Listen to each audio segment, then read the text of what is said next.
Tantor Audio, a division of Recorded Books, presents Mr. Monroe by Raylin Marks, narrated by Stephanie Rose and Jeremy York.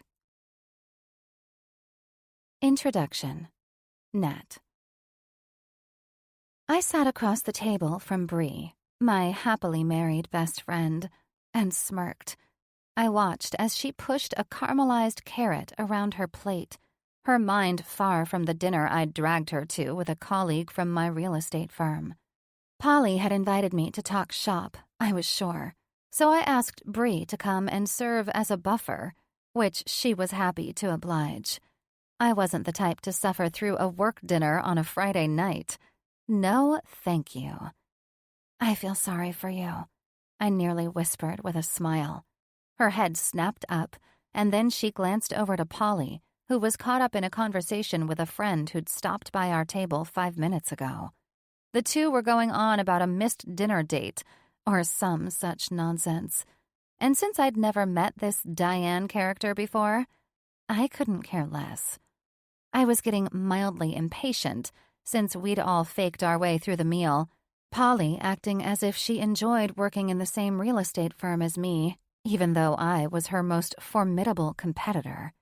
She'd been dying to take my #1 spot for years, but I was far too good at my job to let that happen. I was the best agent around, and everyone in Southern California knew it. That wasn't going to change now or ever, especially not at the hands of Polly fucking Coker. I'd been invited to this dinner for a reason, however, and my patience was growing thin while I waited to find out why. My guess was that this was about the Kirby deal, but I wasn't going to find that out if goddamn Diane didn't stop bitching about her missed connection. Don't worry, you haven't missed anything interesting, and you've not been caught sulking by anyone but me. I smirked and winked knowingly at Bree. I guess I'm just not in the mood to be out on a Friday night after all, you know? Bree answered, trying not to show her irritation. Oh, do I ever know these things with you, Bree Grayson, I said, leaning over the table toward her. That's why I feel sorry for you. I will never, mark my words, never find myself in your pathetic situation. Pathetic situation? Polly said, bringing her attention back to us now that her friend was gone. Oh dear. She covered her heart while I narrowed my eyes at her fake dramatics. Don't tell me it's about you and Alex. She stopped herself, and I wanted to roll my eyes at her inference. This woman was among many on the long list of women who'd loved for Bree and Alex's marriage to fail, so that the handsome billionaire would be back on the market again. Interesting, I said, eyeing the woman, sipping my cocktail. You act like you almost want this to be about her and Alex, with the way you jump to that conclusion. Nat, I'm not trying to act like I know what Alex would have done to cause Bree to have difficulty being out tonight, Polly offered.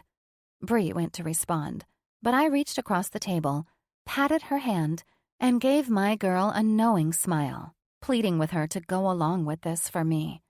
Polly was not only a snake in business, but whenever it came to money, she would sink her venomous fangs into you and try to destroy you from the inside out. I know you're not trying to act like you know, darling, I simply stated. But I would be ashamed if I were the one acting like I didn't know what you were getting at. I suppose you are right, though. Alex is the reason why Bree is sulking tonight, completely disenchanted with us and our dinner. What's going on? Polly urged, brushing her copper hair over her shoulder and leaning forward to hear better. It's embarrassing, really. Bree played along, knowing Polly couldn't care less about her problems.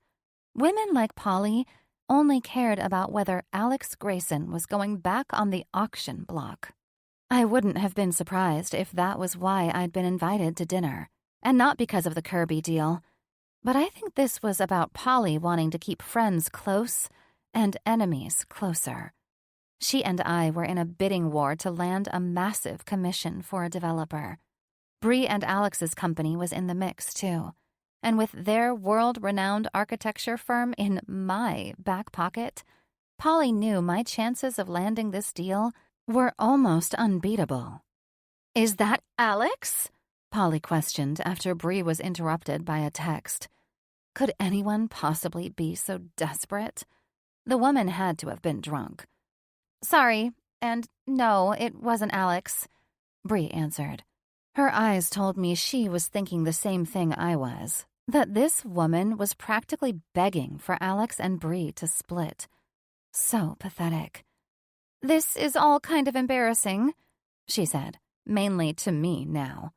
"I would be embarrassed," I said, sipping my appletini. "It's just not right. Thus, no one will ever catch me in your shoes. I refuse to let marriage ruin one single night of my life. I can't even imagine what you go through, honey." "That's you, though, Nat." Polly paused, and a tight-lipped smirk kissed the corner of her mouth as she looked at Bree and sighed. "And poor Brienne. You, dear, are just a hopeless romantic, and these things happen to people like you. Sometimes it's too good to be true." She sat back in her chair smugly. "Thank God you decided to come out tonight. I can't imagine you sitting at home alone like this." "You're so right," Bree responded, nodding her head as if she'd been imparted with wisdom. "I can't imagine myself at home alone either." "Especially in that 20,000 square foot home?" I said, as if the size of the house offended me. But in reality, it impressed me beyond imagination. "Well, if it helps, I'm sort of going through the same thing." Polly sighed, and now my attention was stolen, and my curiosity piqued. "Well, it's just a touch different." "You?" I hung on to the word, not meaning to sound too dramatic, but I failed at covering my surprise. "You're in a relationship that has lasted for more than one night?" "You're one to talk, Nat," she answered dryly. "I am one to talk. And hey, I'm not ashamed that the idea of having one man in my life for an extended amount of time gives me panic attacks. It's who I am. You, however, are not me." My admittedly dysfunctional view of relationships was not news here. The interesting subject matter was that Polly had admitted to being in a relationship and feeling connected to Bree's fake heartache. "What's going on, Polly?" Bree asked. Polly exhaled. "Mr. Kirby. You know, the developer." "Mr. Kirby? You mean Dick?" I said, a little too high-pitched and excited at this conversation turn. "His name is Richard," Polly snapped at me. "I know him as Dick, and he knows exactly why," I said in my usual sexy voice, prompting Bree to cover her laugh. "Oh?" Polly's voice cracked like ice, and the woman's darker side began to show. Alcohol was in play here, so I didn't want to burn bridges over this deal and make enemies, so I backed off a little. "You wish," Bree said, saving me before I could save myself. "True," I conceded. "I just call him Dick. But rest assured, I've never been anywhere near his." "Well," Polly's smile crept back with a vengeance. "He allowed me plenty of time near his, and if that man weren't married, I'd happily settle down with him in a snap." Bree and I nearly simultaneously choked on our cocktails at what Polly had openly confessed. "Good God," I said, unashamed of my tone. "Honey, you know the platinum rule, don't you? Everyone knows. You don't fuck with the married ones." My tone wasn't judgmental, condescending, or meant to be harsh. On the contrary, it was a very justified warning, reminding Polly of the unwanted karma attached to moving into another woman's domain, not to mention the misery of being with an indecisive fucker. Being single was supposed to be fun, not miserable.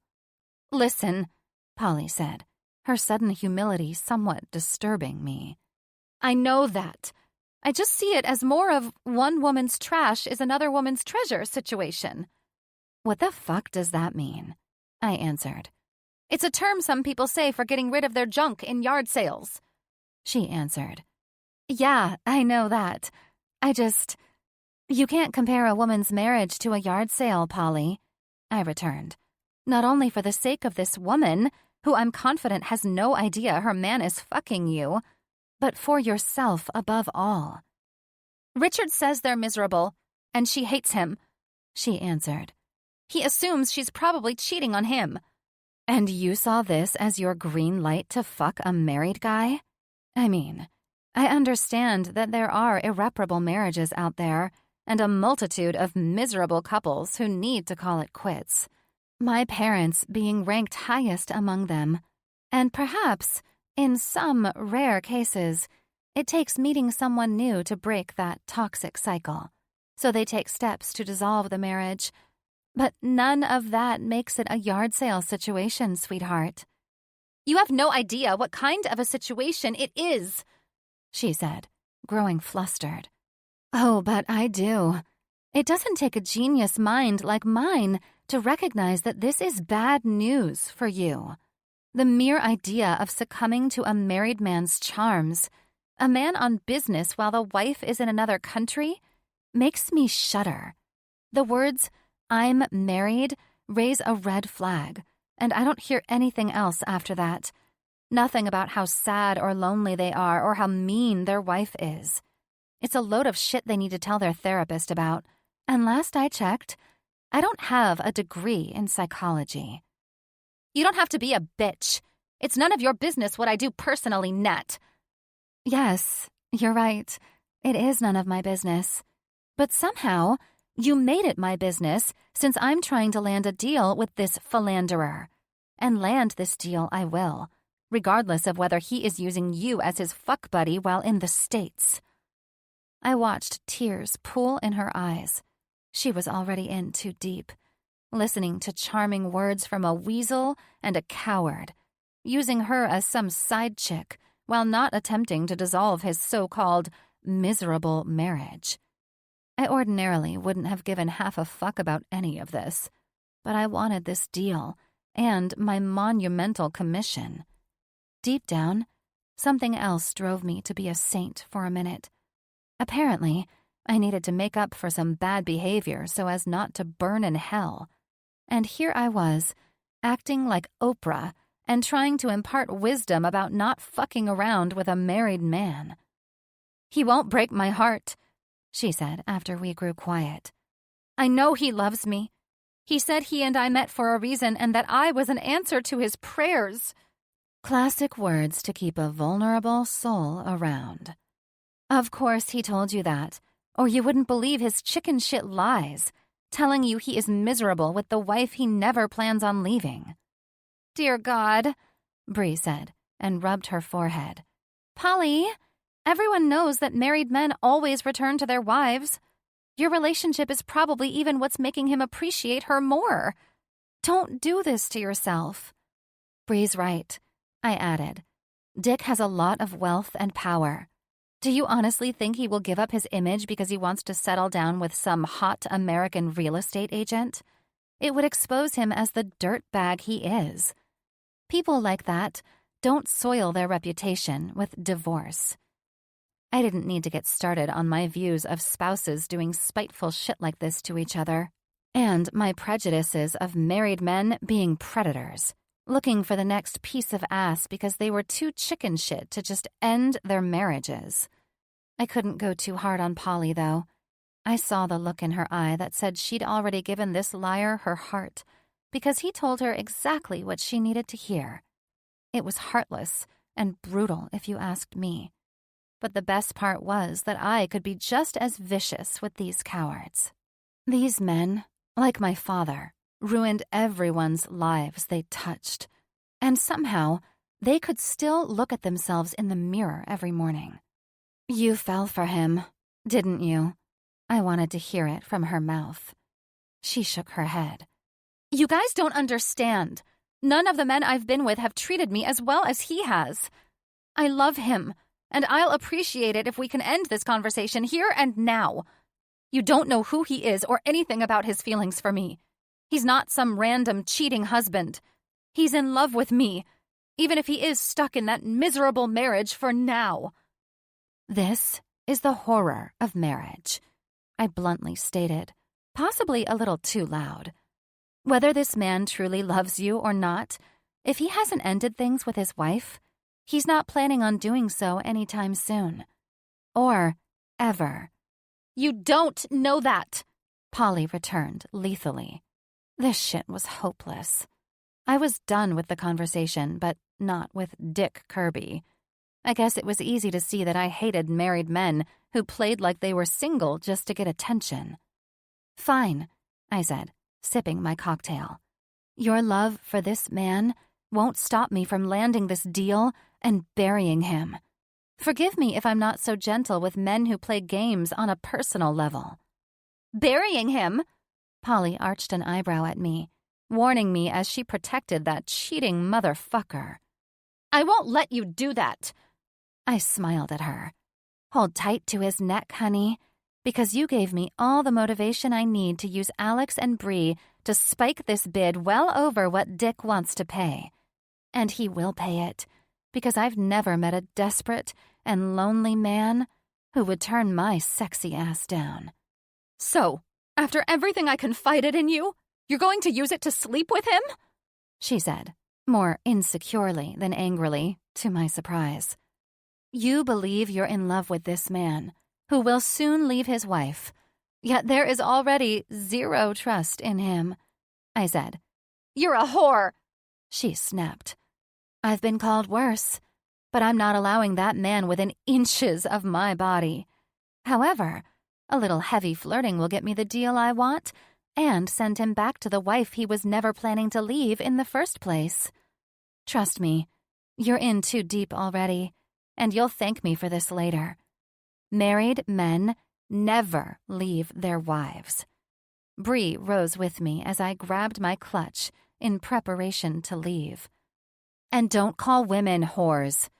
There's no shame in a woman getting around as much as she goddamn well pleases. It really is the laziest insult."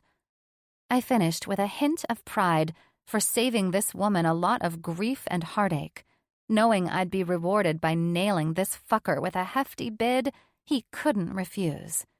I suddenly felt renewed and restored, knowing my time tonight was not wasted. We stood outside the restaurant, waiting for the valet to bring the car, when I heard a deep, sexy voice utter my name.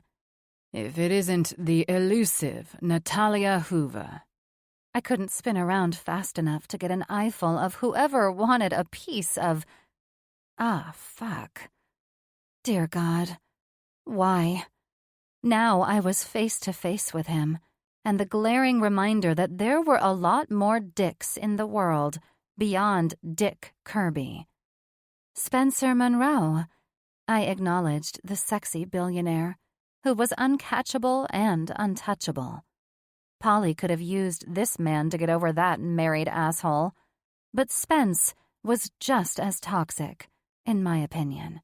We were in a stare-off as Bree caught up and smiled at her husband's friend and business partner. "Hey, Spence," Bree said, trying to cut through the sudden tension that crackled in the air between us. "I truly feel that if I never saw you again, it would be far too soon," I said, before he could answer Bree's cheerful greeting. "You insult me every time you see me. This is not war, you know," he responded, unashamed as always and making me angry with his flirty grin. Aside from our insulting sexual experience, which I was certain I would never get over, he was devastatingly handsome. Unfortunately, and much to my dismay, the chill running down my spine confirmed what the heat between my legs was begging for. I wanted this man. Perhaps it was the alcohol that was evoking my horniness, because I usually wasn't so reactive to any man, especially Spencer Monroe. Good evening, Brienne. How's Alex? Spencer finally managed to return Bree's greeting. He's good. At home with the twins while I'm out. She smiled. And from the conversation I overheard at your table, I'm assuming Polly Coker is not sleeping with your married man, then? I rolled my eyes. Do I look like I would sit casually at a table with anyone who would dare to hurt one of my friends? I said, irritated with myself that I felt the need to respond. And when I did, my response sounded quite dumb. You couldn't hurt a fly, Ms. Hoover. Spence taunted, while Bree checked her phone again. How would you know, Mr. Monroe? You obviously couldn't nail an orgasm with me without being distracted enough to answer your phone, so you have no idea what I am capable of. Bree dropped her phone after I said that too loud, and because I was in this stupid standoff with this dreadful asshole, I ignored that her case had popped off and gone one way, while her phone went the other. Spencer broke the stare, and in true gentleman fashion, he walked to the right and snatched up her phone while Bree fumbled for the case on the floor. My night had turned on me, and I was over this place and everyone in it. I think Nat's had one too many tonight. Bree covered for me, seeing my expression and knowing it was time to dip out of here. Seems so, Spencer responded, while my eyes narrowed at him. The truth was, I wished I'd had one too many tonight, so I could shrug this asshole off.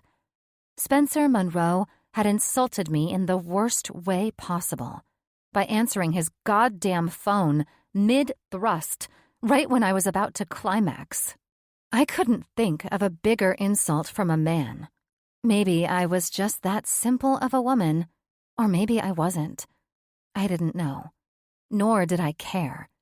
I also didn't ask for this run-in and reminder of that hopeless sexual experience again. Bree, you were missing Alex and the twins at dinner, and suddenly, all I want is to relax at your place with one of your chick flicks. I'm ready when you are. It was lovely to see you again, Nat, Spencer said with that sexy smile. All you want is another opportunity to prove yourself, and I will be the first to tell you that your business schemes may work on others, but they don't work on me. So, save your charms for someone else. Lovely to see you tonight, too, Brienne. Tell Alex we can catch up when I return from business in London. He walked over to the valet stand and handed them his ticket. God, that man irritates the shit out of me, I said, moving my shoulders as if I were shrugging off a nasty disease.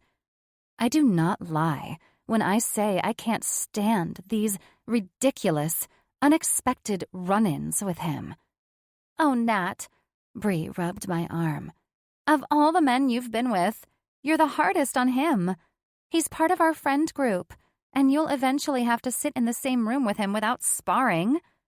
No, I don't have to do anything that involves being in the same room with that man. I have boundaries. I smiled at her. Bree shook her head. Does this sudden crappy mood mean we can go home and eat ice cream? Bree, darling, whatever will I do with you and this sappy married life? I know you love it, she said. I love it because I love you and the family. But is this in my future? Absolutely not. I will not be a part of all the stresses that come with marriage. As I said, I enjoy my freedom. Then you shall die a lonely maid, she teased with her usual dramatics. Me, a maid? Never. And lonely. Do you even know who I am? We laughed, and the evening's drama-filled events slowly slipped to the back of my mind. But there was one thing that didn't, and that was ensuring I never came face to face with Spencer unexpectedly again. No man insulted me and got away with it. And they certainly never got a second chance. Chapter 1. Spencer. I tilted my seat back and shut my eyes to enjoy my first minute of peace since I'd boarded the jet in London. I had 9 more minutes of silence to indulge in before I went back to my computer and continued going through the background checks I'd requested for the companies I'd gone on this latest trip to investigate. All in all, the week had gone as predictably well as every other trip I took to London these days. But for some reason, I was more drained than usual as I took the transatlantic flight back home on the luxurious company jet. I'd started frequenting the Beaufort bar at the Savoy back when I'd graduated from Oxford, and it had been in that very bar where Jim Mitchell had given me the job offer that had changed everything for me. I would be the first to admit that it was a change for the better, but these trips to the UK had become more draining whenever I went. If I hadn't seen her text the week before, I would have assumed that Heidi had died without letting me know and was now haunting the city where she'd grown up. Buzz, buzz, buzz. I opened one eye and glared down at the phone vibrating on the polished mahogany table where all my work was spread out in the usual "a bomb just went off" pattern that my friends always gave me shit for. I had to admit that they might have a point, but my way of working had gotten me to the top of my class at Oxford University, an honor also held by the one and only Jim Mitchell, who'd graduated 2 years ahead of me. The very same son of a bitch who was calling me now. I picked up the phone with a sigh, pinching the bridge of my nose as I sighed. This had better be an emergency. A throaty chuckle that sounded like a mix between thunder and a jungle cat rumbled down the line. "I'm sorry, have I interrupted one of your sweet naps, little Monroe?" "Actually, yes, you twat, and they're more precious than sweet. Get it straight." "Twat? Why is it that whenever you go to the UK, you come back sounding more and more like Gordon fucking Ramsay?" "First off, leave my man out of this. Ramsay comes correct, whether anyone likes it or not. Second, I have no idea where that word came from. Who knows, call it the class factor. Something you've never managed to grasp, despite your massively impressive education and even more massive ego." I knew nothing I said made any sense. I needed sleep, but there was no rest for the wicked. "Ignore my rambling. I'm too exhausted for this shit." I heard Jim laugh. He knew my ass was fried. I never explained myself to anyone. I was a man who was steady on his course, and I didn't care what the next motherfucker thought of me. I handled shit and lit fucks on fire as I walked away. It's just who I was. "What's up?" I finally questioned, irritated because I had shown some weakness to Jim. "I got the files on the Leadenhouse acquisition," Jim said, his voice becoming more serious and subdued. "They came with an interesting email from Wendy herself, with some fascinating new demands for the expansion of the galleries. I just forwarded it to you." As usual, I could be dead-ass tired, but once shit started getting real, I woke the fuck up and was ready to handle it like I'd just had 20 hours of sleep. "I'm curious as to why I wasn't CC'd on that email, but fuck me, right?" I answered, opening my laptop in annoyance. As I pulled up my email, I heard a door open on the other end of the phone and a sweet little voice say, "Daddy, can we go to the movies today?" "What did Mommy say?" Jim answered the voice. "She said to ask you. She said there's a problem at the center that she's working on, but Izzy and I want to see the new Minions movie." "Let me finish talking to Uncle Spence, honey, because I'm having a problem with work. Do you want to call Auntie Ash? Maybe you could go with her, John, and Kaylee." Throwing Ash under the bus, huh? I'm sure she'd love to go to the movies with 4 kids, Jim, I said with a chuckle, my mind happily absorbed in this conversation. "But we want to go with you, Daddy." "How about this?" Jim said, ignoring me. "Uncle Spence and I will finish this phone call as fast as possible, and then we'll watch the movie and go get mac and cheese for dinner. Okay. You're adorable, I said as I heard the door shut. Father of the fucking year, Mitch. Yeah, he said. Wait till you have kids. I chuckled, not bothering to remind him that would never happen. As much as I enjoyed being Uncle Spencer to Jim's and the others' kids, hell might have to reach an ungodly level of cold before I considered procreating. I was too much of a cold-hearted bastard. Seriously, honey badgers probably had more of a conscience than I did. Jesus, I said, looking over the email Jim forwarded me. What the hell is Wendy Leeden thinking? How does she believe she can demand this? I'm not sure, but somehow she thinks that even though she's keeping her job, creative control, and getting a massive payout, she can maintain control over the books and the financial expansion. Do you think she has some kind of financial kink? No idea, but it wouldn't surprise me. He groaned, and I heard his chair creak as he leaned back. I wouldn't be surprised if he were putting his feet up on his immaculate wooden desk. Listen, he said. Can you pull up the financials on Leeden House? We need a closer look at how they were bleeding money before we decided to acquire them. Abso-fucking-lutely, I said, pulling up the financials and beginning to draft the email in question, running the encryption to ensure that none of the delicate financial information leaked. It was a firm policy that any time we sent e-communication with sensitive information, it was encrypted. Do you want to meet at the office to debrief about London? No, Alex and Bree are having a barbecue, so come straight there, all right? Wendy should have gotten back to us by then anyway, so it'll all be figured out. I did my best to ignore the familiar swooping in my stomach at the notion of who I'd be seeing at the friend's house whose job I'd taken over. They're having a barbecue? Yep, something for the twins. Don't worry, it's nothing formal, but their godparents will definitely be there, sexy Spence. I groaned when I practically heard the smile in his voice at the nickname that Natalia Hoover had given me years ago at the time of our unfortunate hookup. I'd not thought about Nat since I ran into her at Cornerstones in Los Angeles after she'd given an earful to Polly Coker.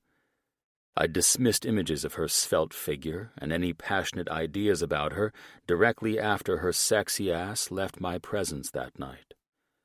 Natalia was hot, to be sure, but a catch I wasn't willing to exhaust myself over. She had her ways, and I had mine. It was unfortunate because I'd like a second try at proving myself to her in bed, but those weren't points I cared to score for my confidence. I didn't need to prove shit to Nat, or anyone lucky enough to land my ass in bed. So, of course, it irritated me when anyone had to bring up my failures between the sheets, even as a joke that should be dead and buried by now. Do you have to? Yes, Jim said, not letting me finish. I've had to ever since I first heard about your fuck-up in bed. I am probably not going to make it, I answered truthfully, not wanting to take risks with my ego around the stunning woman. I did fine with quick interactions and small talk, which made it easy to dismiss any fantasies. But hanging at some backyard barbecue with her sexy ass, likely wearing a bikini, I'd be fucked all day. That was a fact, and I wasn't about to put myself in a vulnerable position like that. Before you try to weasel out of this, don't. We're all going to be there, and the kids have been told about it already, so just be a fucking adult. You and Nat need to find a way past this game you're both playing. There are no games between her and me, I assure you of that, I answered, feeling my dick throbbing at the image that flashed into my head just now of Nat in a skimpy bikini. I'm not going. You need to level with me. What does this woman have over you?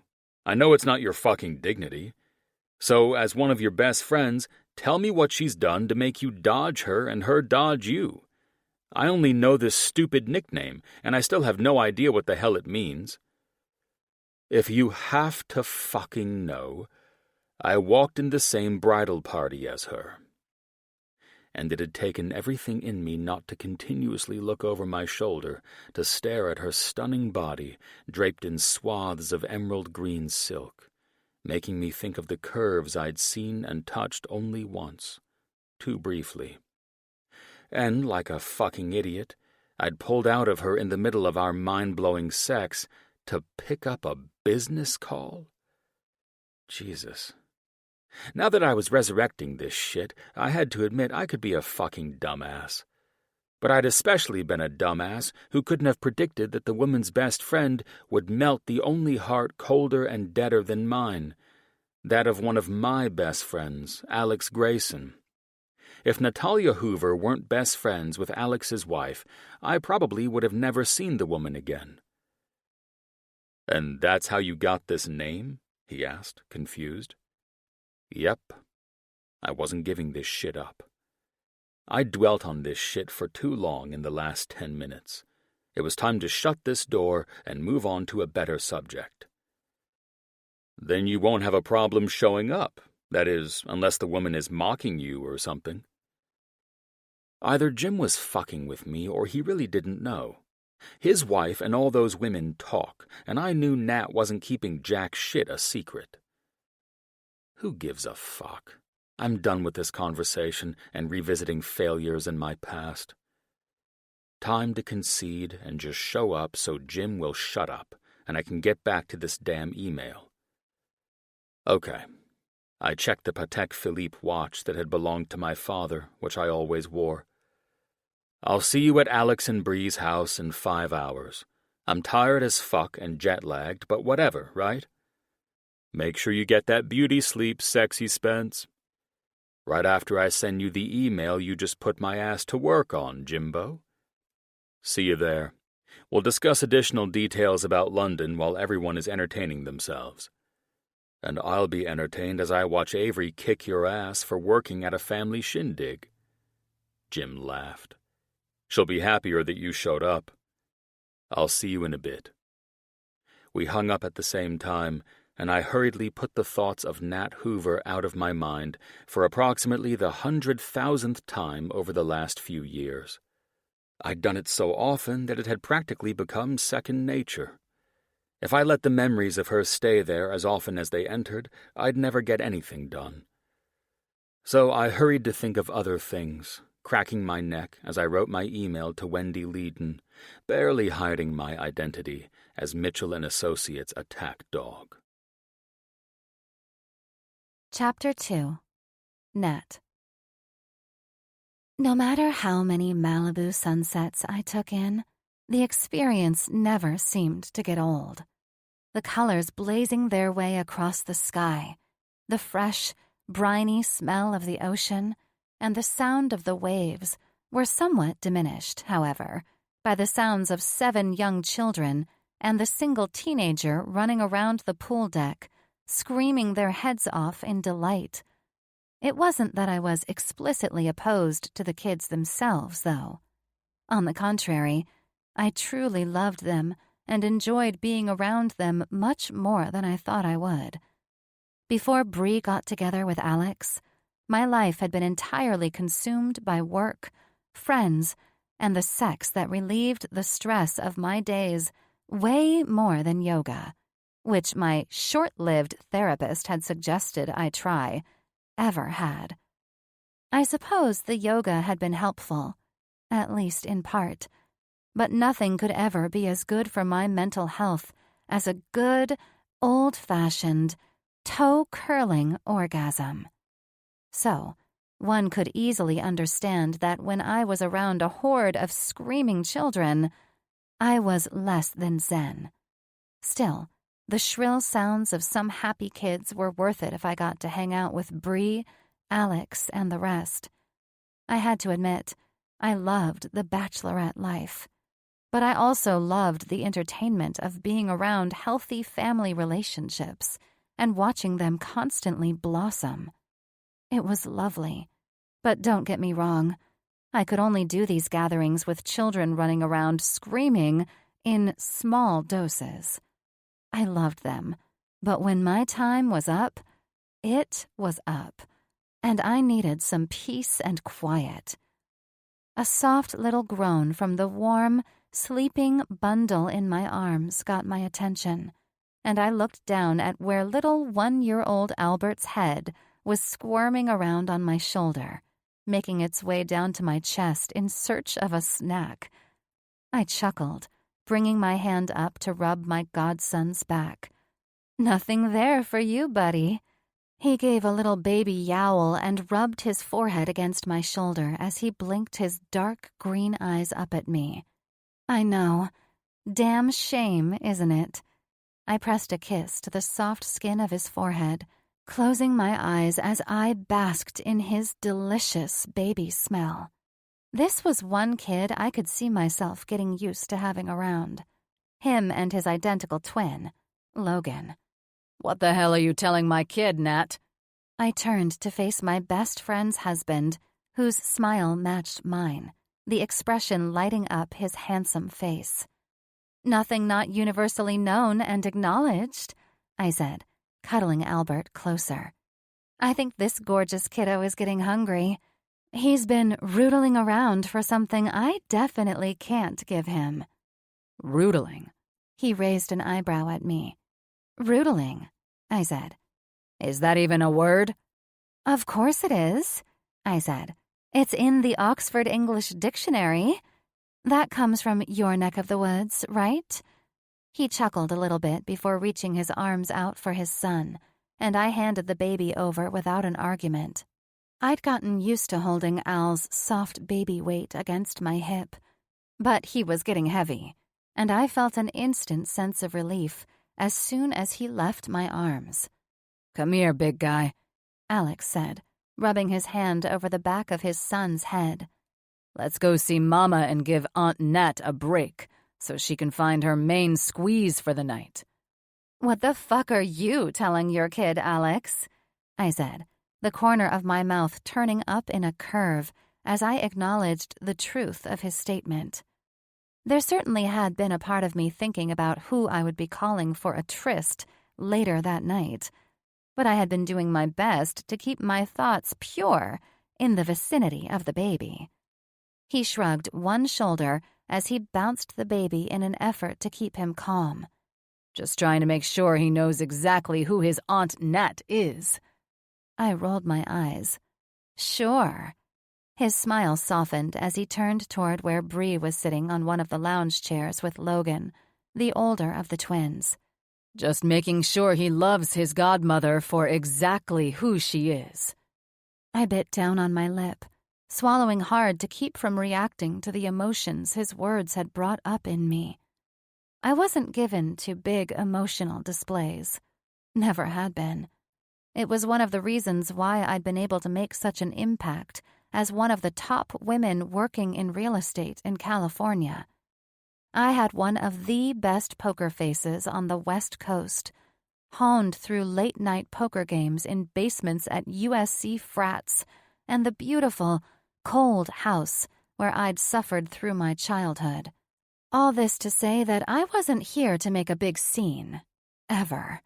The only time I'd ever cried in public had been at Bree's wedding, when I positively lost my shit at how beautiful and happy she looked.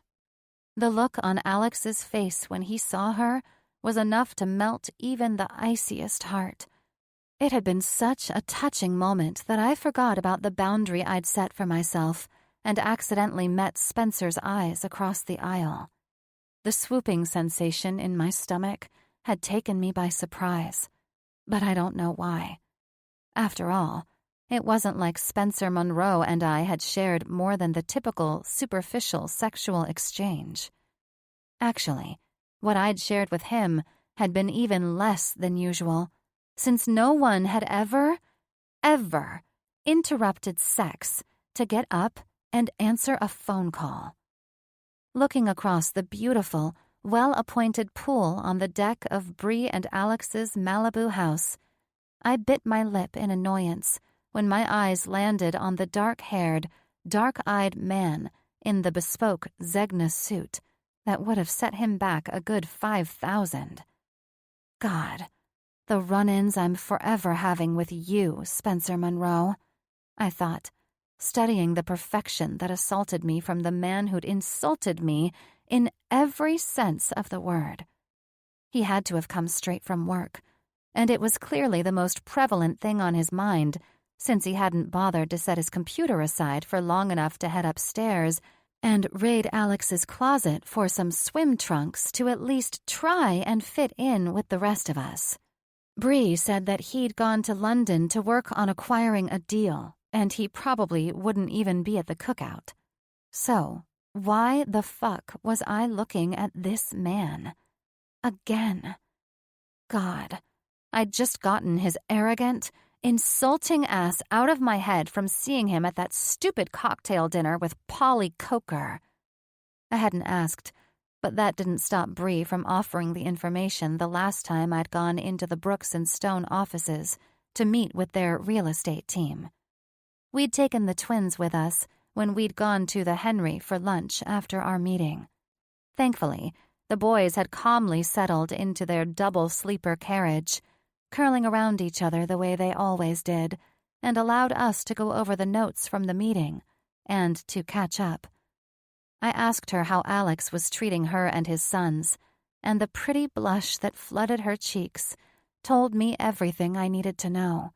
It was just like it was after she and Alex first slept together, and I'd been able to tell from a mile away that she'd been laid better than that asshole ex of hers had ever managed. Still, no matter how much I pressed, she didn't reveal any details. I knew my questions were making her uncomfortable, so she pivoted the conversation in that expert way she'd perfected in the years when she'd been running her dad's business with no help, and without letting any of us know what was going on, and had lost everything while keeping her fierce, stubborn exterior. She was a tough nut to crack sometimes. God love her. "Are you coming to the cookout on Friday night?" she asked, leaning over to make sure the sheet tucked around Logan wasn't obscuring anything important. "We'd love to see you. It's been so long since you've come out to see the others." "I know," I sighed. "I've been trying to acquire this property for another client. It's a huge job with another major commission on the line." "What are they looking to build? Did you land the Kirby deal? Alex said he met with Richard and it seemed promising." "Kirby and I have one last meeting with our broker, but whatever magic Alex used actually worked. The man can't seem to think past this investment of a lifetime." I laughed, knowing that Alex was my guy when it came to turning water into wine with clients. "Well, you know Alex. He makes shit smell like roses sometimes." She laughed. "Do you think Kirby and Polly are still having an affair?" God, who knows? I pulled myself out of that personal nonsense once Alex showed me commission numbers. That's not a fire I want to play with, especially when I reminded myself that I couldn't care less what happens to any of those wretches. I'm more concerned with this new property now, and I think you might be interested in it, like the Kirby deal. There's a lot of good potential here for you and Alex."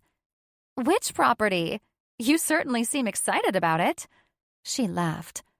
"A luxury spa," I said, my eyes sparkling as I picked up my glass of Sancerre and took a sip of the crisp, white wine. "I'm guaranteed a lifetime guest pass whenever I want to go once the place is built. Want to come with me? Maybe we can land you that pass, too." I winked, trying to bribe her with the good stuff. "I don't know if I can wait for this spa to be built," she said. "But speaking of a spa day, let's go to Burke Williams next week, okay?" "Deal." "Regardless," she said, "you haven't told me whether you'll be at the cookout." "I guess it depends," I said, resting my chin in my hand. "I have to see whether this deal closes before Friday or if it'll take a few more days." "I think you're avoiding the barbecue because of Spencer," she said. "I couldn't give 2 fucks if Spencer is there. You should know that by now," I answered her. "Well, I can hear the tone in your voice, and it sounds like you're avoiding going for some reason. And that reason could only be Spencer." "I don't want to see the man if I don't have to," I answered truthfully. "But I'm not avoiding him." "Well, I'll set your mind at ease then.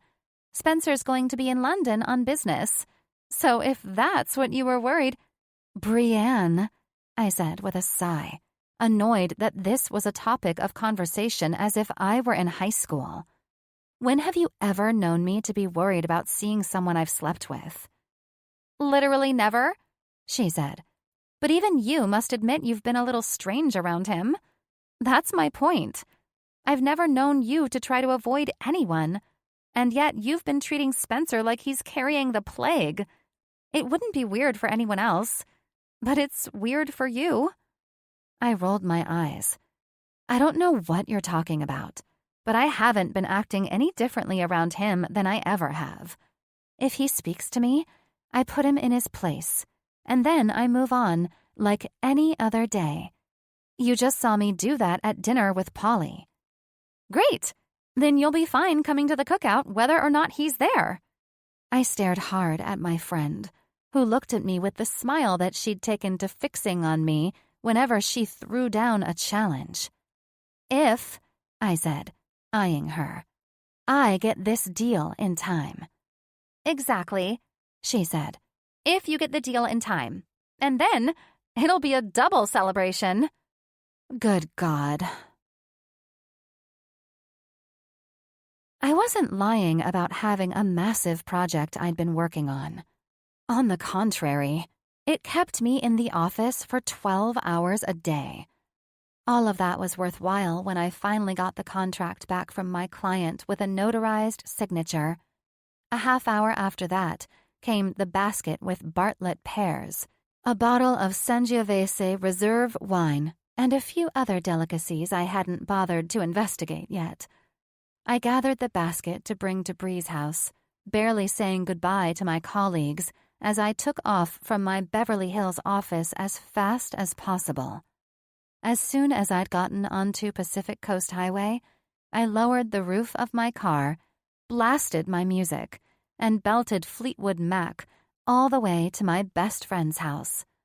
I met her eyes as soon as I'd walked in, and she grinned widely before sending me to change into my bathing suit. Now, as the sun began to set fully and the breeze started coming in colder over the Pacific, my wine-red bikini was feeling less like a fashion statement and more like death by exposure. I unknotted the sarong around my waist and wrapped it around my shoulders before sitting on the lounge chair where I'd placed my margarita and pulled out my phone. The ice in my margarita had melted, but it still had the perfect amount of tequila, so I sipped at it as I scrolled through the texts I'd received over the last few hours. Some of them were from coworkers asking if I could look over some of their contracts. At 5 on a Friday? Idiot. There was also a congratulatory message from my boss about the deal I'd closed, and a few were from some of the conquests I'd been ignoring over the last week to focus on work.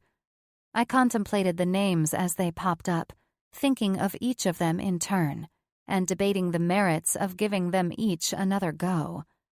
I was too tired to go out tonight and find someone new, but it went against the grain to give any of the people I hooked up with the impression that I was overly attached. Aunt Nat? I hurriedly shut down the screen on my phone and looked up at John, Jake and Ash's little 4-year-old. He was just as handsome and charming as his dad, with his mom's open heart, and it had taken no time at all for me to fall in love with the kid. Yeah, honey?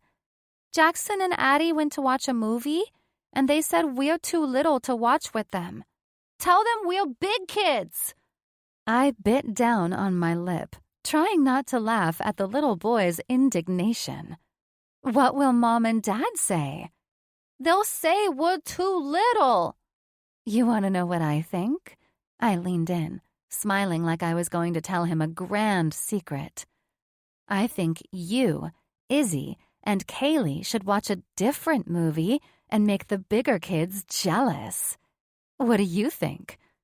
The way John's big brown eyes lit up told me he'd inherited his dad's sense of mischief, which was legendary.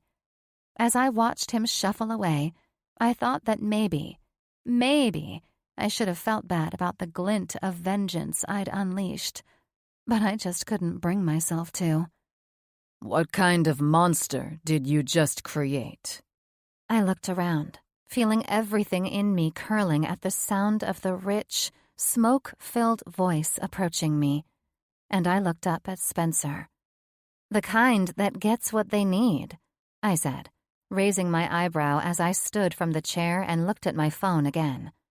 I opened a new text, focusing all my attention on my reply. The need to make a quick choice had pushed me to decide on Connor. We'd met about 2 weeks before at Perch, and his rich, bronze-colored skin and stunning teal eyes had drawn me to him.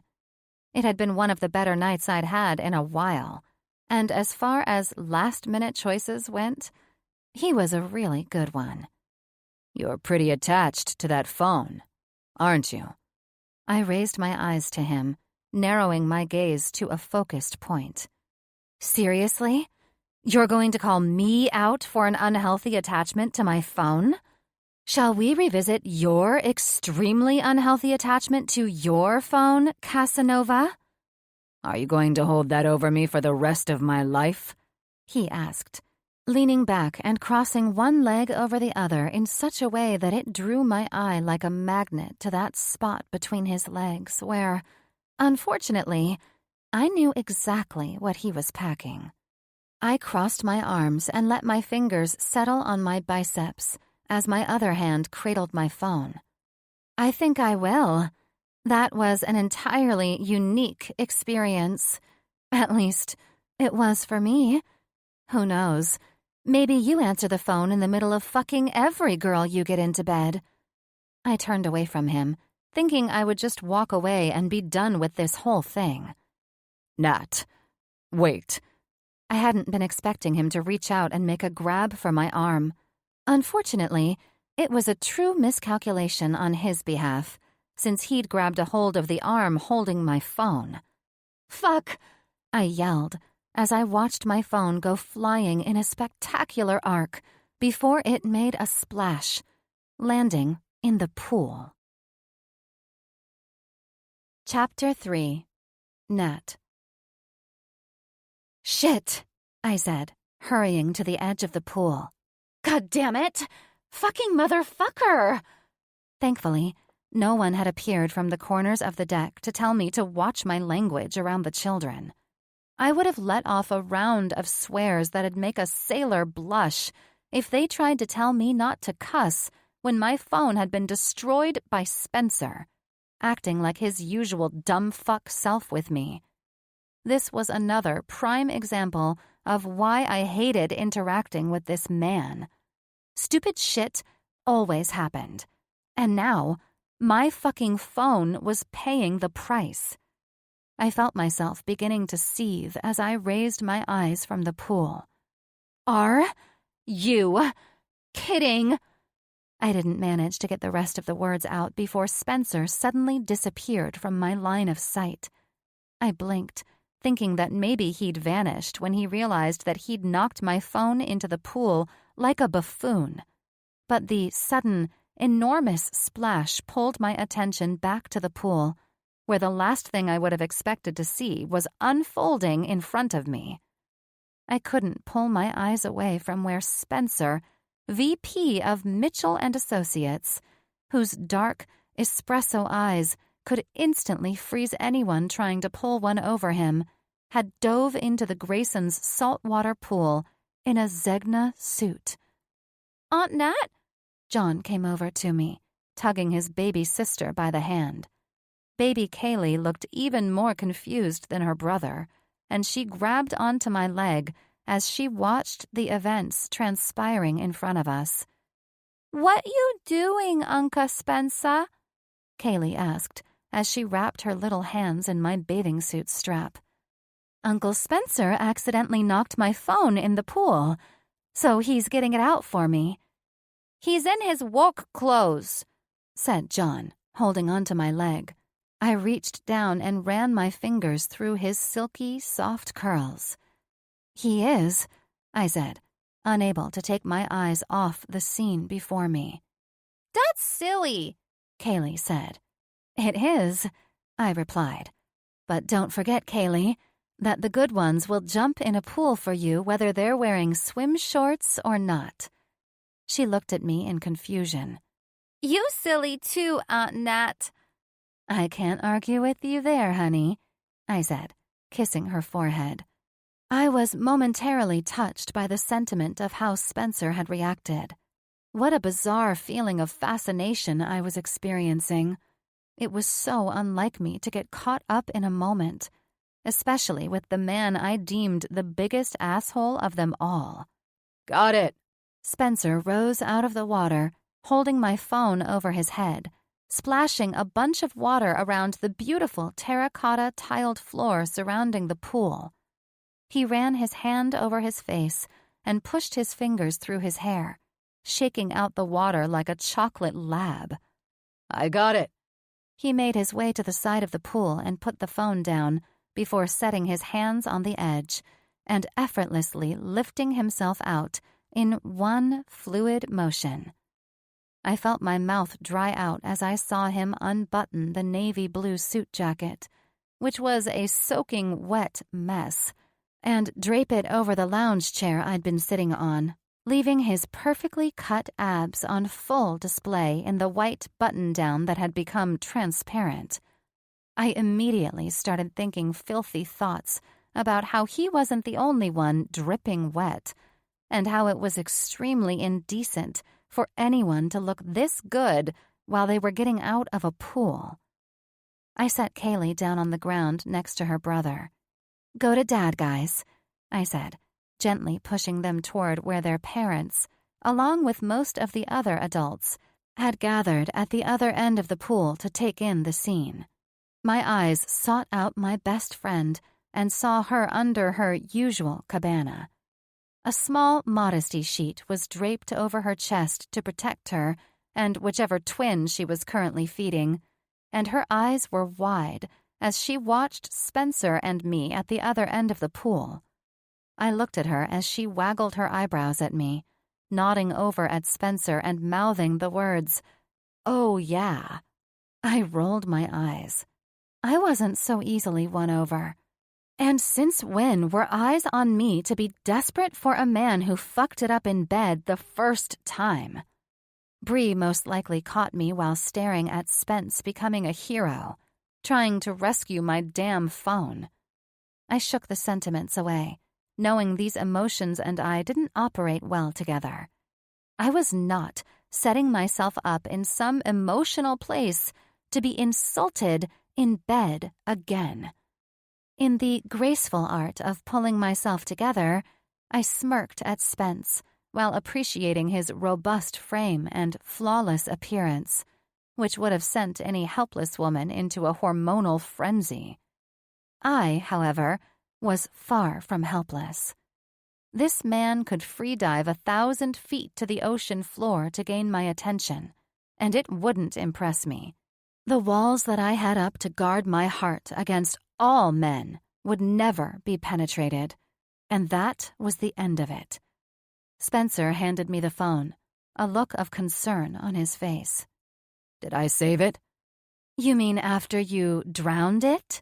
I said dryly. He flashed a fucking gorgeous smile at my response as he began loosening his soaking necktie and undoing the top button of his shirt. I ripped my eyes away from him and examined my phone, pushing aggressively on the power button. Nothing. No matter how many times I tried to press the side buttons or tap the screen as hard as I could, not one single blink from the screen. Nothing, I said, biting down hard on the inside of my cheek. Now my heart was fucking racing. My phone was my lifeline.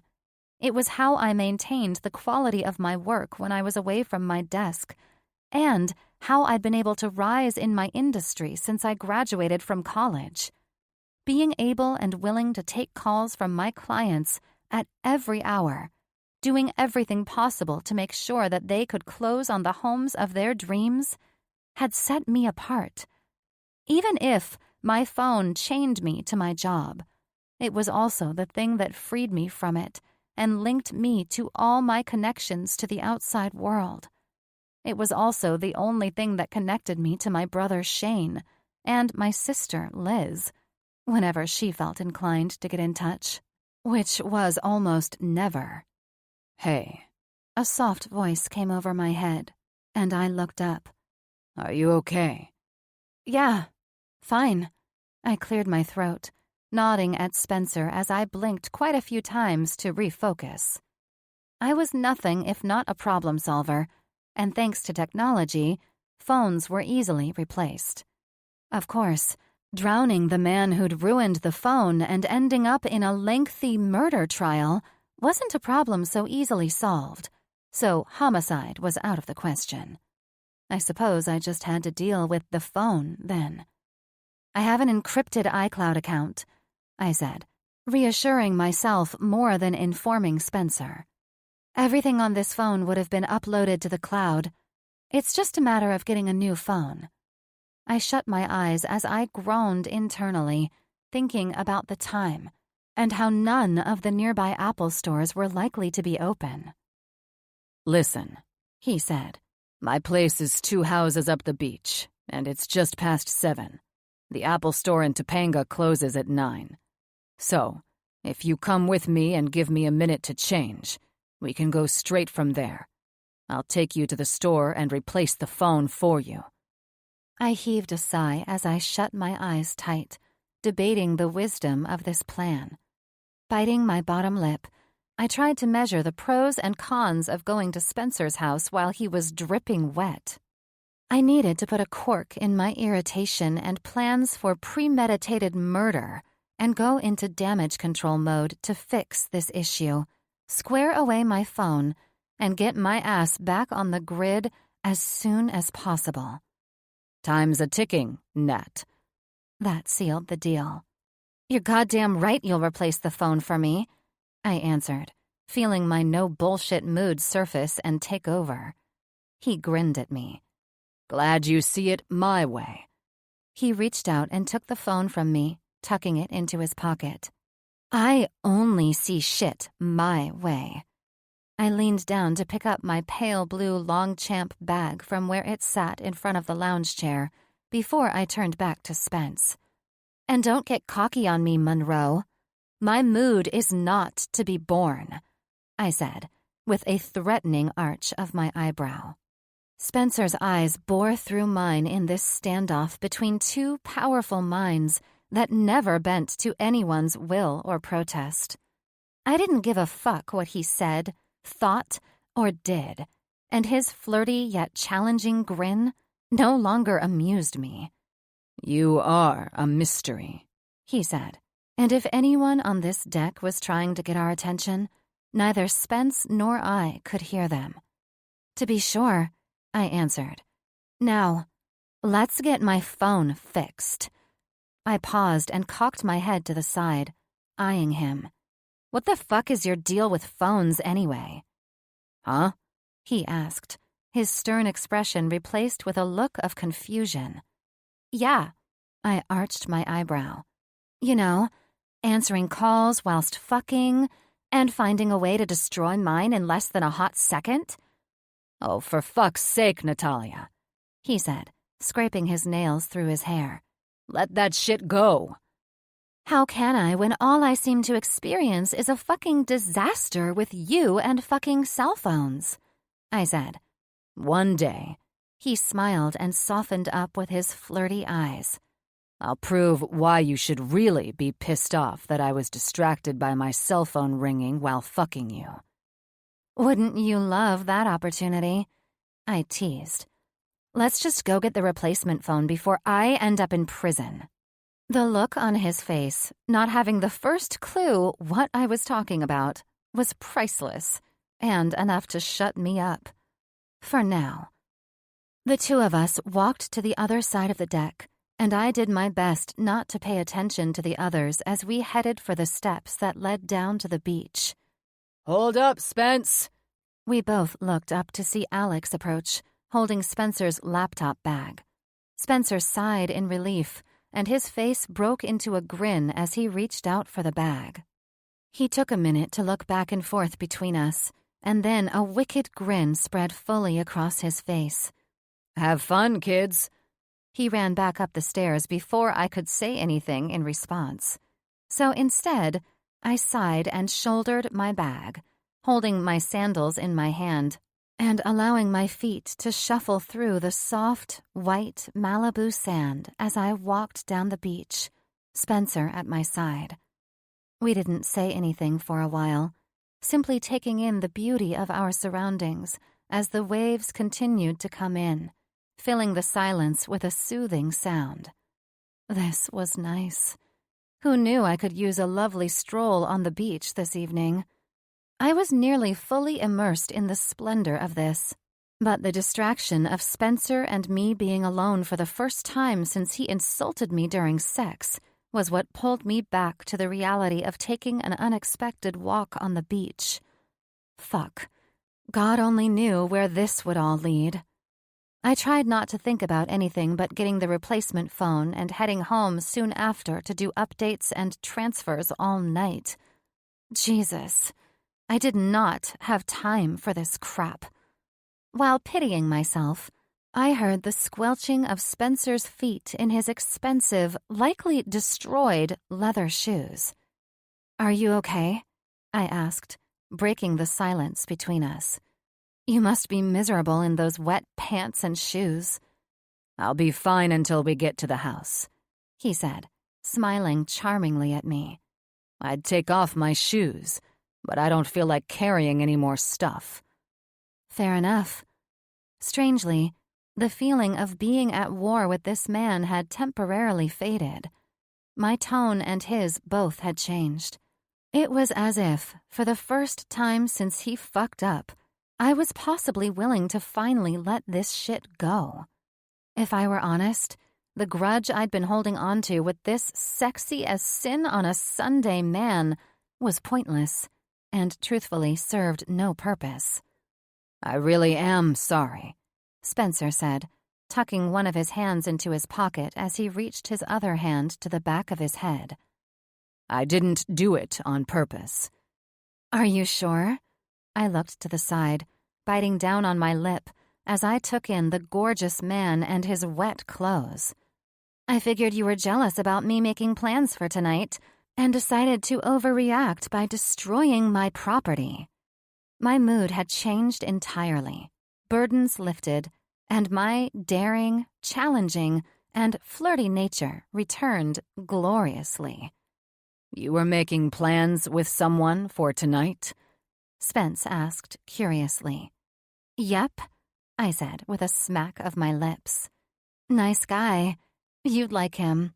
Really knows how to be present. You know what I'm saying?" I may be letting shit slide internally about Spence insulting me in bed, but there was no way in hell I'd let that show on the surface. Spencer would hear about this until I decided I would allow him to make it right. You know, the second chance stuff. He blinked at me a few times. "So, you're saying this guy never has—" "Checked his phone while fucking me?" I tilted my head to the side, giving him one of the half-smiles I'd fixed on him the night we met. "Nope. To date, you're the only one who's had that dubious honor." "You realize that I was trying to close a deal you were asking me about, right?" "And you had to do it at that exact moment? Mid-thrust?" "God, you're annoying," he said with a sigh, and I couldn't help the chuckle that escaped me as we came up to the little door that sat on the beach, preventing passers-by from walking up the steps onto his private property. Walking up to the back door, he typed in the code on the keypad and held up his thumb, which he pressed onto a little panel to be scanned. "High tech," I murmured as he held open the little door for me, letting me walk up the steps ahead of him. "Thanks," he said. "Security was important for me when I bought this place, given that it had beach access." "I'd imagine that it would be a concern for many residents," I said, my real estate mind already turning and thinking about how I could make security into a high selling point for the homes that ran up the coast. I was so lost in thought that I'd barely noticed Spencer had paused at the glass sliding door that led to his pool deck and was taking off his wet shoes and socks. As soon as he'd rid himself of the footwear, he gave a sigh of relief as he flexed his toes back and forth and then proceeded to take off the soaking wet shirt. I opened my mouth to tell him something before I lost complete control of my thoughts, watching Spencer unbutton his pants and shuck them off, draping them over the lounge chair that sat closest to the back door. I had to take a second to gather my thoughts as I took him in, doing my best to swallow as I scoped out the perfectly cut frame that stood in front of me, clothed in nothing but a pair of slate gray boxer briefs. I might have done my best not to think about him since we'd hooked up, but there was definitely a reason why I'd nicknamed him Sexy Spence and referred to him as such ever since. Insult or not, he was sexy as fuck. All the guys in this little group, otherwise known as the Billionaires Club, were gorgeous. And when I said gorgeous, I meant legitimate showstoppers. Every single one of them looked like they could have either been a movie star or on the cover of a romance novel. But there was something about Spencer that managed to kick my hormones into overdrive every time I saw him. It was something I'd done my best to ignore since the last time I was thrust into his presence. My policy was always to maintain a standard of self-respect and to never fuck anyone who showed me less respect than I showed myself, which eliminated the possibility of us fucking again. It might not be as big an insult to other people, but it had been enough for me to say never again. Fuck. Why was I being so wishy-washy with this asshole? 1 minute I'm down for giving second fucking chances, and now I'm standing my ground again? Jesus, what the hell was going on with me? I was spinning out, losing my grip. And why? I knew exactly why. I was alone with this man, and I was practically being thrown into menopause with constant, unexpected emotional hormone swings. Is it warm out here?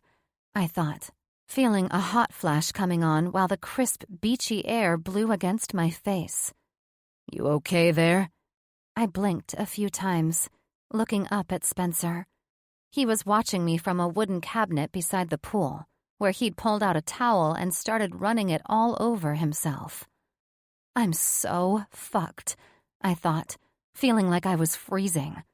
Is this shit normal? Am I fucking dying or something?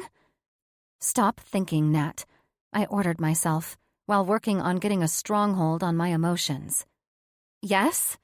I'm great, I lied, knowing that I was falling apart from the inside out. This is precisely what I get for thinking I could hold my own. I do give him credit, though.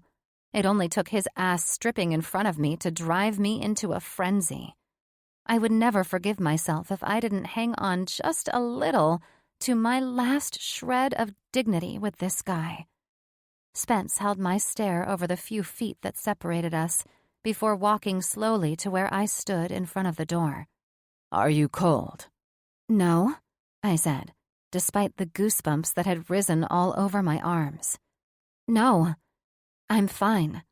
Pull it together, Nat, I demanded, as my hormones officially conquered the last of my will. He saw right through me, and it was like the devil himself winked at me as I fell to the mercy of this man. Uh-huh. He grinned at me wickedly. Yep, I was fucked. Come on inside, he said, nearly sounding like the big bad wolf. I'll show you where you can grab something to drink. He slid the door open, and I followed him inside after wiping my feet carefully on the mat and setting my bag down beside the sliding door next to my shoes.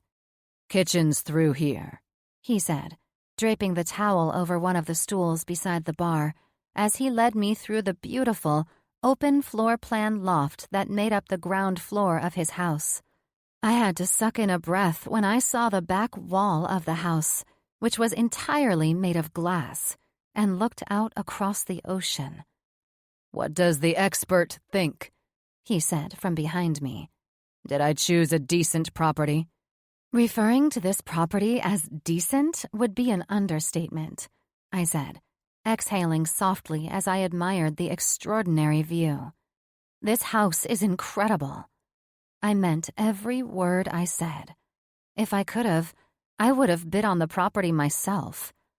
I turned around and looked at him once again, where he stood taking me in, wearing nothing but the designer briefs that were still wet, his hair dripping with water from Bree's pool onto his shoulders. The trickling of the water reminded me of the train of thought I'd taken earlier when I'd first seen him climbing out of the pool.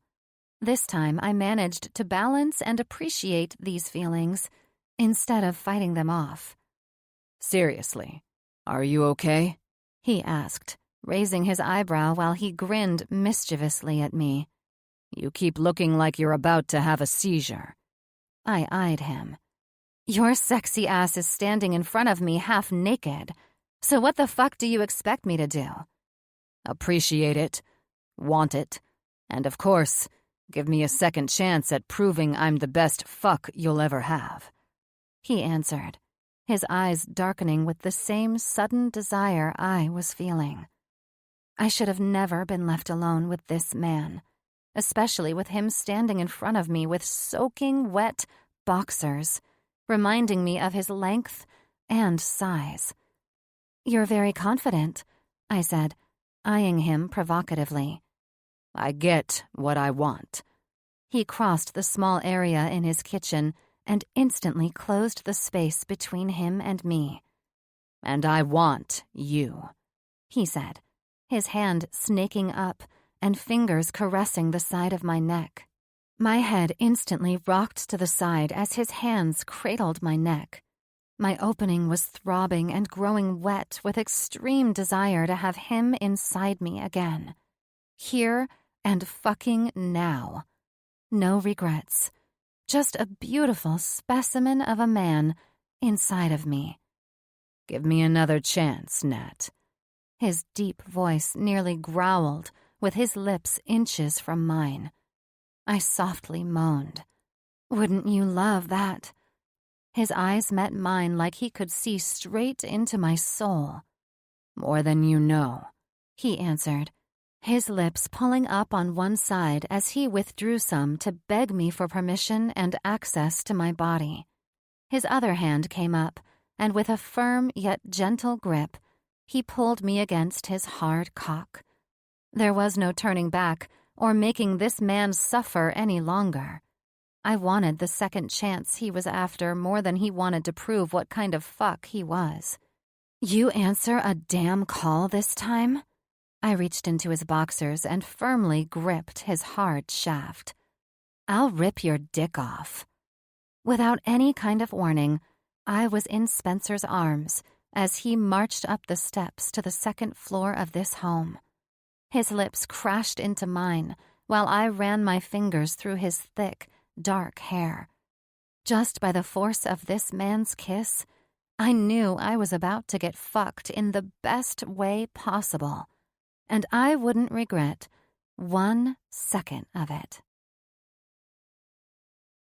Chapter 4. Spencer. Usually I would curse the ground I walked on for entertaining the idea of someone thinking they were giving me a second chance or allowing someone to think they had me in a position to prove myself to them. I knew that's what Natalia was after. No connections, no strings attached, no behavior that naturally would put me on high alert to run in the other direction. No, this was her testing me.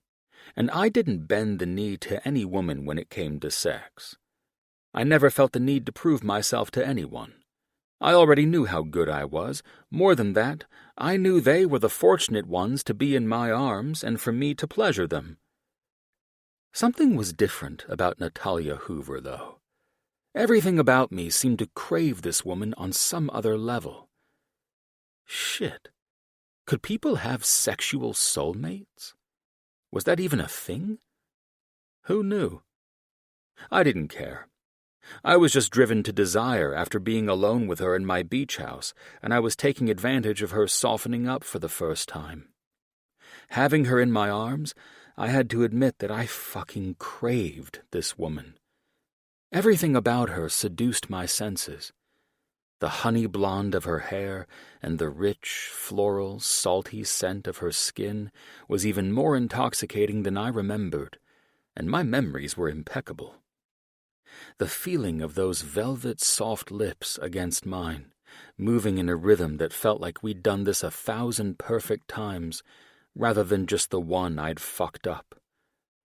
I dragged my hand up the delicate column of her neck and threaded my fingers into the twist she'd tucked her long, soft honey hair into, fucking up the perfectly pinned-up locks.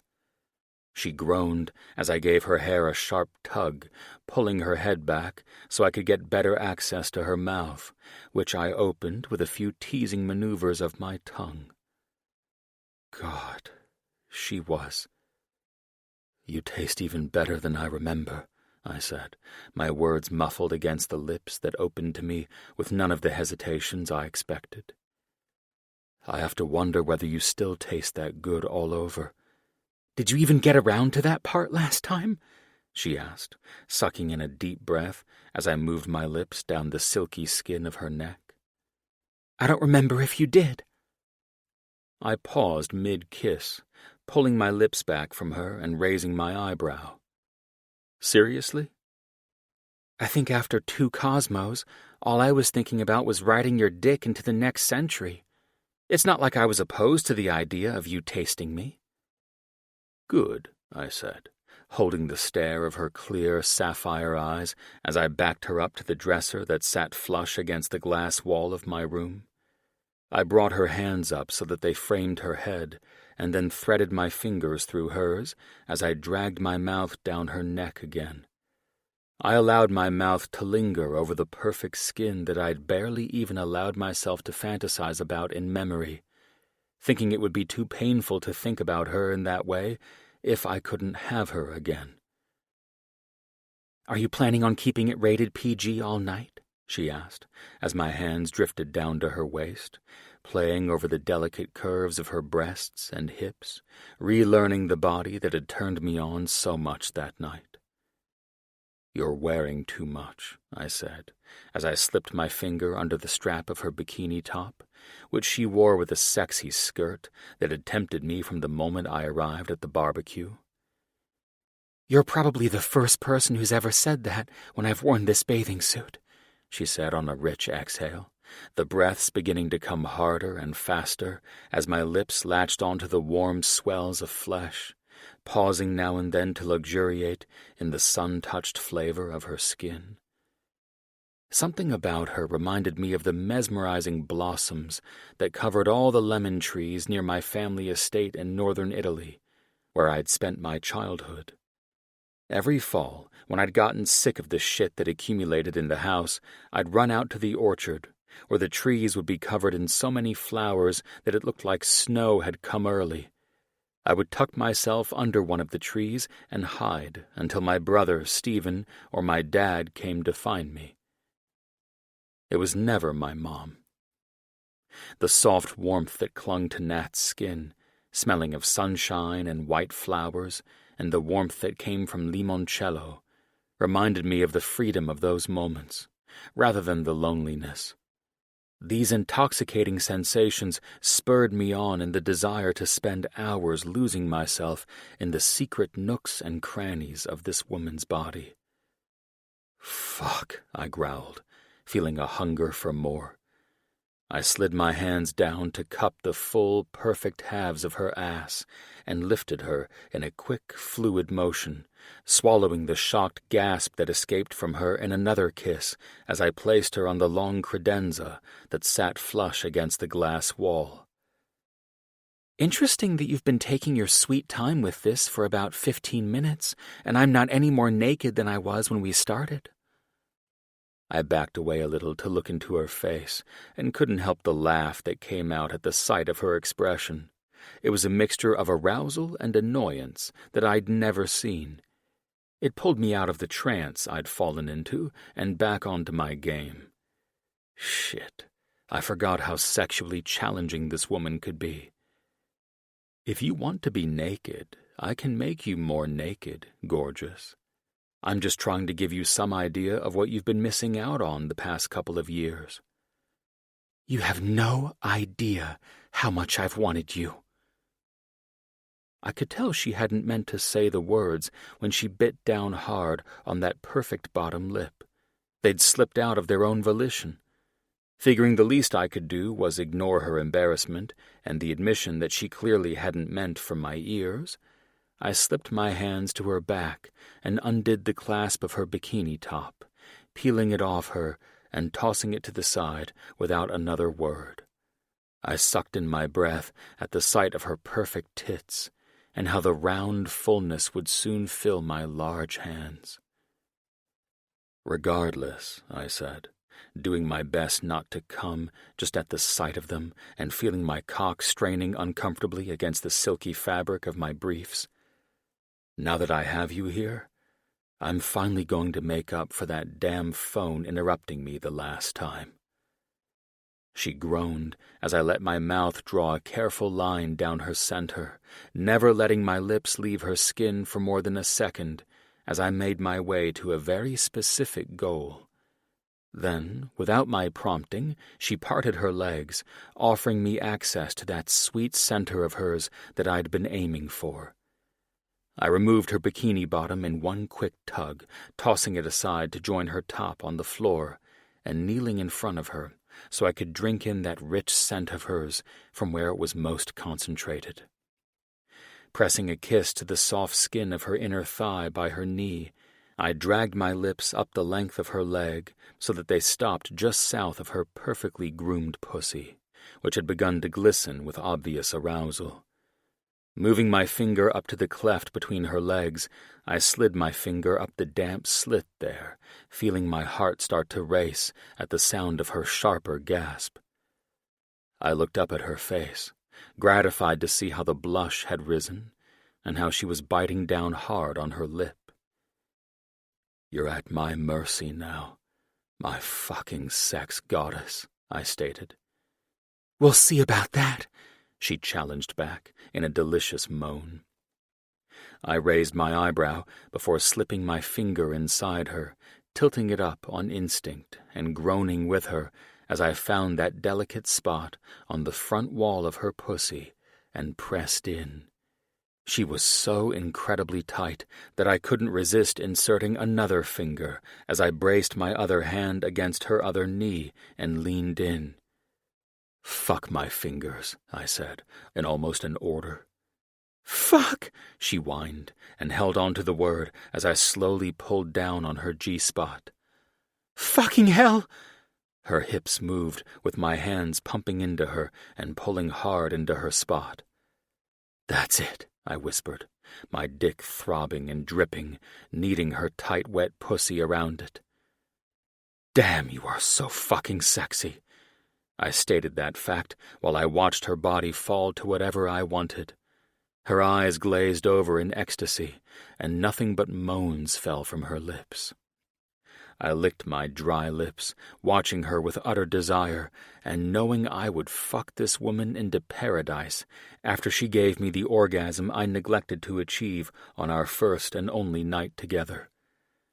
Just when I thought I had the upper hand on this woman, I swiftly fell under the same sexual spell I'd placed her under.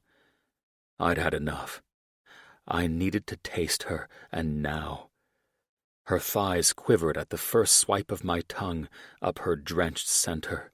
The little sigh that she gave at first contact gave me all the encouragement I needed to continue. You taste, I said, not lifting my mouth away from her swollen sex. Even better than I thought you would. Stop talking, she said with a sharp inhale. She laced her fingers through my hair and gained the control that I thought I once had. How this switched, I had no idea, but she tasted so fucking amazing that I moved my tongue and then surrounded all of her entrance with my lips. My entire mouth was twisting and pulling at her clit, while Nat's firm hand guided my face hard to please her in the exact way she wanted. With Nat in control, I delved deeper into the rich taste of her, hitching her leg up over my shoulder so that I could get better access. While my tongue worked, practically drinking down the taste of her, my fingers kept their steady rhythm, encouraged by the fluttering of the delicate, powerful muscles that were now working even harder against my fingers. "Don't stop," she said, the words pitched higher and sweeter than before. "Don't stop." "Wasn't planning on it," I said, pausing only to press a kiss to her clit before continuing the steady, circular motion of my tongue. "Spencer," she said, and the sound of my name on her sigh of arousal made me even harder. "That's right, Natalia," I said. "Come all over my tongue." Taking back my control, I watched her fall mercy to my instruction. "Come on, kitten," I coerced and teased. She writhed and moved while I watched her grip her tits, playing with her nipples and nearly making me come on myself as I watched her ride this into ecstasy. "Spence!" she cried out. I watched her drink in the euphoria her body gave her as she climaxed. Fuck, she was perfect. No other words escaped from her as that beautiful sex of hers constricted around my fingers, gently squeezing down on my knuckles as the groan that signaled her orgasm seemed to emerge from every part. Her legs clenched around my neck as if she wanted to chain me there permanently, a state of being that, to be honest, I wouldn't be opposed to. "Oh, my God," she said, dragging her long, dark red nails through my hair as the tremors in her legs began to subside. "That was—" "Don't get too relaxed," I said, unhooking her legs from around my neck and rising to my feet in one fluid motion. "I'm not done with you yet." I looked into her lovely face. The tension was gone, but there was even more mischief in it than before we'd begun. The power struggle between us and claiming each other's orgasms was intoxicating. I'd never given a fuck to watch a woman come like I just had, but something was different this time. Maybe it was because I'd waited an eternity to prove my point to her, or perhaps she was just a sex goddess that could be my other half when it came to fucking. Who knew, but this night just got fucking started. I wanted more of her, and I would get it too. "I think you have that backward," she said, sliding down from the credenza. "I'm nowhere near done with you." "Fuck yes," I said, biting my bottom lip and meeting her smile with a challenging one of my own. She pulled me down to her, pressing her mouth to mine as she dragged her fingers down my chest. She practically drank herself off my bottom lip as she pulled it between her own. "My turn," she said, grinning as she ran her tongue over her full lips. She pressed her teeth into my neck while my body shuddered in response. I closed my eyes in anticipation of what Natalia had planned next. I shoved my hands into my hair, doing my best to think of anything but the myriad sensations from the teeth grazing over my chest to the hand that had run down along my ribs, where Nat efficiently removed my briefs without effort. Fuck, she's good. "Jesus," she said, wrapping her hand around my cock as she dropped kisses down my chest. "You're even bigger than I remembered." Suddenly, there was nothing. No contact, no speaking, no soft grip of her fingers that barely reached around me. My eyes snapped open, and I looked down to see her poised on her knees, staring at me like the true goddess she was. "Damn," she said, the breath from her words dancing across my sensitive tip, sending a jolt of energy through me. "Where do I begin?" "You going to do something with those lips, or tease me with words?" I responded, my dick practically jumping in her silky smooth hands. Without another word, I was entirely enveloped in the warmth of Nat's mouth. My eyes drifted down to where I watched her, mesmerized by the look of her mouth around my dick and how she appeared to be devouring me like I was the rarest delicacy. She paused now and then, pulling me out of her mouth to run her tongue up the underside of my cock and carefully lick up every drop of pre-cum like it was a sin to let it go to waste. When she opened her eyes and looked up at me through heavy eyelids, I knew I wouldn't fucking last, and that her mouth wasn't where I wanted to finish. I reached down, pulled her to her feet, and spun her around quickly. "That's not where I'm going to come," I said, climbing up my bed so I could face her. "I'm not going to pump all of myself down your pretty throat." "Not now, at least," she said, pulling me up and catching my lips with hers, and I dove into that kiss, pressing against her body with mine. I reached down and caught her around the knee, bringing it up so that her leg was wrapped around my hip. We both groaned as the adjustment brought us into perfect alignment, and my cockhead slipped up against her perfectly slick entrance. "What do you want, gorgeous?" I asked, leaning down to kiss her delicate neck. "Where do you want me?" "Stop fucking around with me," she said, the annoyance in her voice tempered by her breathlessness. "And fuck me, immediately." I plunged in, almost losing my mind at the perfect tightness of her. I kept going until I was seated to the hilt, reaching down for her hand and bringing it up so I pinned her wrist above her head. I shook from head to toe as I tried my best not to shatter from the initial contact. "Fuck," she said, bringing her foot up so her toes danced along my ass. "Yes," she whispered, turning her head to the side as I moved in deeper. "That's it," I said, emerging from her and plunging forward, satisfied when I saw her eyes roll back. "God damn, Nat. You're so tight." I barely knew what had happened when, all of a sudden, I was on my back, and Nat was moving above me. Her perfect breasts bounced as she moved up and down on my cock, her eyes shut, as she lost herself in the movement. I felt the soft movements of her pussy and knew that she was close, so I moved my thumb down to her clit and began to massage it to help her get where she was going. "Oh, fuck!" Her eyes flew open, and again, there weren't many more words that escaped her as she froze on top of me, the orgasm running through her, her pussy massaging my cock as she came spectacularly. "Nat," I groaned, thrusting up into her. "I'm not going to last much longer."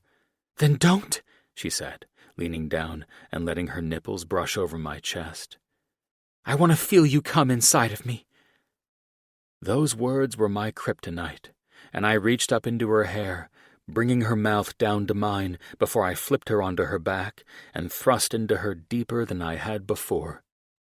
The orgasm broke over my head like a wave, shaking through every muscle.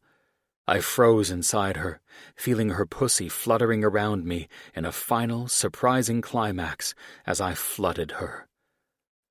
"Holy shit," I said, smiling and allowing myself to linger inside her as I moved to my side. "That was insane," she said, finishing my exact thought and reaching up to run her nails through my hair. "You were good the last time, but I was not expecting that. I think I've lost all the power in my legs." I chuckled. "Well, good thing you don't need your legs to keep doing what we've been doing." "No, but I do need them to go to the Apple store." She turned to look at the clock on my bedside table. "Which we've missed, by the way." "We'll go tomorrow," I said, leaning down and kissing her collarbone. "Tomorrow?" she asked, her voice taking on a playful Marilyn Monroe-like tone as she ran her fingernails through my hair. "I hope you have enough energy to keep this going all night, because I'm not the type to curl up and cuddle." I arched my eyebrow at her. "I was just about to say the same," I said, feeling myself harden again, still inside her, as I leaned forward. "And I should probably warn you, my cock is ready for round 2. "Trying to scare me, handsome?" she said with a laugh. More like preparing you for the night ahead, I smirked. Then my lips found hers while we both moaned, knowing this night was just getting kicked into the right gear. Chapter 5. Nat. When my eyes fluttered open the next morning, it took a moment before I was able to fully comprehend where I was. The stunning, glittering pattern cast over the water reminded me of the diamonds that might be scattered over a jeweler's felt, adding sparkling dimension to the ocean that spread out beyond Spencer's bedroom. Right. Spencer Monroe. I stretched out in the enormous Alaskan king bed, luxuriating in the feeling of the Egyptian cotton sateen against the skin that had been kissed, licked, and touched in every conceivable way the night before. I should say, throughout the whole night the night before. I don't think there was a spare moment where he wasn't touching me, or I wasn't feeling him, or we weren't running our tongues over each other, or some part of him wasn't inside me in some way. I was overly impressed by Spencer's stamina, and because I was highly critical of anyone who attempted to satiate my sexual needs, it wasn't easy to impress me. All that said, that's what I was taking away from this experience: great sex, and the possibility that I wouldn't reject another offer of a night like that with him. Was I going to attach myself emotionally? Fuck no. It was off the charts sex, and that was it. I smiled as I sat up, letting the sheet fall and exposing my skin to the chilly air of the room, indulging in the feeling of goosebumps as they came up all over my body. I wove my fingers together and stretched them out, leaning into the stretch before I thought to check my cell phone. I nearly lunged over to the bedside table, but there was nothing. Shit, that's right. My cell phone was submarined yesterday in the pool, which was why I'd come over here in the first place. Strangely, as my eyes singled on the bedside table, I wasn't nearly as stressed out by the idea of my phone being unusable now as I'd been last night. But that was probably because all the stress had been worked out of me in my favorite way. Hey. I looked up to see Spencer standing in the doorway, looking sexy as fuck, wearing nothing but a pair of dark trousers and holding a tray. Shit. This man had abs of fucking steel that reminded me of feeling and licking every hard ridge of his body. Please tell me that that tray has something I can lick off your body, I said with an eyebrow arch. He grinned at me. Just coffee here, but there's Nutella in the kitchen. Would that suit your needs? Perfectly, I said. I hope you know that I'm particular about my coffee and... You like a semi-dry cappuccino with macadamia milk and an extra shot? He said, leaving me to study him in silence. Way ahead of you, my little vixen. First of all, no more silly pet names. They turn me off. He raised his eyebrows. We have rules for fucking now? I met his sexy, challenging gaze with one of my own. When it comes to sex, I pride myself in breaking the rules, Spencer Monroe. Excellent, he answered, walking over to me. I, too, pride myself in breaking the rules, even your petty ones. I realized then that I probably should have never mentioned that the pet names turned me off, mainly because they did, and now this guy would likely use them, believing he was breaking sex rules. Oh, what the fuck ever.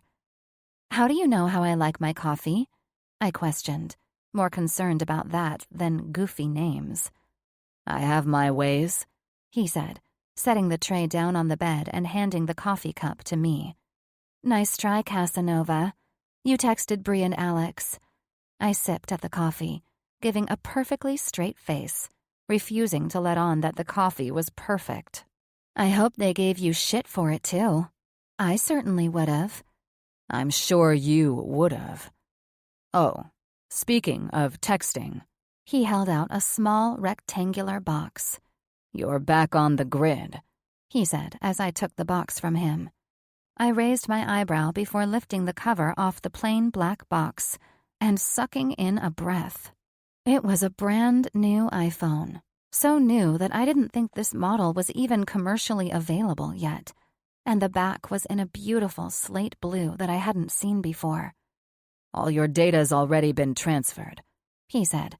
"It needs you to set up your Face ID and a few other incidentals. After that, it should be just like having your old phone back." "And with the added luxury of a new model," I said, pressing the power button and going to the settings. I quickly did the last few personal housekeeping things, and the phone was ready for use. To my surprise, a text from Brienne was already waiting for me. Bri, "Of all the times you have no phone to communicate, it's when you go home with Spence. Text me when you get this. Winky face." I couldn't help the smile that spread across my face at that, and quickly typed back. "Nat, back online, sweetheart." It wasn't a second before I saw the 3 dots showing Bri was texting back. Bri, "Well?" Nat, "Well, we fucked. What did you think would happen? We'd fall in love?" Bri, "What am I going to do with you?" Nat, "Nothing." Bri, "So what now? You guys have been enemies since forever. I'm thinking makeup sex." I rolled my eyes at her adorable, romantic heart. Nat, "This conversation can wait until you and I have lunch at the Ivy. Not with Spencer sitting next to me on his bed." Bri, "Oh, shit." Nat, "Go enjoy your husband and kiddos. I'm just getting my order in for breakfast." I chuckled softly at Bri's eye roll emoji. Then I rolled my own eyes at the thought of what Spencer and I left everyone to discuss at the party when we exited unapologetically. I couldn't give half a fuck about them talking about us fucking, but I drew the line at them expecting it to end in a love story.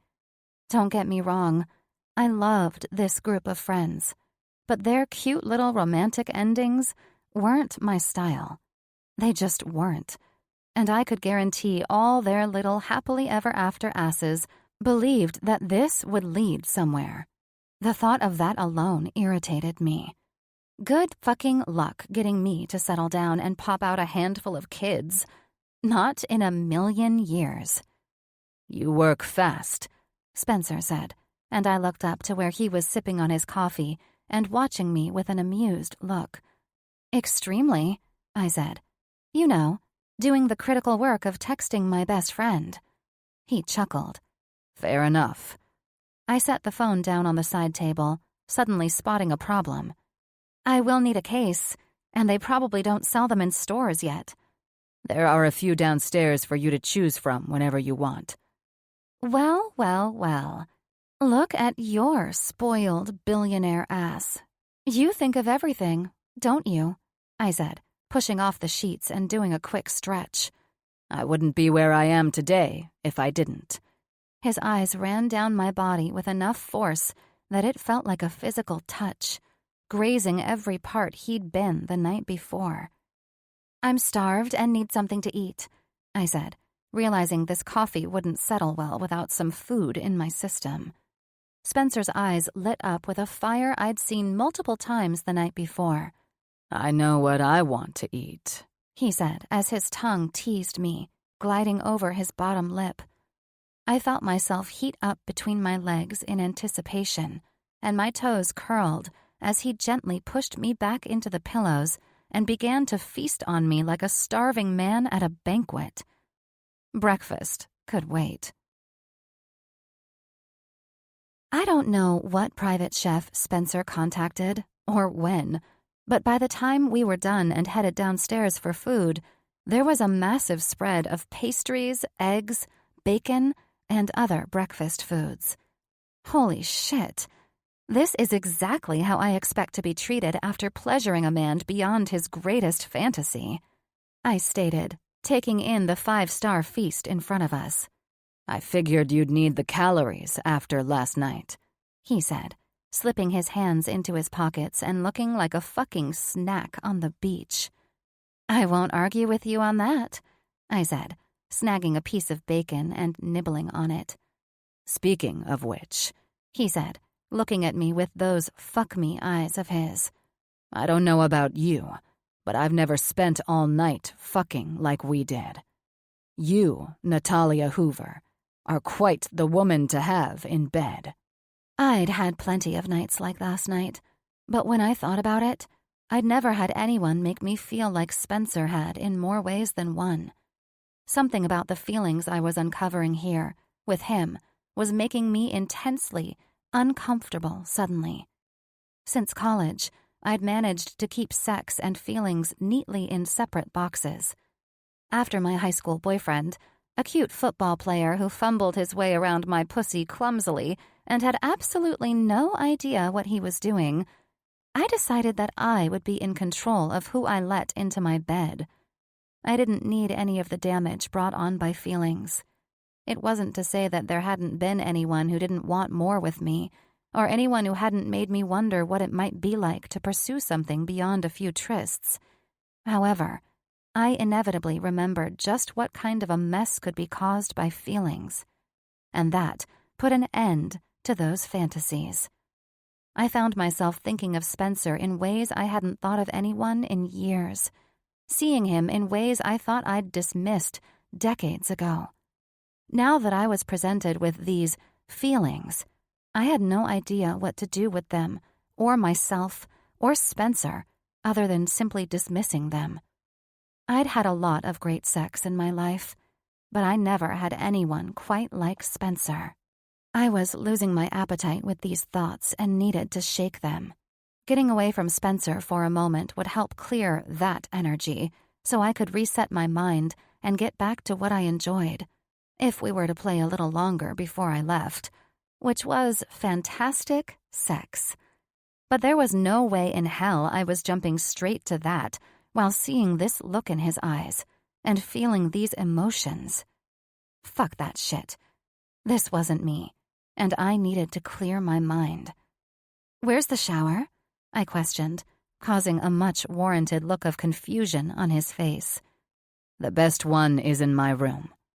I'll take you to it."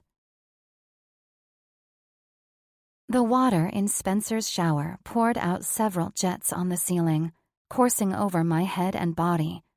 I luxuriated in the feeling of the heat as my muscles slowly unkinked, and I rinsed out my hair in the heat of the overhead jet. The floor of the shower was a beautiful, dark marble, and a small window at the back looked out where the tide came in over the rocks. The sounds of the shower seemed to combine with the waves, and all of it relaxed me in the most perfect way. I nearly jumped through the clear glass of the shower when a set of large, tan hands settled over my belly.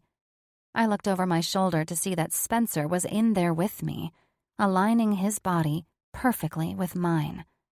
I moaned as his damp hands slid over me, pulling me flush against his perfectly toned chest. "That feels good. Another round, eh?" I said, my mind reset and ready to go again.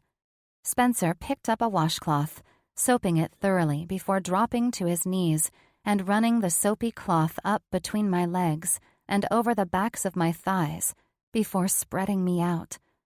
"I want you to stand," he said, looking up at me, "while I make you come." He used that dominant voice I would only allow if it meant I was getting pleasure from it. "Yeah, you will," I said, meeting his dominance with my own. "I'm going to bring your gorgeous self."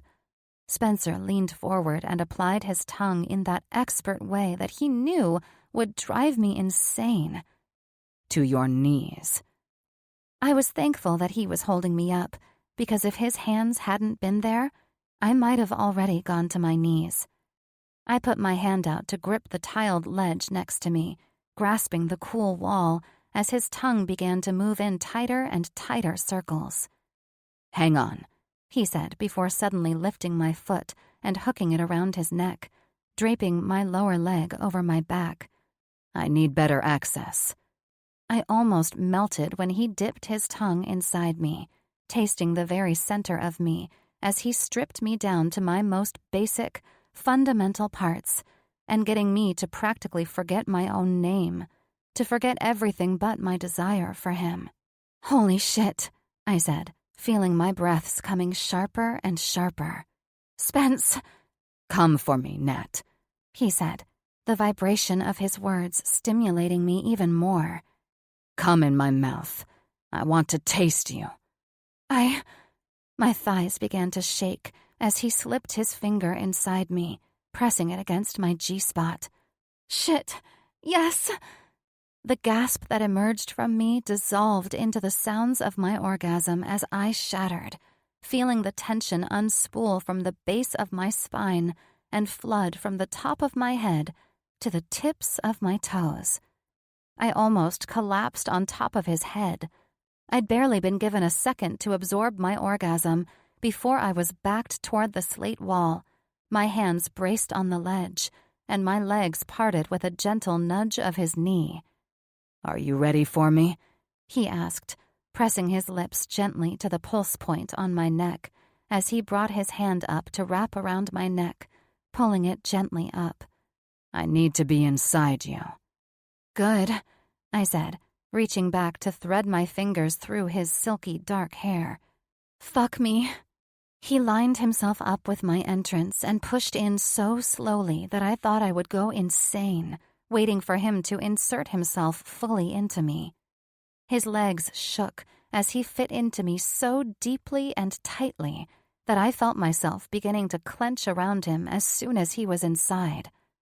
"God," he hissed into my ear, the word coming in low and deep. "Squeeze my dick with your pussy." I tightened my pussy in movements that nearly made Spencer's legs buckle. "You're so fucking tight," he groaned. I moaned as he wrapped a gentle hand around my neck and plunged so deeply into me that I thought I'd take him in at the root. I tightened my pussy as if trying to hold him there, massaging his cock with my internal muscles. "Holy shit, Nat," he said with a gasp. "What the fuck was that?"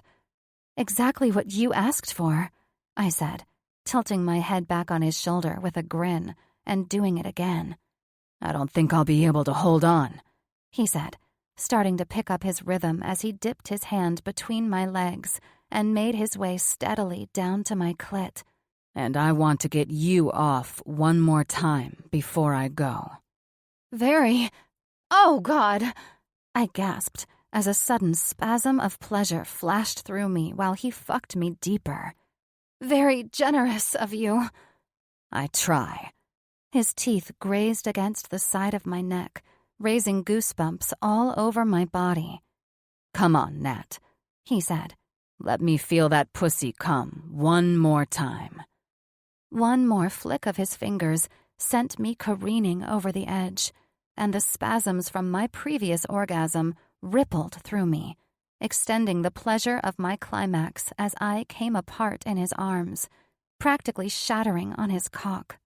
The groan he emitted into my ear was the only clue he gave before his enormous cock plunged even deeper than before, nearly splitting me open before I felt the warm flood of his cum spilling into me. Reaching up, I pulled his face down to mine, dipping my tongue into his mouth as I tasted him once more, luxuriating in his kiss. That evening, as the sun was setting, I was sitting on the couch and thinking about how long it had been since I'd spent a weekend doing no work at all. Even on girls' trips, I'd take a few work calls, answer emails, and do some commission work. But never in my life had I gone an entire 24 hours ignoring my job in favor of sex. This was a new level of decadence for me, and I'd practically written the book on decadent sex adventures. As I contemplated the ocean with wet hair, wearing one of Spencer's button-downs, I thought about how different this was for me, and how this couldn't last beyond tomorrow. There was just no way I'd be able to see this through after this.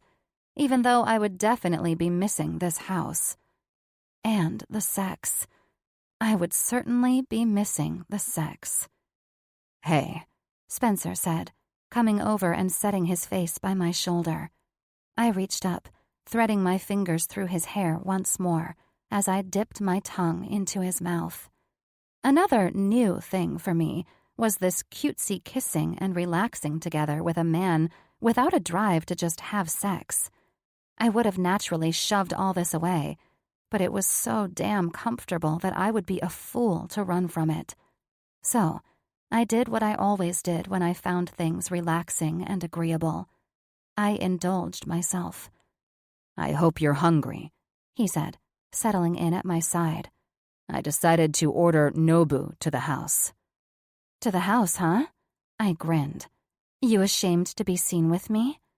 "If I took you to the restaurant, you'd have to get more dressed than this. And that just wouldn't do for the plans I have about how we'll eat dinner together tonight." "Well, I have plans before we eat dinner." I smiled as I leaned up on my knees to kiss him again. "How long till the food gets here?" "About a half hour."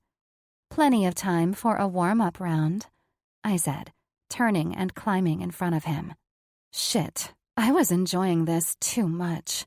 I never believed I had a sex addiction, but I might have to question that after the last 24 hours. But that was for a different day.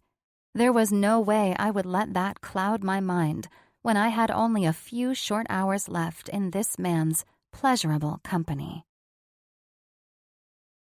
Chapter 6. Spencer. I'd always been good at separating my life from my work. When I was back at the office on Monday, I was doing my level best to fall back into my usual way of working, looking over earnings profiles, finding where the flaws in certain businesses were, and ranking the pitches in terms of appeal. For the most part, I was doing a pretty good job, finding the gaps in Mitchell & Associates' crown and earmarking the proposals that I felt would fit in those empty spaces as the jewels we needed. It would be a full slate of meetings for me leading into next year, and I wasn't mad about it.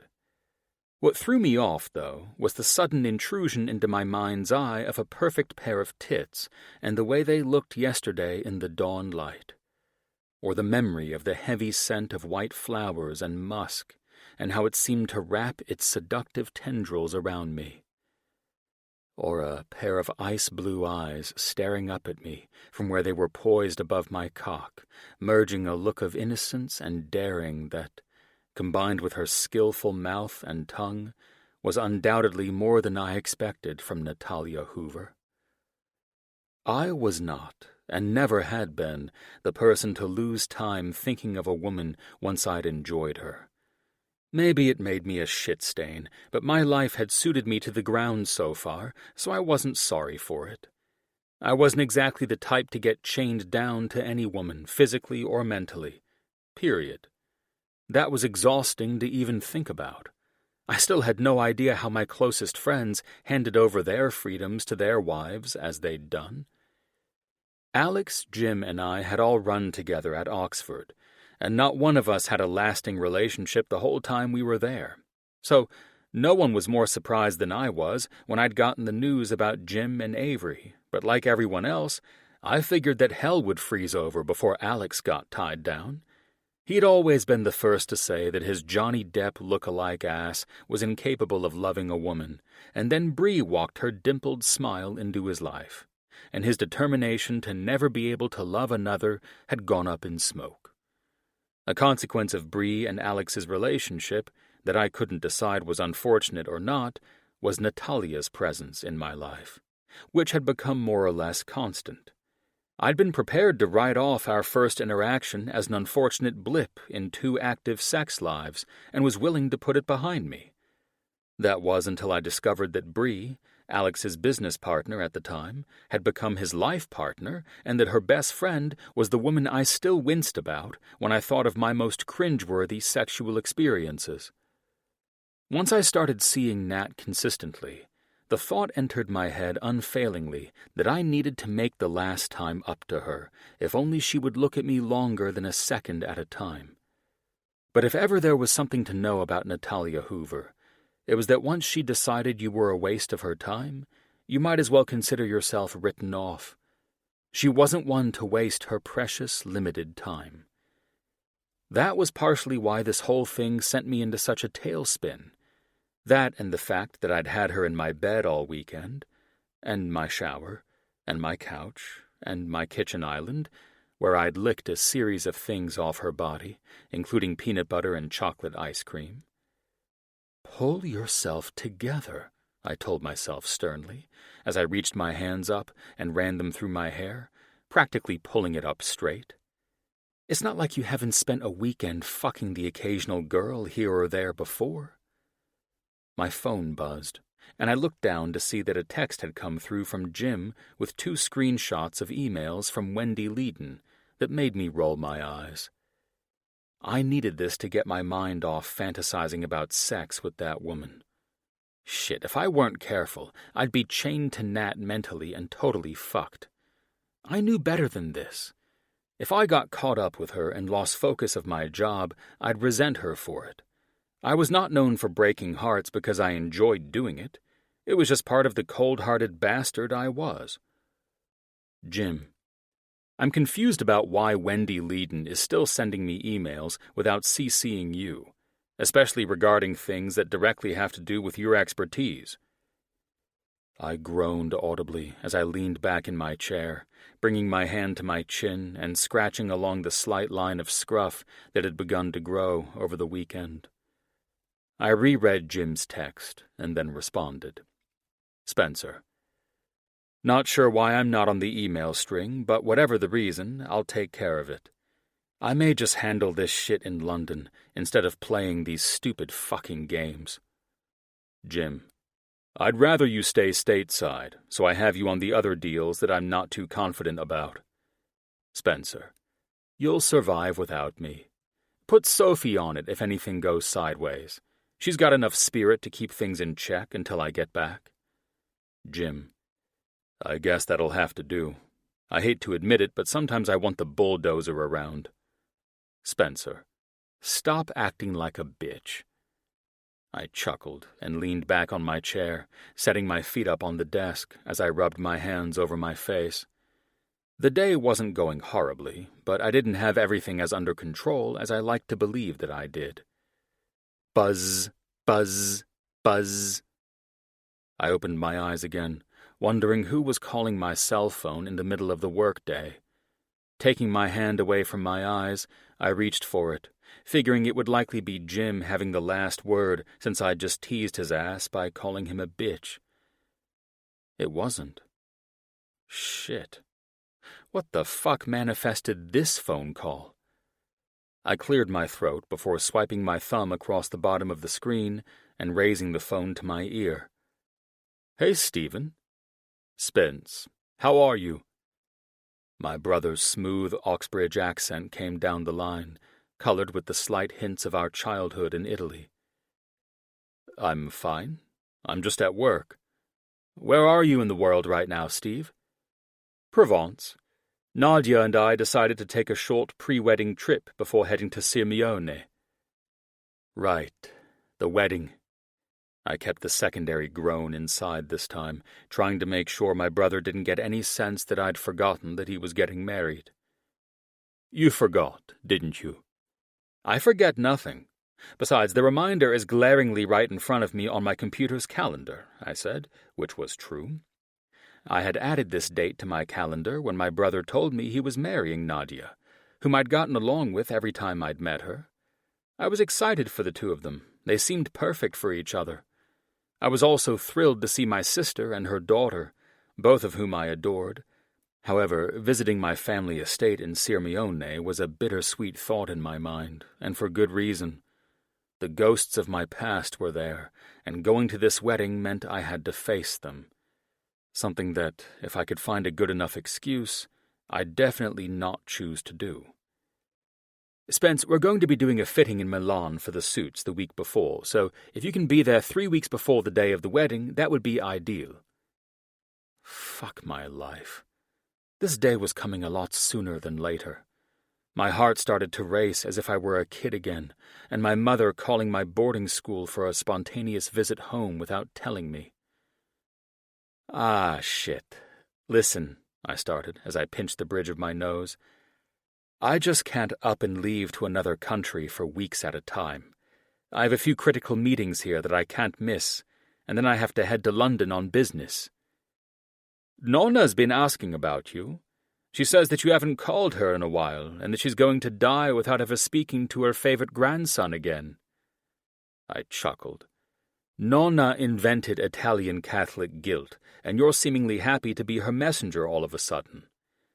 No, but I did inherit her talent for it. You might have gotten the Italian looks in this family, but I got our matriarch's personality, so I'm here to reinforce that you should come and spend time with your grandmother, sonny boy. I can agree that you certainly didn't inherit the Italian looks, but that's about it, I said, chuckling again. Listen, I really do want to see her, and you, not to mention Sloane and Becca. I've missed them a lot. But you already know what's been keeping me back. It will take a lot more than Nonna missing me to get me to show up. I'm sorry, but it's a fact. Yeah, I know, I guess, he said in defeat. I hated letting my brother down, but he knew why I couldn't be pressed to show up. The knowledge filled the silence between us, the way the distance had for years that had been rooted by the vengeful individual who took responsibility for our upbringing. All three of us children had tried to spend the last few years since we'd become adults making up for lost time. Still, the lingering presence of our mother hovering over everything we did had always prevented any real vulnerability.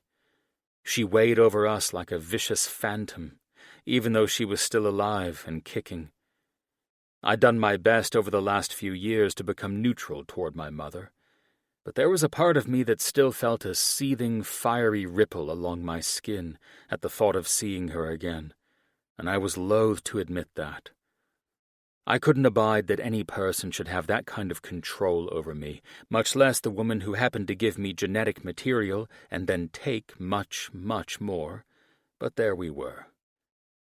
Stephen must have known where my mind was, because he said, "So that you know, she disapproves of Nadia. That shouldn't be a surprise to you, though." Why is the woman even going to the wedding, then? Her malice, spite, and diabolical way of doing things will forever be lost on me. The way I see it, it serves her purpose only. She's obviously still trying to wield control over Sloane and Becca, and through them she works to control the two of us. How the hell does she manage to control them? I questioned, with annoyance and disdain for our mother. I'm not sure. I think it has something to do with Becca having UK citizenship rather than Italian, but Mum refuses to answer any of my questions about the matter. It's a giant mess. Sounds like her usual bullshit, I sighed, rubbing my forehead. I wasn't looking forward to seeing Heidi, our mother, again, not at all. She'd always enjoyed Stephen's company, though, given that looking at him was like looking in the mirror for her, but she'd barely been able to look at me without a grimace. Everything about being in her presence was negative, and I'd rather not be a part of the misery loves company bullshit. By the way, Stephen said, his voice taking on a more amused tone to counter my silence, I figured you should know, we saved you a spot for a +1 if you want to bring someone. +1? Why the fuck would you do that? I asked, my tone dry as the Malibu hills in the middle of August. When was the last time I ever brought someone home? I can answer that exactly. It was Hillary, the girl who went fully mad over you in university. Mother really bonded with that one. Yeah, of course Mother loved her. She was just as insane as she is. Speaking of which, Mum keeps asking whether you're bringing her to the wedding. She says there's been no one since who comes close to her caliber, and that she'd, and I quote, like to see you happy once more. I burst out laughing. Of course our mother would believe the nutcase would make me happy. What a fucking insult. How unsurprising. The way I see it, though, if you bring Hillary, she'll entertain Mum, so you can enjoy yourself around those you actually want to see. Hillary is nuts, but she's cool enough. I'm not using that woman to avoid our mother, If I show up by myself, if you show up by yourself, you're just asking for more hell than you need. You know very well that if you show up single, Mum will be on a mission." "I fucking know that," I said. Frustrated, I was forced into this bizarre corner of insecurity and doubt, all brought on by a woman who damaged me far worse than I gave her credit for. "It's honestly not worth it," Stephen pressed, while I went into damage control mode. I hated that my mother was the only person in the world to make me hesitate. Perhaps a shrink could have helped me deal with those issues, but I didn't have time for that shit. Fuck, I didn't have time for this shit. "Well, what should I tell her and Nadia about whom you're bringing? Because I can guarantee that if you come alone, she will make a spectacle out of you. It's not worth it." "Trust me, I know." I sighed, wondering how I would pull this off, and hoping the woman I had in mind would go for it. There was no way I would completely abandon the idea of showing up for my brother's wedding. Fuck that. I wasn't as horrible a person as my mother, but there was also no fucking way in the world I was showing up weak and vulnerable for her to attack. I was not going to give this woman anything. I stared down at my fingers strumming along the polished surface of my desk and smiled at the idea of Natalia Hoover arriving on my arm, knowing Nat had precisely what it took to deal with an evil bitch like my mother. Nat could hold her own. She was practically the female version of myself, which was highly attractive to a man like me. She was in a separate class from anyone I could think to bring, and if I ever wanted to best my mother, then I needed to play the game on a completely different scale. If she wanted caliber, I'd give the woman caliber. "Give Nadia my love, and tell our mother that I'll be there, and I'll be bringing my wife." Probably a bit extreme, but dealing with my mother brought everyone to extremes. The silence went on for long enough that I thought the line had gone dead, and then my brother's rich laugh came down the phone line. "Very well, then. This is one phone call I will be happy to make." Chapter 7. Nat. The blueprints for the new luxury neighborhood going up in some of the protected Malibu hills took my breath away as I went over them. I flipped through one after the other on my iPad, sipping on my second coffee of the morning as I lusted over Brienne's latest designs. My best friend had outdone herself on this latest project, a set of high-profile mansions slated to sell at upwards of $20 million each before they were even built. I couldn't lie. As I looked through the blueprints and the rendered images of the projected three-dimensional depictions, I was positively salivating over the homes. I'd been wanting to make the move to Malibu for years, feeling as though I was outgrowing the condo in Beverly Hills, where I'd spent my 20s and carved out my impeccable reputation over years of sleepless nights and high-dollar deals. Over the last 9 years, my climb had been meteoric, and I was thrilled at the idea of moving out of the city, at least on weekends. I'd built up a substantial enough nest egg that buying property in Malibu was a possibility by now, and I looked forward to being neighbors with my best friend, her husband, who'd become a brother to me, and my little nephews. And yet, even as I went through the different properties, I couldn't settle on any house that felt right for me. It wasn't that there was anything wrong with the land or the potential houses. Brienne was a master of her craft, and she never would have let a single detail slip past her notice, at least not within the scope of design or engineering. The girl was on top of her shit, as her father had always insisted she be. She refused to build on flawed land or with shoddy materials, and what she built was as close to structurally perfect as possible. The problem was what I'd seen several clients experience while house hunting, and what Say Yes to the Dress loved to make such a huge deal about. It was the glass slipper effect. That indefinable thing one felt when something was exactly right for the person searching for it. If you didn't feel that thing, then it wasn't the right prospect. What was more, if it wasn't right, it didn't make sense to try to force it.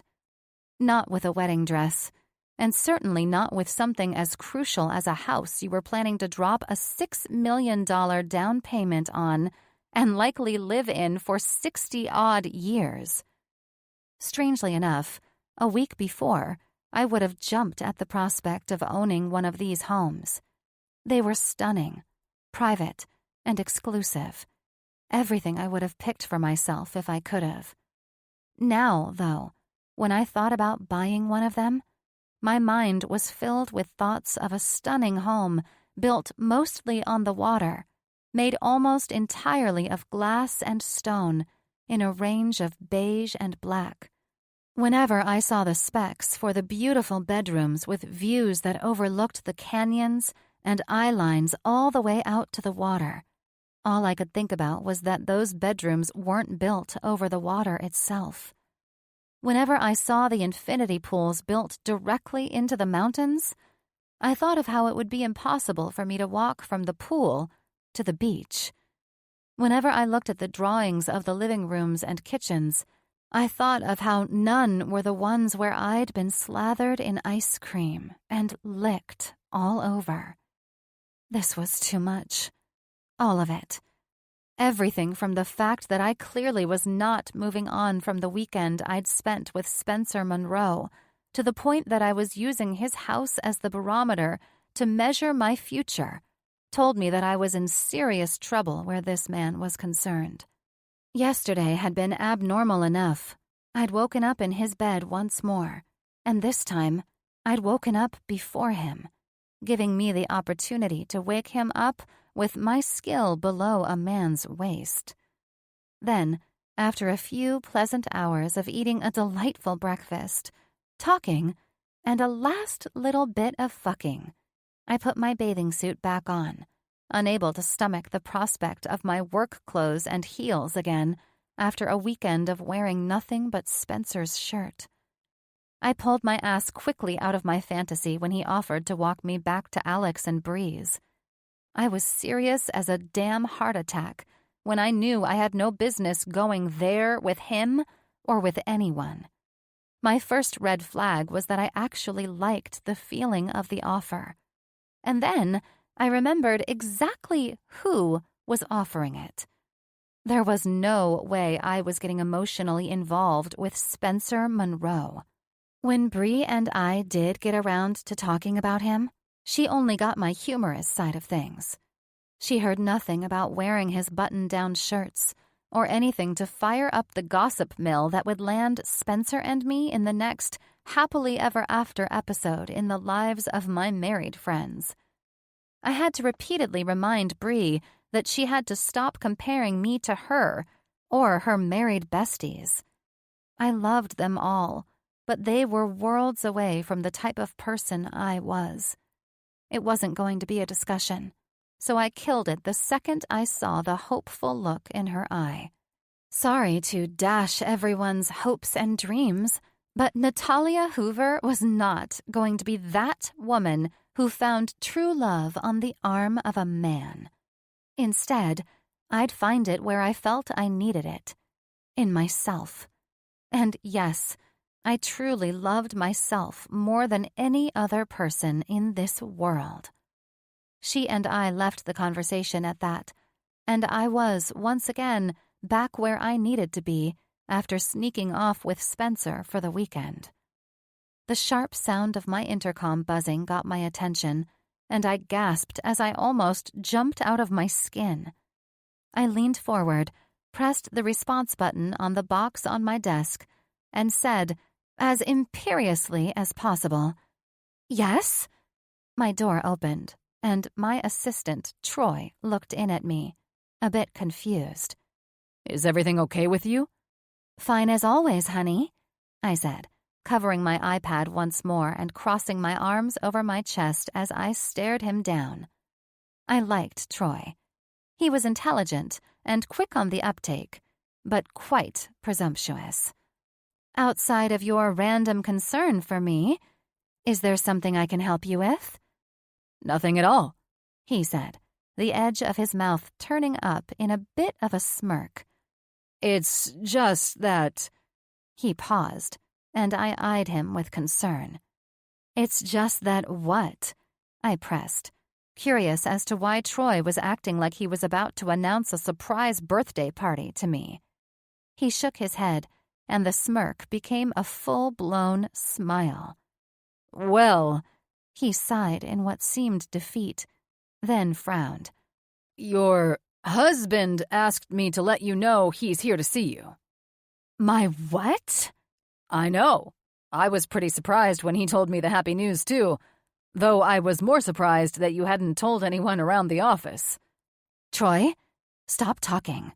I set my tablet down on the desk, bringing my hand up and rubbing the back of my neck. What does this husband of mine look like? Kind of like Chris Evans, if Chris Evans had dark hair and brown eyes. Raising his eyebrow again, he cocked his head to the side. Honestly, you could do a lot worse. I'd marry him in a second. God help you, Spencer, I thought with a sharp inhale. Jesus, could this be any more of a Monday? Bring in Dark Captain America, and I'll let you know if he's single when I'm done with him, I said dryly. Troy stepped out, and within seconds a tall, extremely hot snack of a man entered my office. Spencer grinned at me, and his look was cocky enough for me to want to pull off my shoe and throw it at him. But, unfortunately for me, that would be a waste of a good Louboutin. Hi, darling. The rich, deep voice with a hint of an Oxbridge accent said, prompting my eyebrow to arch. What did I say about ridiculous pet names? I questioned without a smile. They turned you off, he answered, sitting in the chair across from my desk. He propped an ankle up on his knee, fully relaxed and ready for whatever the bastard knew my response would be to him showing up here unannounced. So, why would you use a pet name directly after coming here without an invitation? And, more importantly, stating you're my husband. Well, Just what the fuck do you think you're doing, Spencer? I decided to stop playing his games and figure out what had possessed this man. I figured you were an extremely busy businessman, out trying to run the world. Not the world, he said. Just Mitchell and Associates. Which might as well be the world, I retorted with a sigh. Look, I'm also busy, so let me set the record straight. I had a great time, but the reality is, I'm at work and very well satiated in the sexual department. I do have you to thank for that. So, thank you. And goodbye.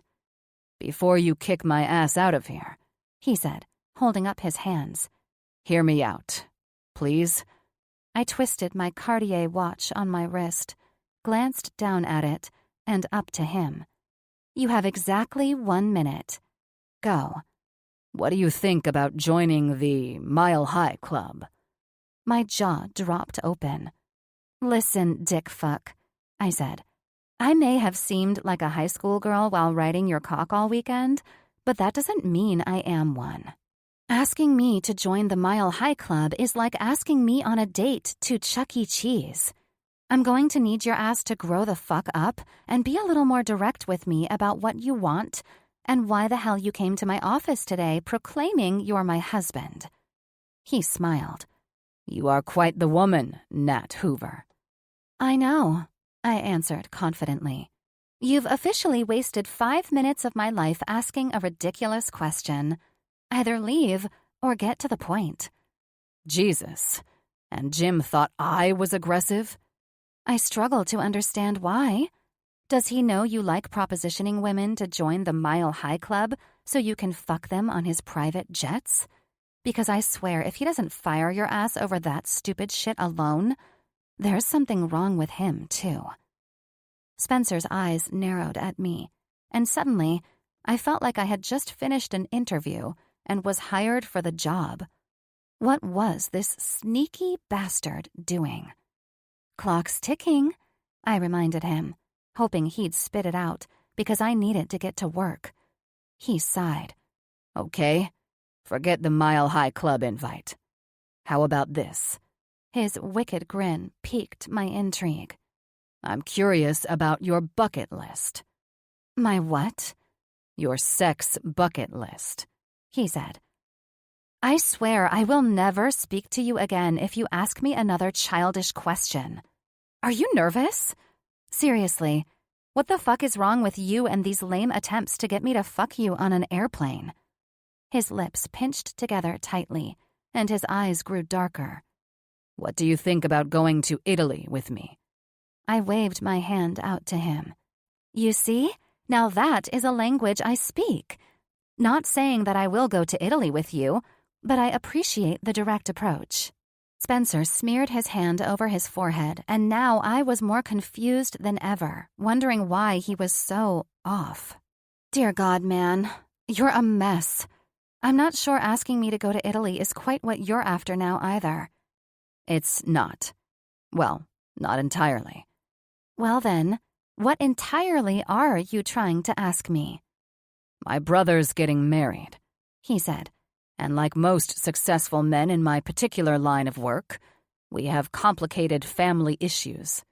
Demons from our pasts, so to speak." "If you dare compare your life to Alex Grayson's and his demons, I'll hurl my shoe at your forehead." "I'd never," he said. Now, he had a bit of sympathy from me because it was clear he seemed pretty disturbed by this wedding. "I'd like to invite you along with me. My mother is quite a singular woman. Well, without saying too much, I don't want to show up as her billionaire bachelor son. I'd prefer to arrive married and for you to be my fake wife." I swallowed. This sounds like a goddamn romance novel, which I dare say I would not read because it's not my thing. I have no desire to be on the arm of a wealthy man in a suit, faking that I'm married to him because I'm some desperate fool. He rolled his eyes. "Do you insult everything or just things that I suggest?" "Both," I said, completely done with this conversation. "And no, I'm not going to allow your rich ass to whore me out and pretend to play house for the benefit of your family either." "You're impossible," he said with rising frustration. "Indeed I am," I returned. Honestly, I was more than a little surprised he hadn't left yet. He sat there with a defeated look that made me feel almost bad for him. "However, you look like a lost schoolboy in desperate need of a friend, so I might consider this just to prove I have a heart for people I enjoy being around." "Enjoy being around?" he questioned, more hopeful now.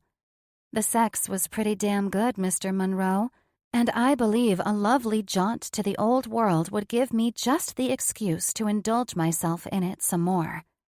"Well, shit. All I had to do was offer you sex?" "You have met me, haven't you?" He laughed and let out a breath of what I assumed was relief. "Listen, I'm not just doing this for sex." I smiled at him. "I'm no fool. I saw a look in your eye at the mention of that mother of yours." His face darkened again. "I'm guessing she's a pretty awful woman if her son reacts like this without even being in her presence." "You have no idea. But, to be honest, I wouldn't have you on my arm, pretending to be my wife, if I thought you couldn't handle her." "Oh, honey, you have no idea how well I can handle women who seemingly ruin their families' lives by being a bitch," I stated. "How could you tell she's like that?" Wild guess with the help of a few hints from the spoiled, sex-crazed, heartless, workaholic rich kid sitting in front of me. "This may not be as easy as you think." The way his mouth tightened whenever he mentioned his mother didn't escape me. "But I know how tough you are, and that you won't take any shit from her." You're just lucky the sex is good. I winked at him, feeling a bit happy I could join in on some fun to ease the burden. Why the fuck not? I dug shit like this. Oh, the sex will be worth it. You can trust me on that. I crossed my legs tightly at the thought of what lay ahead in that department. I expect it will be, I answered, taunting him. I'd like to fuck your sexy ass all the way to Italy and back. Now you're just torturing me with the idea. I couldn't help the smile that spread across my face. When is the wedding? September 25th. Shit. I shook my head. I'm going to be in London for meetings the week of October 4th. I can't go to Italy right before. Well, damn. All of that just to reject your handsome, desperate ass. Actually, that happens to work perfectly with my schedule. I'll also be in London for meetings then, he said, standing up. Which means I'll be claiming your ass all over London, too. I clamped my lips together. One last question. Go. He looked at his watch, then back at me. You have less than a minute, he teased, and I rolled my eyes. Why exactly do we have to be married? His face darkened again. So my mother won't try to get me to leave you at the risk of her financial stability. I sat back, studying him. What the fuck was I up against? With the silence filling the room, and Spencer clearly affected by his last statement, he nodded at me, buttoned his jacket, and walked out of my office without another word. Chapter 8. Nat. I hit the buzzer on the intercom for the second time, tapping the toe of my Jimmy Choo heel on the cracked concrete. My arms weighed down under all the Korean barbecue I was holding, and rapidly growing more and more uncomfortable in every way a woman can when wearing a tight skirt and heels, standing south of Olympic Boulevard as she waited for someone who clearly wasn't coming to let her in. God damn it, Shane, I murmured under my breath, wondering if my brother was passed out or screwing some broad and not answering the door. I reached into my purse to pull out my keys, isolating the spare that my little brother had given me to his apartment. It had only been for use in case of emergency, but the last time I used it under the assumption that it was an emergency, I ended up walking in on my brother in the middle of fucking some random girl from one of his programming classes. Seeing my brother's naked ass wasn't an experience I was particularly interested in repeating. Still, we had plans, and I couldn't help feeling worried that something else had happened to keep him from coming to the door. Oh, hey, sis. A softly musical voice came from above my head. I looked up to see my brother's handsome face. His beautiful brown eyes, which began taking on more than their share of exhaustion at much too young an age, were just as hazy as I'd expected, with even bigger pupils than usual. I know you weren't about to use the emergency key without permission, were you? What the hell do you mean without permission? I retorted. When I'm stuck south of Olympic after 9 and my brother's not answering, I'd say that counts as an emergency. Wouldn't you? I'm not sure. With those shoes, I'd say you have a pretty decent weapon on hand, he said, holding the door open for me. What'd you bring for dinner? Korean barbecue, I said, leading the way up to the second-floor apartment my brother had been living in since he graduated from USC by the skin of his teeth. Damn it, he said. I was hoping for pho. If you'd wanted pho, you should have answered my text, I said. Aside from the cheap rent, one of the few things I could say about this neighborhood was the fantastic food that could be found nearby. Some of the best restaurants in the city were within a 4-block radius of this apartment, as crappy as it might seem. The only problem was the vast majority of people who ran in my circle had a stick up their asses about any restaurant with less than the $3 signs icon next to the place on Yelp. Then there was my brother and his crowd. I honestly couldn't say much without getting upset or disturbed by his life choices. I'd probably never come here to check on him if I did. Instead, I accepted it all for what it was when it came to Shane. Since he was little, my brother had a different way of responding to stress than me.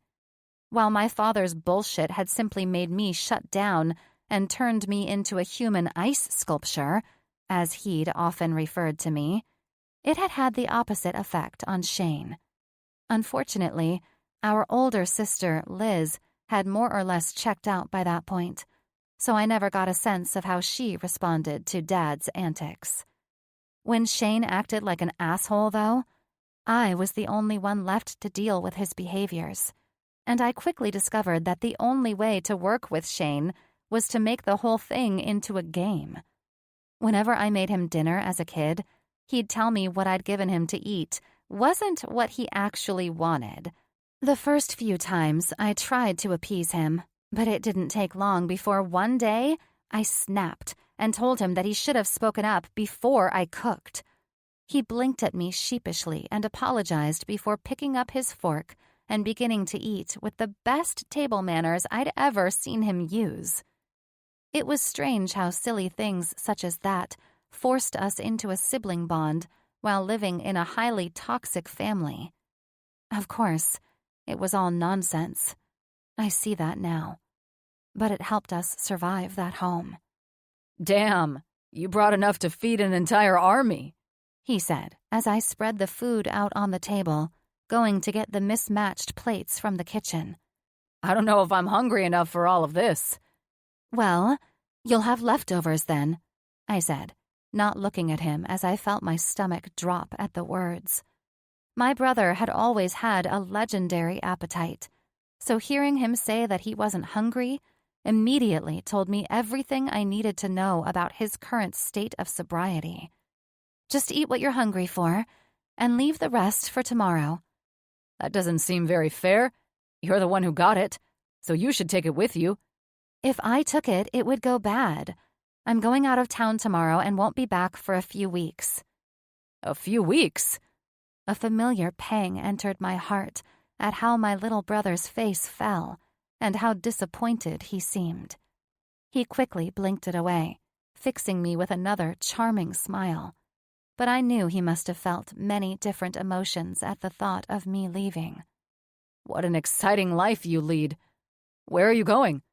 London. For work, I said. The company is expanding there, and I need to be on the ground to secure a few deals before anyone else gets their dirty little hands on them. Oh, shit, he said, his face lighting up with the usual excitement I associated with Shane. London is so sick. The music scene out there is wild. I'm jealous as hell. What do you think if I go with you? Maybe next time, I said, smiling at him as I sipped my tofu soup. But for now, I'm going to be so busy with work that I won't be around, and that will make for a dud trip. I can entertain myself, he said with a grin. I rolled my eyes. Sorry, not happening. Only because I have to go to Italy for a wedding before heading to London to work. Oh, cool. He spooned some bulgogi onto his plate, and the fragrance of the marinated beef filled my nose and triggered my appetite even more. That's a high-roller wedding. Is Cass finally getting married? Did Mike finally propose to her? Nope, I said. I was entertained by the guess. He knew my friends well since they'd been a fixture in my life throughout his adolescence. He'd tried out his clumsiest flirting on Bree, and Cass had changed his wardrobe for the better. Sammy generally made fun of him in good spirits, and he'd been at both Sammy's and Bree's weddings. He was the only member of my family any of them had ever met. You wouldn't know anyone in this particular wedding party. I was merely invited as a +1. He raised his eyebrows at me. Interesting. What's so interesting about it? I met a man who invited me to a wedding, and I get a quick vacation in Italy out of the invite. So, it's nothing to brag about. Right, he said, digging into the sweet potato noodles he loved so much. "Why do you act like there's anything more to this? You'll hurt your brain if you try to dig for something that's not there, Shane," I said, not wanting to explain the bizarre arrangement I'd made with Spencer. "Because there is more to this, Nat. You're attending an event across the ocean with a man. Everyone who knows you knows it isn't your style to lock down like that with a man for any reason." "Lock down with a man?" I smirked with confusion. What the hell does that mean? Put yourself in a situation where a man depends on you for anything. This sounds like there's more to the story to me," he said, eyeing me and believing he would actually get the whole story out of me. "You're the queen of the term, love them and leave them." I stared at him. "Well, trust me, this one will be left like the rest of them. Just because I'm attending a damn wedding with the man doesn't mean I'm planning on meeting him at the altar." Am I wrong, though? There's more to this guy if you're doing something like attending a wedding with him. "Meh," I said, tilting my head back to catch the last of the soup in my mouth. "Nope, not even a little bit, actually. Nice try, though. How's the bulgogi?" He shrugged as he took a bite. Don't change the subject. Who's this guy that you're going out of your way for? What's his name? What does he do? "Oh my God. You are insufferable," I said. "His name is Spencer, if you must know." He shrugged. All right, he said. I guess it's an okay name. "That's a ridiculous metric by which to judge someone," I said. Well, answer the other questions then. What does he do? Where's he from? "Why? So you can Google him?" I asked. "No, I'm not going to tell you who he is. All you need to know is that he's nice enough and invited me to a wedding." God damn, he said, fixing me with the world's most obnoxious smirk. The sex must be good if you're sitting there looking like that. "I'm definitely not getting into that with you," I said, looking over the damage he'd done to the plates of takeout in front of us. "You know, for someone who said he wasn't very hungry, you sure put a dent in the food." He looked it over before he looked back at his plate. I guess I was hungrier than I thought. "I guess so." I leaned forward, putting my hand over my brother's. "Shane, what exactly did you do all day today?" He looked at me and shrugged. I worked on some clients' websites and did some stuff for that app idea I was telling you about last week. "I do still love that idea," I said, thinking of the composition app for digital music he'd told me about while we'd been at dinner the week before. "But you know that's not what I'm asking you about." He gave me a long look before looking into the corner of the room. Nat. He drifted off with a look of guilt I was expecting when I pinned him and forced some accountability out of him. "What was it this time, Shane? Coke? Ketamine? I know it wasn't heroin or you'd be nodding in and out of this conversation, so—" Natalia, please, just drop it. He pulled his hand out from under mine and got up, going to the desk in the corner where his computer monitors were set up and hastily organizing the work surface. You wanted me to let the Spencer thing go, right? And by the way, I do not buy that you don't like him. You have that look in your eye that you always get when you're leaning into a new adventure, obsession, or whatever the fuck you want to call it. So if you want to talk about whatever it was that I took today, then we're also going to talk about Spencer Smith or Jones or... Jesus.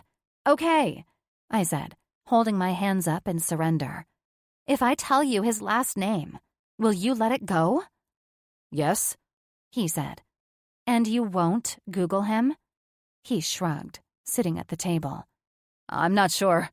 I'm on something mind-altering, remember? Have I ever told you how incredibly annoying you are? Many, many times, actually, he said with a smirk as he took another forkful of noodles. So, what's his name? I sighed, putting my head into my hands. "Monroe," I said. "Spencer Monroe." Monroe, eh? I knew my brother was brilliant, and I saw that brilliance playing out in his mind as he filtered through all the different potential contacts in his mind. I watched as the correct one clicked into place, and his head came out of its tilted position. Wait a second. I held a finger up to my lips, shaking my head at him. Not a word, remember? I told you his name, and now we move on. To what? I'd like you to stay at the condo while I'm gone. I think it would be good for you to get out of this dreadful space and out of your head for a minute. You and I already discussed and agreed that you're not my parent or caregiver, he said. I'm not trying to be either of those, Shane. I'm trying to be your big sister who's always been there for you. I will not find you overdosed one day. I know you're trying, but you live in this place filled with your addiction triggers. Fuck that shit, he said, irritated. You know it's true. The 2 previous times you were sober hardly lasted after you came back to this place. I see that you're drowning again, and I want you to at least change your surroundings. Take a breath and try harder than you're doing. Swear to God, Nat, every time you come over, it always ends like this. You're not going to fix me, and therapy is not going to fix me. I know that, I said, my irritation matching my brother's. The only person who can fix you is you. And so long as you keep hiding in this place, you'll never get into the mindset to fix yourself. Damn it. I didn't want to leave him like this. I would spend my entire trip overseas worried about him, and I wasn't about to do that. If I had to go abroad for a while, I wanted to leave on a good note. So, I did what I always had done. I stood and started to clean the place. I'd hopelessly leave this subject alone and deal with the heartache of not knowing how to help my brother break our toxic family cycle. Chapter 9. Spencer. Go figure, my nerves were shot to shit, and we weren't even wheels up in this private jet. Spencer, where the hell are you? You know that private jets have to keep to a schedule too, right? I looked up at the tarmac from where I stood with my aviators dropping down over my face, thinking about how I would get through the next week of festivities. I was also feeling quite guilty over the fact that I was subjecting Nat to this bullshit, and yet, shockingly, she agreed to be part of this whole charade. My phone buzzed, and I looked down at my hand, where my screen lit up with a text from Nat. Natalia. First of all, LAX can kiss my ass. Second, you and those pilots waiting on me can kiss my ass too. I blinked at the phone, and, surprisingly, a smile spread across my face in response to imagining Nat flustered and pissed off while walking toward the terminal where she would be led out to the private jet. Spencer. I'll let the pilots know they're on Natalia Hoover's clock and no longer answering air traffic control. Natalia. Good, I'll be there in a second. Spencer. Just hurry up. If I was honest, I was irritated to be boarding this aircraft in the first place. Of course, I was thankful for the luxury of being able to fly private, but that wasn't even enough to chill me the fuck out, knowing our destination. What's going on with you? I looked up from my phone screen and felt my brain instantly snap out of the frustrated mood I was in 3 seconds ago and into a much more agreeable one. Damn. I'm glad I practically begged this woman to accompany me on this trip. My breath caught at the sight of Nat standing in front of me, dressed impeccably in a pair of black pants that looked like they'd been molded to her perfect ass. This woman was a fucking smoke show, and would be mine for the taking all weekend, too. Listen, asshole, she said, after she reached where I waited with the captain and his co-pilot for her to board. She greeted both gray-haired men with a smile, then looked at me. I am merely pretending to be your wife, which takes place once we arrive at this wedding, so up until then, I'd appreciate it if you could keep your shitty mood and stupid demands about me being late off my text messages. Thank you, I said, after one of the pilots stepped forward, took her luggage, and walked to load it in the plane's luggage compartment.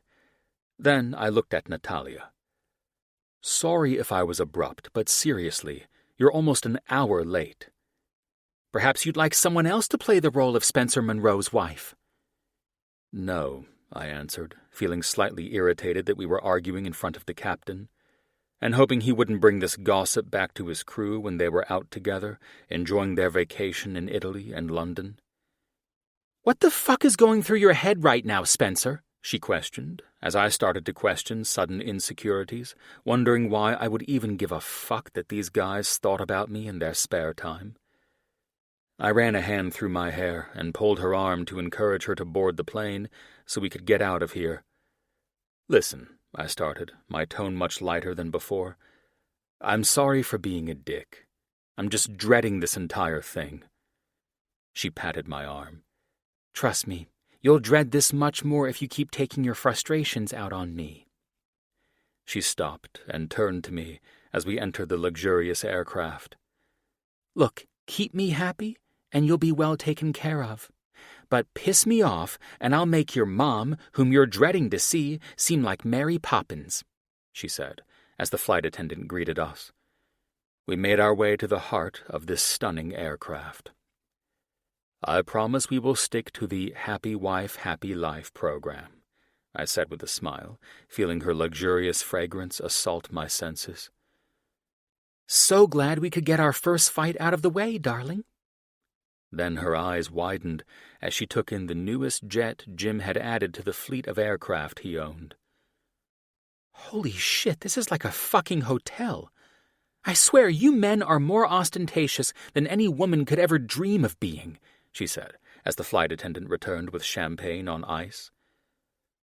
Once we're in the air, I'll bring the rest of the food requested for your flight, Mr. Monroe. Thank you, Katrina, I answered, and dismissed the woman with a nod.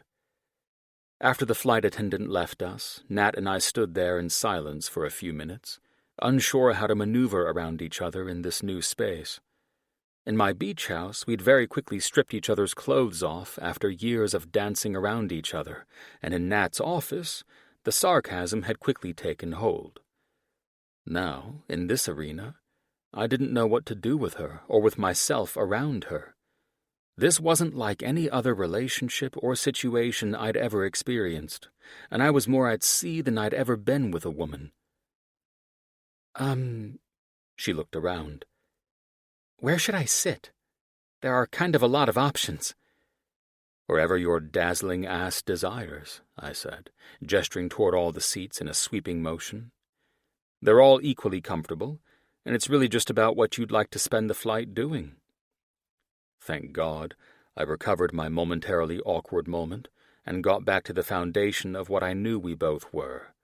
A man and woman fucking with no strings attached. The side of her mouth quirked up a little bit, and she tilted her head toward the bag. I have some work to do, so your horny ass may have to wait. I gestured toward the small table next to a bay of outlets, the window next to it letting in a reasonable amount of natural light. Make yourself at home. There's a private Wi-Fi network, and the password is written on the paper taped to the table. Okay, she said, setting her laptop bag on the table. What are you going to do? I walked over to the couch across from the table, took my seat, and crossed my legs as I watched her sit. I thought I'd just sit here and watch you while you work, and imagine bending you over that table, too, of course, I teased. You're a little creep, you know that? She shook her head as she took her laptop out of her bag and set it on the table, along with a tablet and an Apple Pencil. It was clear that she knew exactly what she needed to be doing on the long flight ahead of her, and I appreciated her extensive organization. I'd never seen her work, but I knew her work was a passion of hers and always had been. So even though I was down for fucking this entire flight, it would be equally as enjoyable to watch this woman handle her business in the way that I knew she could. Can I ask you something? Green tea is my favorite ice cream flavor, she immediately responded. Perhaps you can let that doll of a flight attendant know for our return flight home. I blinked a few times before I started to chuckle. Seriously? As a heart attack. That's weird as fuck. What's weird as fuck? Taking advantage of living like James Mitchell on this aircraft? No, that's smart as fuck, and I'm enjoying this entire adventure to its fullest. No, I chuckled. Green tea ice cream? She shrugged. It's my favorite. Now that I'm thinking about it, I'm annoyed that I didn't give you a list of my demands for this flight. Well, I'm glad that's all straightened out, I answered, as she settled into the leather seat across from where I'd sat on the couch, facing her. I wasn't planning to ask you about your food preference. Well, that was your next mistake of our fake marriage. First, an argument, and now you're admitting you didn't give a fuck about making me comfortable on the flight? Oh, for fuck's sake, Nat. She grinned. I know, she said, pretending to be serious. You keep fucking up like this, and we'll be fake divorced before we show up at this wedding that we're fake married for, she finished, with a sexy arch of her eyebrow. Well, we're about to be fake divorced because you cut me off, and I didn't get to ask you what I really wanted to know. She shrugged. Fair enough. You can ask anything, but I can't guarantee I'll answer. Already starting this beautiful relationship the right way. Shitty communication and a wife who's very straightforward about it. Fake wife, she reminded me. Now, what is this question that I may or may not answer, darling? I got up from the couch and made my way over to the table. Why real estate? You're smart and brilliant at business, but there's something about how you approach real estate that's so fascinating. Why would you give two shits about why I chose real estate? She asked. I could tell she was a bit perplexed, because it was the first time she and I were about to have a substantial conversation. I'm just curious about what draws people to what they do, I answered truthfully, not wanting her to think that I was interested in getting to know her better in such a way that would result in attachments. She leaned forward, setting her weight onto her elbows and tilting her head so that her long honey-blonde hair fell forward. She caught her chin in her hand as she thought through her answer. Part of it is that it's just smart business. Like there will always be brick-and-mortar businesses for one thing, and for another, people will always need homes. Okay, that's a generally decent answer for a college advisor. I leaned forward also, getting a full-faced smell of her usual scent of white flowers, honey, and sunshine. But I want to know why you do it. She bit down on her lip as the plane began to taxi up the runway, making its way toward its takeoff position. My family had a beautiful house when I was growing up. I mean, it was gorgeous. But it was cold, and it always felt empty. Like no good memories were being made in that house, and I hated that. Whenever I went to friends' houses, they always felt warm, fun, and full, and mine was just the opposite. So when I went to college and got into the School of Business, I decided to lean into the real estate track. I could help people find homes that would never be empty. At least not because of me. As she spoke, I found myself leaning in and paying attention, even as the two of us were thrown back by the G-forces of the plane taking off. I've never heard anyone talk about selling houses the way you just did, I said. But you've made it into so much more than that. That's what it is at its core, she said. It's all about home. Whether someone wants to build a luxury hotel, a golf course, or a chain of boutique cafes, it's all about creating an experience where people feel at home. And that's what it's always been about. I swallowed, leaning back and feeling my heart pound in my chest as I debated whether or not to reveal my truth to her. This thing felt so heavy and real in the face of the truth she had given me. It sounds like you and I grew up in the same house, I said. Beautiful, cold, and empty. Well, it was full of expensive stuff that I didn't give a shit about as a kid. She nodded. Yep, I remember that expensive shit. I unbuckled and stood up, feeling my heart in my throat as I walked toward her and perched on the side of the table. Speaking of expensive shit, I said, reaching into my pocket, I have something I was hoping you'd wear, and I think it'll go well with your sweater." I set the box down on the table and saw her eyes pop again at the sight of the small black velvet box. "Holy shit," she said. "You're really serious about this?" "Open it," I responded, smiling at her. She did and gasped, holding her hand up to her mouth. In the box was a stunning emerald-cut diamond mounted on a delicate thin band, surrounded on both sides by small clusters of tiny diamonds. It was nestled into a wedding set that went with it perfectly, the diamond-encrusted band creating a perfect little nest for the engagement ring. It was stunning, and the moment I'd seen it, I'd known that Nat had to have it. I didn't know why. I'd simply known that that was the ring she would wear in Italy. "Is something wrong?" I asked, when she sat there staring at the ring, saying nothing. No, she said. "It's just—" "What?" I asked, picking up her tiny hand in mine and pulling the ring out of the box. "It's the ring I would have picked for myself if I had the choice, and that— It just took me by surprise, that's all," she said, putting her hand up to her throat. "Oh," I said, blinking a little bit as I reached for her hand. "Well, it's yours, even after this event is over. It seems I already know you more than I should," I finished with a wink. She stared up at me for a moment, and I held a flirty expression while I knew both of us were trying to ignore what emotions were trying to take over.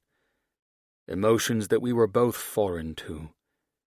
Emotions that could get in the way and fuck this entire show up if we weren't careful. Chapter 10. Nat. This fake engagement ring was one of the most stunning things I'd ever seen, and far from being fake in everything but the department of why I had it on my ring finger in the first place. After Spencer slid it on, I couldn't help but feel something, even if it was superficial. I honestly didn't care about these sudden sentimental feels that had slapped me in the face. I was rolling with it and enjoying it for the moment. Who knew? It was probably the damn ring, combined with the luxurious nature of flying in Jim Mitchell's private jet, that had me acting like this. But again, I wasn't pushing these feelings away. I stood up ever so slowly and walked back around the table, standing in front of Spencer so that we were practically nose to nose. In my tall Gucci boots, I was just a few inches shorter than him, and if I tilted my head up, I could brush my teeth against the ridge of his jaw by barely trying. I didn't know why I expected to be able to do any work on this flight. After all, I'd known ahead of time that I'd be alone in a confined space with Spencer for the first time since our weekend-long fuckfest. "Before we go any further," I said, without removing my mouth from his jaw, "I'd just like to know one thing." "What's that?" His voice was hoarse, and I looked down at his hands. I couldn't help my smirk when I saw that they were clenched into fists, his nails pressed so tightly into his palms that they could very well be cutting into the skin. "Which of the surfaces of this plane would you like to take your fake wife on first?" His eyes popped open, and he grinned widely. He leaned forward and pressed me into the edge of the table so hard that it pushed achingly into my thighs. He chuckled throatily before reaching out and running his thumb over my collarbone.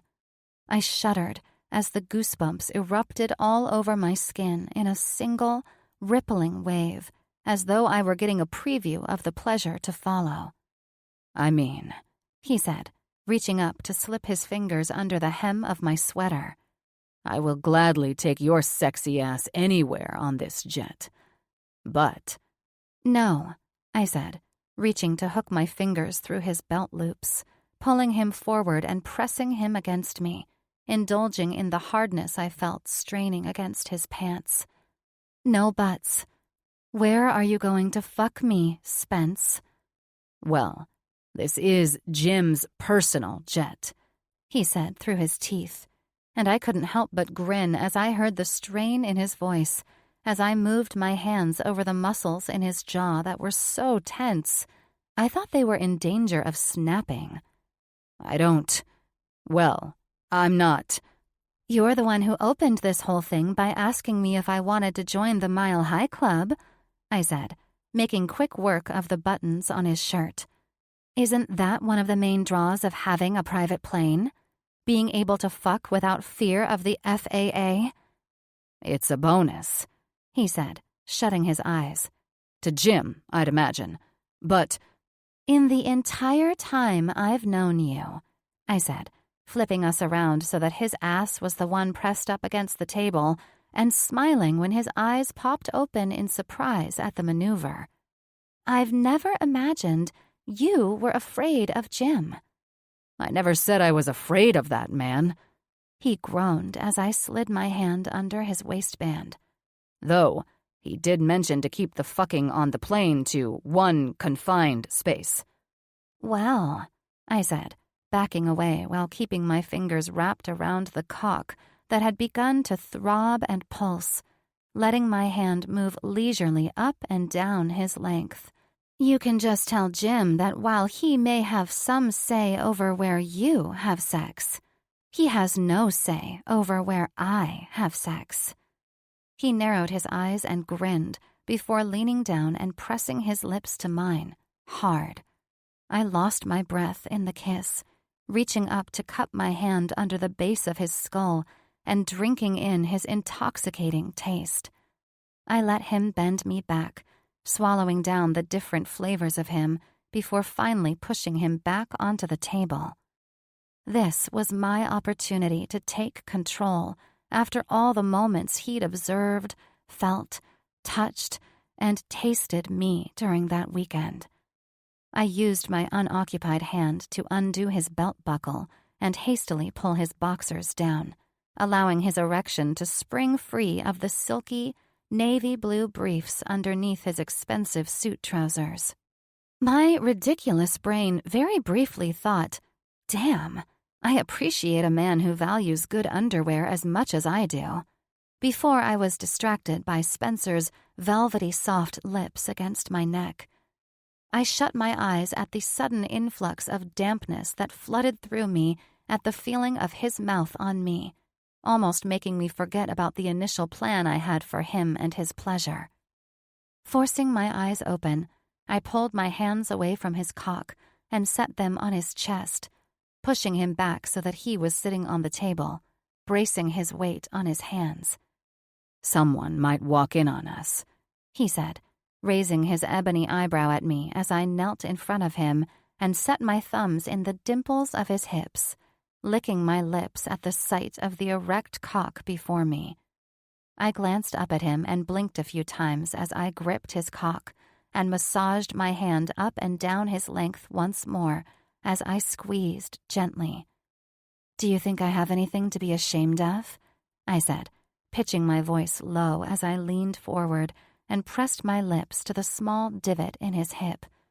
Because I don't.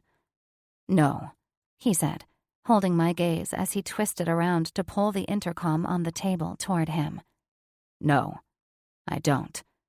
My lips skated over his smooth, toned skin, chasing the kisses with a soft pass of my tongue. Catherine, he said, his voice hoarse and throaty as he bit down on the inside of his lip. We're not going to need any service in the main cabin for a while. Ms. Hoover and I are in a meeting for the foreseeable future. So if you could... He jerked suddenly as I took his velvety tip into my mouth. I grinned up at him as best I could with my mouth full of him, even as I took him deeper. Hell, this man was so damn sexy. Even his dick was beautiful. Yes, Mr. Monroe? Catherine, the flight attendant, answered him. So, he said, his voice shaky. Would you please hold back on the meal I've asked you to prepare until I call you in? Absolutely, Mr. Monroe. I'll keep the champagne on ice for you both. Thank you. He pressed the button on the intercom to cut the connection between us and the galley, and I pulled my mouth away from him, licking my lips. I have half a mind to walk away from this now that you've made another phone call right as I started going down on you. He looked down at me, open-mouthed in disbelief. You've gotta be fucking with me. I bit down on my lip as I rubbed the tiny drop of pre-cum over the tip of his cock, moving my thumb in the slow, circular motions I used on myself when I needed to get off. "Oh, I am," I said, leaning forward and dragging my tongue along his length in a slow, practiced motion. "And soon, I'll be fucking you." He gave a shaky sigh of relief, bringing his hand up to his face. Jesus, Nat. Holy shit. I was proud at the sound of tension that had filled his voice once more, and I took him even deeper. His enormous cock was brushing the back of my throat, and I might have gagged if I hadn't been able to relax into the feeling. I'd had a decent amount of practice doing this, and the ability to do so practically made me high on the power of turning him on. I shut my eyes, humming softly in enjoyment. I loved the salty taste of his skin and the dewy drops of fluid that emerged from the slit at the head of his cock. I caught each one on my tongue and drank them down, feeling myself growing more and more drenched by the moment. He shook violently at the feeling of the vibrations from the back of my throat, and his fingers curled into my long blonde hair. I sucked harder, and his fingers tightened into the locks, looping them around his fingers so that he kept them out of my lips and teeth. You keep doing that, he groaned, and I won't last much longer. Good, I said around his dick, humming again and leaning into the feeling of fullness in my mouth. The power was a heady feeling, enough to make me want to come all over my own hand. I lost myself in the feeling of having him in my mouth, and my fingers crept down my front so that they slid under the waistband of my suede pants and found my clit, moving them in that familiar circle. I was shocked when my hand was pulled out of my pants, and I looked up in surprise at where Spencer was staring down at me. No, he said, his voice tight. No. If you own my climax, I'm going to own yours. But don't worry, you won't have long to wait. The surprise dissipated, leaving me even hotter and wetter than before. The arousal settled into my groin like a powerful weight, leaving me almost in pain. If he couldn't last much longer, neither could I. I needed him inside me urgently. Nat, he groaned, pulling his head forward so that his cock was brushing the back of my throat. Nat, I can't last. Good. I lifted my top lip from my teeth, allowing them to brush ever so softly over the ridges of his cock. He jerked violently, emitting a moan that seemed to come from the bottoms of his heels. My throat was flooded with the hot, salty taste of his seed, and I relished the feeling for a moment before swallowing it.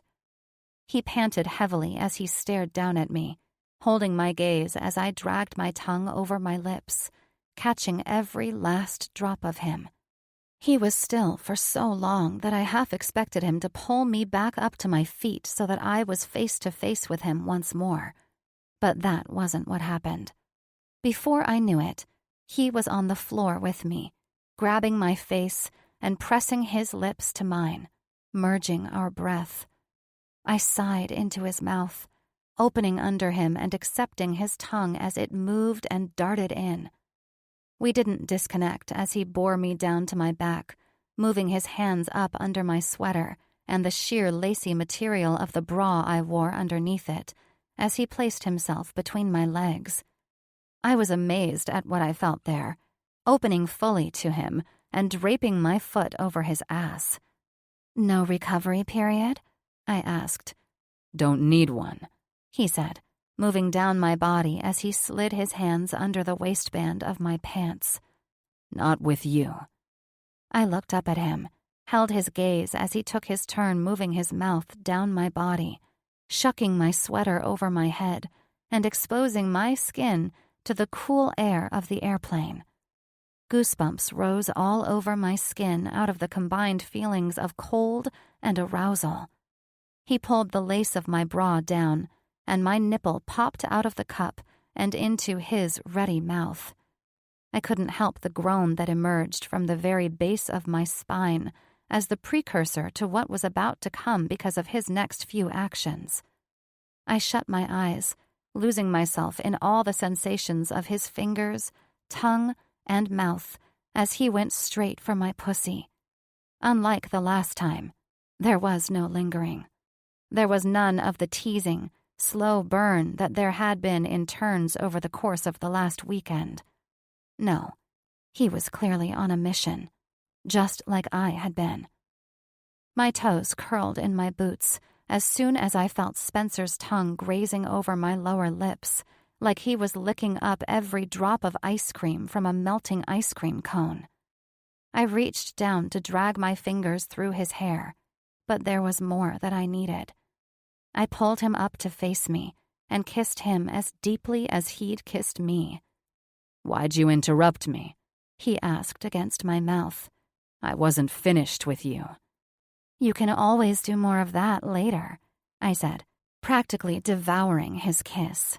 "For now, that's not where I want to come."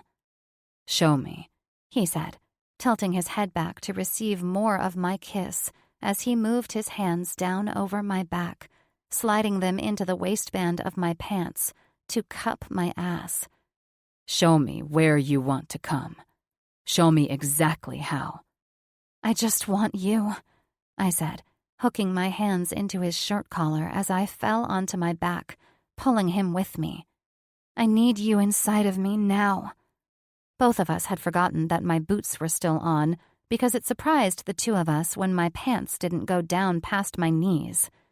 We paused, breathing heavily as we stared at each other. "Those boots are quite tight," he said. "It might take some effort." I turned toward the table and grabbed onto the ledge. "Problem solved," I said, turning back to look at him. The grin he gave me was enough to make me convulse before he'd even touched me again, and he came up behind me, turning my face back to kiss him once more as he lined his cock up with my entrance. "Fuck, yes," I mentally thought as I gasped when he entered me, stretching me out so slowly and exquisitely that I almost came apart in his arms. He filled me completely as he wrapped me in his arms, clasping me around the chest with his strong forearm as his other hand slipped down my belly. The hand that wasn't playing with my clit thumbed my nipple as his mouth found its way toward the pulse point just under my ear, seeming to drink in the scent there. It wouldn't be long before I would shatter apart in his arms, and I felt him straining toward his own finish inside me.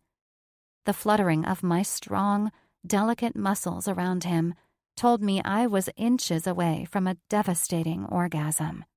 "That's it, baby," Spencer said, making my heart and stomach practically trip over themselves. "Come all over me. Please." His use of the word baby took me sharply by surprise, and my eyes popped open as I turned to look at him. He captured my mouth again, and I let the kiss go as he plunged ever more deeply into me. Suddenly, he drove into me and stopped, his tip brushing my G-spot as he rubbed against my clit in a tight circle. The blended sensations and the smell of his skin over my shoulder combined to send me soaring over the edge into a powerful climax that felt like it broke over my head like a tidal wave. I barely noticed when he plowed into me with a final, devastating plunge, seeming to get even bigger as he froze, with his final groan reaching into me as if it had claws. His cock was softening inside of me, and the warmth of his seed was escaping down my thighs. "Jesus," he said, kissing me on the shoulder. "Why is it that every time I think it's been the best sex ever, we do something that kicks that qualifier out of the water?" No idea, I said, panting. But now that we've gotten that out of the way... Oh, he said, pulling out of me and turning me around, so I was seated on his lap and kissing me deeply once more. You don't think I'm done with you, do you? I pulled back from him, narrowing my eyes at him. We've got another 12 hours of flight time, he said, standing up in one fluid movement and pulling me with him. I plan on taking advantage of every minute. He didn't say another word as he carried me to the back of the plane, where he set me down on the king-sized bed in the luxurious suite. It seemed that was all we needed to get our little private jet party started. Hey, he said, running his hand over my back as he leaned over to press his lips to my shoulder. Are you hungry? I'll have Catherine prepare our meal. I turned over, planting a kiss on him. Starving, actually. He raised his eyebrow at me as he pulled me on top of him. I could certainly satiate your appetite if... For food, I said with a tiny laugh. And I need a shower. Anything you want, baby, he said. I laughed. Now we're finally getting somewhere with this fake marriage, I said with a laugh. He tossed the sheets aside before getting up, the light from the airplane window coming through and shining on his perfect, soft skin. As he walked to the door, I felt that motion in my stomach once more as I thought about how he'd called me baby. Again. I never allowed anyone to use names like honey or baby with me, except for my best friends. Anytime one of the guys I hooked up with tried to, I was quick to curb stomp it. I had a visceral reaction to it, like a combination of wanting to throw up and freeze. When Spencer used that word, which he'd used several times in the intervening hours, what surprised me wasn't so much the pet name itself, but that I didn't mind it. Not at all. As soon as he'd used that word, I'd wanted to curl up in it, in his voice and embrace, for the foreseeable future. I hadn't wanted to run away from anything about this. I wasn't getting the usual feeling I got after more than a few days with the same person, as if my skin was getting too tight for me. I was perfectly comfortable continuing in his company, and that, more than anything else, was what scared me. I was never a person to get comfortable with someone or to fall in like. You doing okay? Spencer said as he took a tray of food from the flight attendant. You seem 1,000,000 miles away. Shit, I must have been 1,000,000 miles away. I didn't even remember him calling for that food or dressing presentably enough to receive it from the flight attendant just now. I need to chill the fuck out with this dreamy, romantic bullshit. Yeah, I said. Yeah, I'm fine. I crawled over the sheets toward him and reached toward the tray for an olive. Just thinking about an email I need to send before this plane lands and business hours close on the West Coast. He smiled a little as he picked up an olive and held it out to me. I ate it off his finger, sucking gently at his fingertip before we returned to our former position. That's exactly how this needed to stay. Sexual and not emotional. Good God, the cabin pressure must be off in this jet or something. That, combined with the rock on my finger, would naturally throw me off my game a little. I needed to eat and refocus. How much longer do we have? I thought I'd break the silence by reminding Spencer about how this relationship rolled out. Sex, smiles, and no sappiness. We're landing in Italy in 8 hours. Plenty of time for emails, showers, and sleep. And other things, I said, leaning forward to capture his bottom lip. Of course, he said with a smile. At the sight of his smile, I felt a second wind hit and was ready to take the elevation of this airplane to another altitude. Chapter 11. Spencer. Flying into Verona always felt much calmer compared to the chaos of LAX, with its approximately 12 lanes of traffic. The mentality of Italy was, basta e vaffanculo, tutti va bene.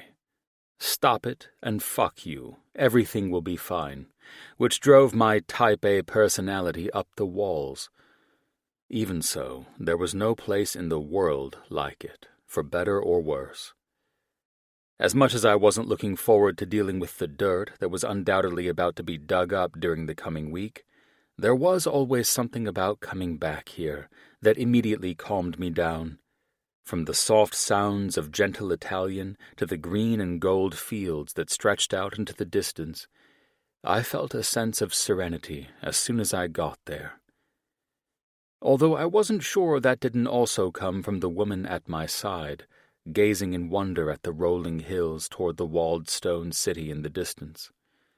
I did my best not to let her see me studying her, or how shaken I had been since we woke up that morning. I still had no idea how it happened, but something changed soon after eating and taking that shower together. We'd passed out in the well-appointed bed, with one critical difference from the last time we'd fallen asleep together. On the previous occasion, we'd crashed back to back, utterly dead to the world and replete with the satisfaction that only having sex for 24 hours could bring.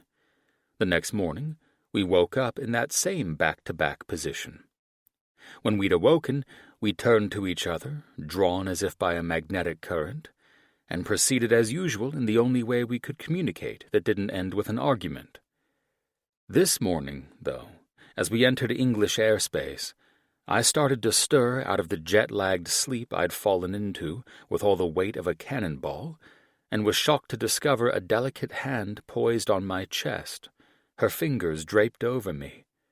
That beautiful hand, the texture of which I'd gotten to know quite well, particularly when it was gripped firmly around my girth, brought my attention to her face, which was more relaxed than I'd ever seen.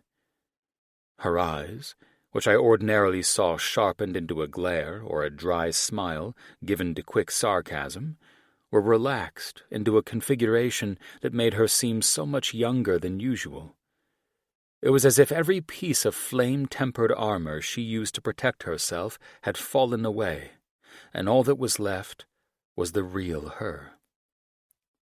Given my knowledge of Nat, and her compulsion to turn nearly each of our interactions into a fight, I did my best not to move. After spending a weekend with this woman in my arms, I knew she was a light sleeper. I also knew she wouldn't appreciate me watching her in a moment of vulnerability, so I kept myself as still as possible as she continued to breathe on top of me. I wanted to appreciate her beauty in this manner, curled into me, just for a little longer, so I limited my touch to a few soft grazes of her hair, where it brushed against my chest. Thankfully, she didn't move in response to my touches, and it was another few minutes, or it could have been an hour for all I was paying attention, until she finally stirred into wakefulness. I let my hand drop to the side and quickly shut my eyes, feigning sleep, as I felt her moving around, her smooth skin brushing over my body as she pulled herself up from on top of me. I thought she might wake me up, but she didn't. She just let her hair graze over my chest as she moved toward the bathroom. Although a large part of me wanted to get up and go with her, to hold her hair for her as she let the soap rinse off her shoulders, I knew the quiet she was craving right now. It was the reason why I never allowed anyone to stay with me overnight. I brought my hands up to my face, rubbing hard. I was looking forward to my own time in that shower, to have that time to clear my damn head. Once the plane landed, the captain and crew offloaded our luggage into a Bentley, and the driver guided Nat and me to the back seat. After we were seated, I braced for what was to come while we began driving through the fields outside of Verona. While in thought, I glanced over and watched as Nat's thumbs scrolled absent-mindedly over her phone, moving from window to window on the device in a more scattered manner than I'd ever seen from her. I couldn't resist touching her, So like a fucking schoolboy, I reached over and gently squeezed her knee. She looked sexy as fuck in the fashionable knee-length, belted, burgundy sweater dress she wore with her tall boots from the previous day. I chuckled when she startled slightly, looked up at me, and gave me a strained smile. I tilted my head toward the window of the car as we rapidly drove away from the ancient walled city. "You're missing it, you know," I said. She gazed out her window briefly before shrugging and turning back to me. "That's why I have you, to let me know when there's something to see." I eyed her. "If you want to convince me that you're working, you'll have to do a better job pretending to concentrate. I don't think you've read through an entire email since we've gotten into this car." If I hadn't spent so many hours concentrating on her face over the last few days, I wouldn't have noticed the soft pressure she put on the inside of her cheek with her teeth. Finally, she locked her phone, tucked it away, and set her chin into her hand as she looked out the window. "Hey," I said, reaching up to drag my finger along her collarbone. "I don't mean to give you a hard time." "For once?" A dry chuckle accompanied the question, but she still didn't look at me. "I feel like I should be asking you that." I reached for her chin and turned her to face me, my fingers as gentle as I could make them. "You're the one who hasn't let up on me for a second since the first time we—" "Screwed? And you answered your cell phone mid-thrust?" she said, as if daring me to contradict her. I rolled my eyes. "We've been over this. Yes, it was a shitty thing to do, and I've deserved every second of shit you've given me since."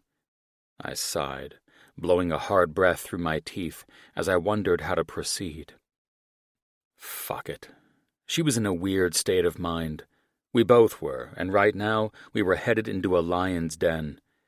I reached down and threaded my fingers through hers, leaving the grip loose so she would be free to pull her hand away if she felt the need. "What's going on with you?" I finally asked. I couldn't go into this fuckery without her head in the game. I needed her at my side and ready to roll with this shit. Nat blinked at me, her blue eyes filled with uncertainty I'd never seen, before looking down at our hands. Fuck. Her silence filled me with trepidation, but I held off pressing her for more information, doing my best to maintain a patient front so she would confide in me. I had to hope to God this wasn't a mistake. In all of this madness of this crazy idea of mine, I never once thought I'd lose Nat before exiting the damn car. "Real estate is all about dealing with curveballs," she finally spoke. "You have to be able to contend with clients changing their minds at the last minute, property owners accepting a different bid, and any number of variables that change the equation." "Now we're speaking my language," I answered, running my thumb gently over her wrist. "Dealing with the unexpected is something I know all too well. Where you lost me is why you're thinking about that now." She nodded. "In my professional life, dealing with the unexpected is everything I live and breathe. In my personal life, though—" She bit down on her lip, tugging at the same lip that I'd sucked on eagerly the night before. "Well, my enjoyment of sex is not the only reason I don't keep people around for more than a few times. That's all, I guess." "I thought you just enjoyed the thrill of having different partners," I said, grinning at her, hoping to keep the humor present. "That too," she said throatily, her mouth spreading into that familiar, seductive smile that always seemed to burn the clothes straight off me. "But—" She swallowed hard before looking out the window again. "I'm not a big fan of the whole meeting the family factor, especially when the family I was born into is nothing to brag about. Except for my brother, of course." I heard the smile in the softening of her voice. She turned back and faced me with that level gaze that had become deeper and cooler than the lake we were heading toward. "I'd just like to know what I'm getting into, especially because all you've given me about your mom is a few cryptic hints. I know I should have brought this up before, but it didn't bother me when you asked. I can't honestly explain why it's bothering me now, but it is, and I need more details before I am introduced to your family, mainly your mother, since she's the only reason I have this rock on my hand." I pressed my lips together before turning fully to face her. "One of the reasons I wanted you to come with me, rather than anyone else, is because it couldn't be clearer that you wouldn't marry me for my money, or rather, my father's money. It will burn Heidi to think that we didn't sign a prenup. It's simply a role to play that I need you for, to be the woman who will not take anyone's shit, and I know you don't. Heidi won't know what to do with herself when her insults fall dead at your feet." "Who the fuck is Heidi?" "The woman who calls herself my mother," I answered. Natalia sat perfectly still as she processed what I was saying, and I could see the wheels turning in her head as she thought about the implications. Of course, there were many more layers to the relationship with my mother that I hadn't revealed. Still, given Nat's ability to read the people around her, I knew she'd immediately understand my mother's motivations. There was no need to go into personal details. I just needed Nat bulletproof and ready to handle the woman's bullshit when it came her way. "So," she said thoughtfully, cradling my hand in both of hers as she contemplated the situation. I had to stifle the additional heat that echoed through me at that. "You've brought me along to be a shield and an excuse against your gold-digger mother?" "There's a lot that's very, very fucked up about that woman beyond a simple desire for money," I said. "But yes, that's one of the reasons I asked you along." "I swear to God, the wealthy are weird as shit." I smiled. "More than you can ever realize." "What's the other reason I'm role-playing your wife around this family of yours that I'm about to meet?" I raised my eyebrow, conspicuously dragging my eyes up her body wrapped in the wine-colored dress. "Oh, right." Another few seconds of silence, and when she raised her eyes to me this time, they were lit with mischief. It was as if the strange and uncomfortable Natalia left after hearing about her newest adversary, and that's all she needed to get back into the game. Thank God for that, because although I didn't want to admit it, I felt more comfortable with her at my side, with her daring and unwavering personality. "So how should we play it?" she questioned. "Because in the alternate reality where I would decide to get married, I would never agree to be in a passionless, unaffectionate marriage." I grinned back at her. "Perfect. She's English. PDA makes her itch." "Then I fully intend to make her break out in hives," she said, reaching out and dragging her finger along my jawline before leaning in and pressing a soft kiss to my lips. For once, I didn't feel the need to take it further. I was content to let it simply be a kiss, gentle and affectionate. I settled my arm around her waist, and she nestled herself into my side and continued kissing me. I wasn't sure when the shift occurred, or what molecular level it occurred on, but when we parted, there was something different between us, aside from the sex and arguments we'd been having for the last few weeks. Natalia soon pulled her lips from mine and looked down at my face, but she let her fingertip linger along my cheek. "Should we work out our story?" she asked, edging away from me slowly. I didn't want her to move away from me, but I knew I was pushing my luck by revealing these parts of myself to her. "In a second," I said. "There's something else you'll need if we're going to convince the family that you are, in fact, the wife of Spencer Monroe."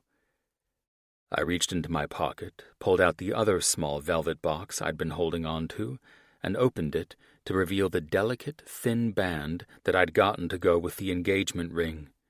It was simple, with diamonds scattered over it in a starry pattern, and molded against the ring perfectly. "May I?" I asked, holding it up.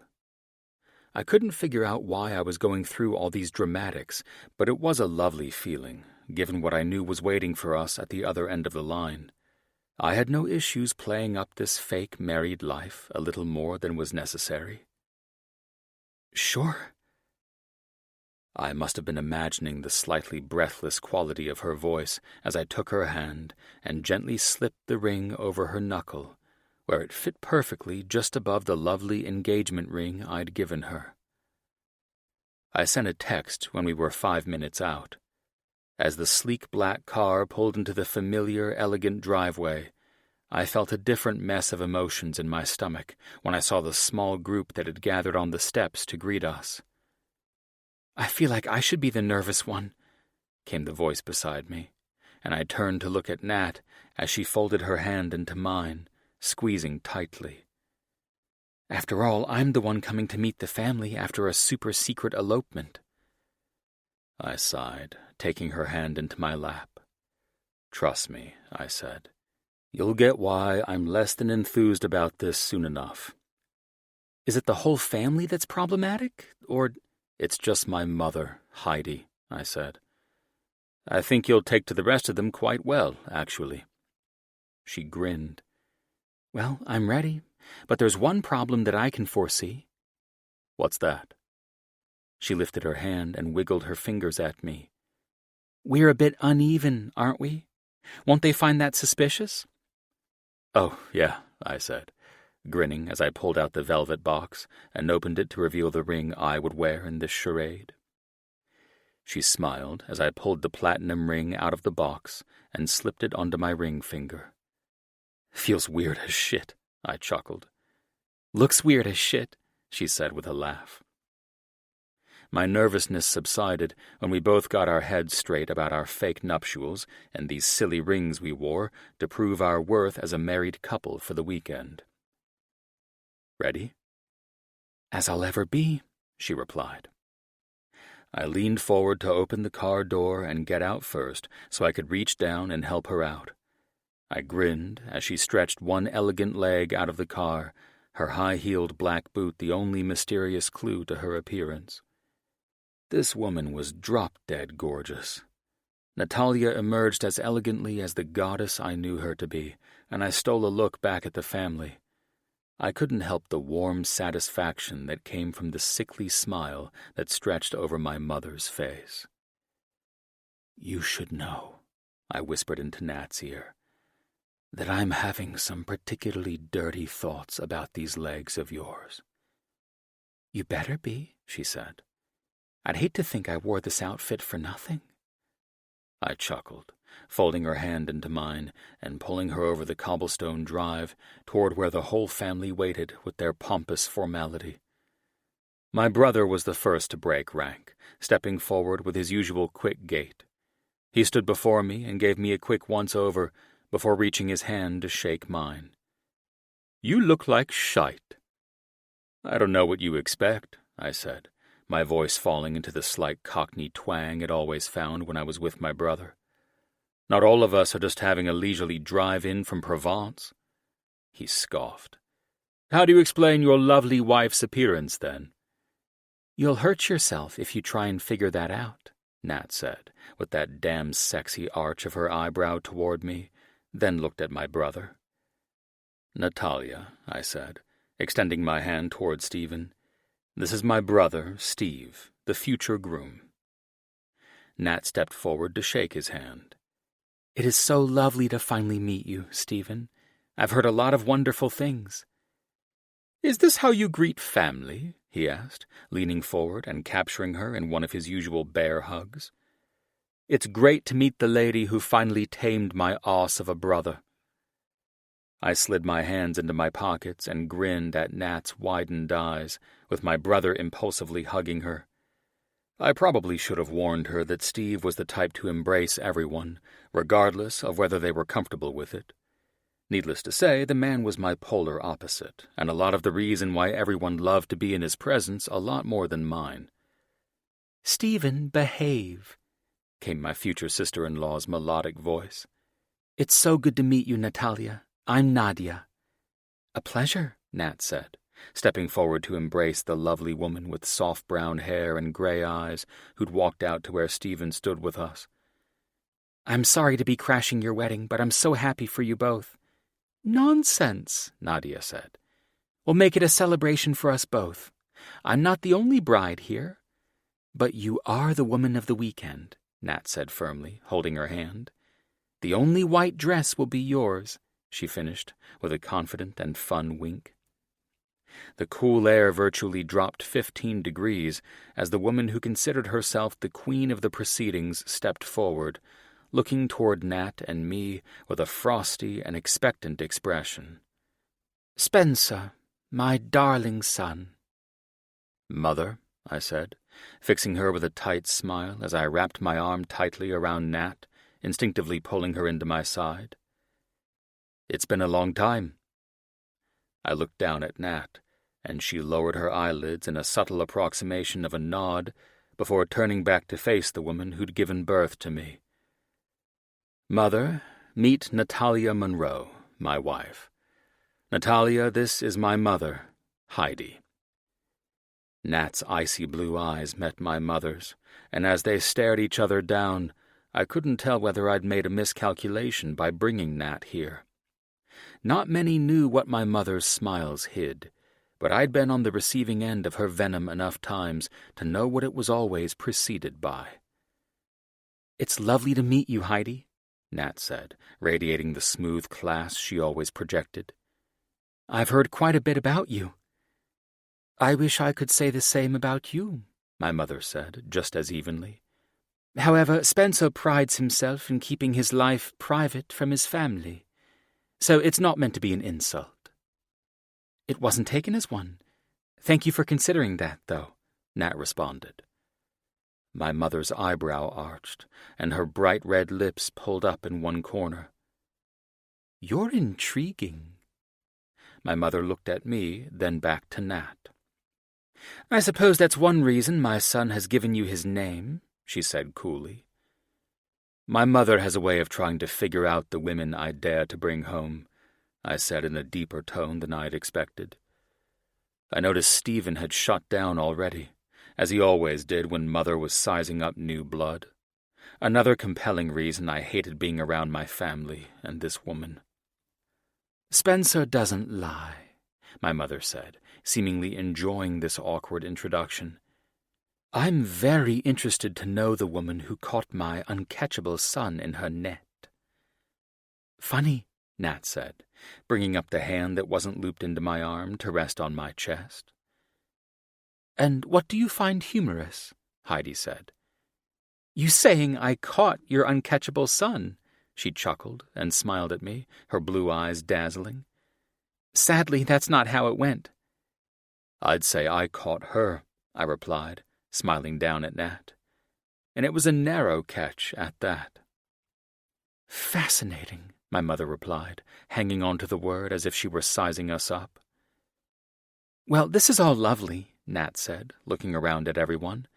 "I would hate to be rude by not meeting the rest of the family waiting on the veranda." "Perhaps that should wait until after you get some rest, dear," my mother said pretentiously. "You look exhausted." Few people could be as underhandedly rude as Heidi Monroe. The problem with her statement was that Nat looked anything but exhausted. She was radiant, as always. My mother just couldn't resist a dig to bring out the insecurities in someone. Unfortunately for Heidi, I was reasonably certain Nat had no insecurities at all. "Oh, I assure you that I am extremely well rested after our flight," Nat responded without skipping a beat, flashing me a devilish grin that was unmistakable to everyone around us. Nat pressed her lips to my jaw and untwisted us before making her way up the steps, where she kneeled in front of the stunning little girl of 10 with blue eyes and black hair who looked up at her shyly. "Hello," Nat said, bending down to her level. "Are you Becca?" "Yes," my niece answered, not looking away as I walked up the steps to stand next to my sister and Becca's mother, Sloane. We didn't even look at each other as we looped our arms around each other, and Sloane leaned into me the way she always had as we watched my new wife interact with my notoriously shy niece. "Are you my new auntie?" "Well, I guess I am, since I'm married to your Uncle Spencer," Nat said. "From everything I've heard, you sound like the most interesting member of the family." Becca nodded solemnly. "I do know quite a bit. I go with Mummy a lot to her work at the library. I positively adore libraries. They're filled with a wealth of knowledge. Do you read many books when you're there? Yes. This does not surprise me, Nat said, setting her bag down and pulling out a wrapped present. Which is why I've brought this for you. Where the fuck has she been hiding that? I thought as I stood there, trying not to show the shock I felt, watching Nat play her role as my new wife perfectly. I had to admit I was impressed and surprised that Nat had bothered to read the quick family background I'd emailed her the day I asked her to role-play as my wife for this shit show. I watched Becca's face light up, and she looked at Nat with a wider smile than I'd seen her bestow on anyone. Can I show you around the house? I'd love that, she said. First give me a moment to meet everyone, and then I want to take your grand tour. Becca nodded triumphantly, and Nat stood before turning to my sister and me. I'm guessing that you're Sloane? My sister nodded slowly in her gentle, controlled manner, stepping away to reach tentatively toward Nat. It's lovely to have you here, Natalia.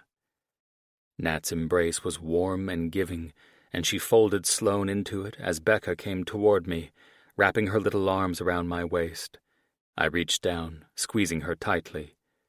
You've popped up, you little weed, I said. I like her, Becca whispered in my ear. Good, I said. I like her too. May we take you to meet Nonna? Sloane asked, reaching for Becca, who sprang forward happily. Absolutely, Nat responded, molding into the woman I would imagine was the perfect vision of my wife, if I ever allowed that to be a thought in my head. Nat reached for my hand, and we all walked into the house, happily ignoring the cold stare that my mother had aimed at my back. Chapter 12. Nat. Que bella! The charm. Take this brief pause to let your mind settle. The journey ahead awaits with new emotions and new discoveries. You wish you could, but nothing you gave me is worth what you took. 'Cause I want love, I want love, I want love, I want love. 'Cause I want love, I want love, I want love, I want love.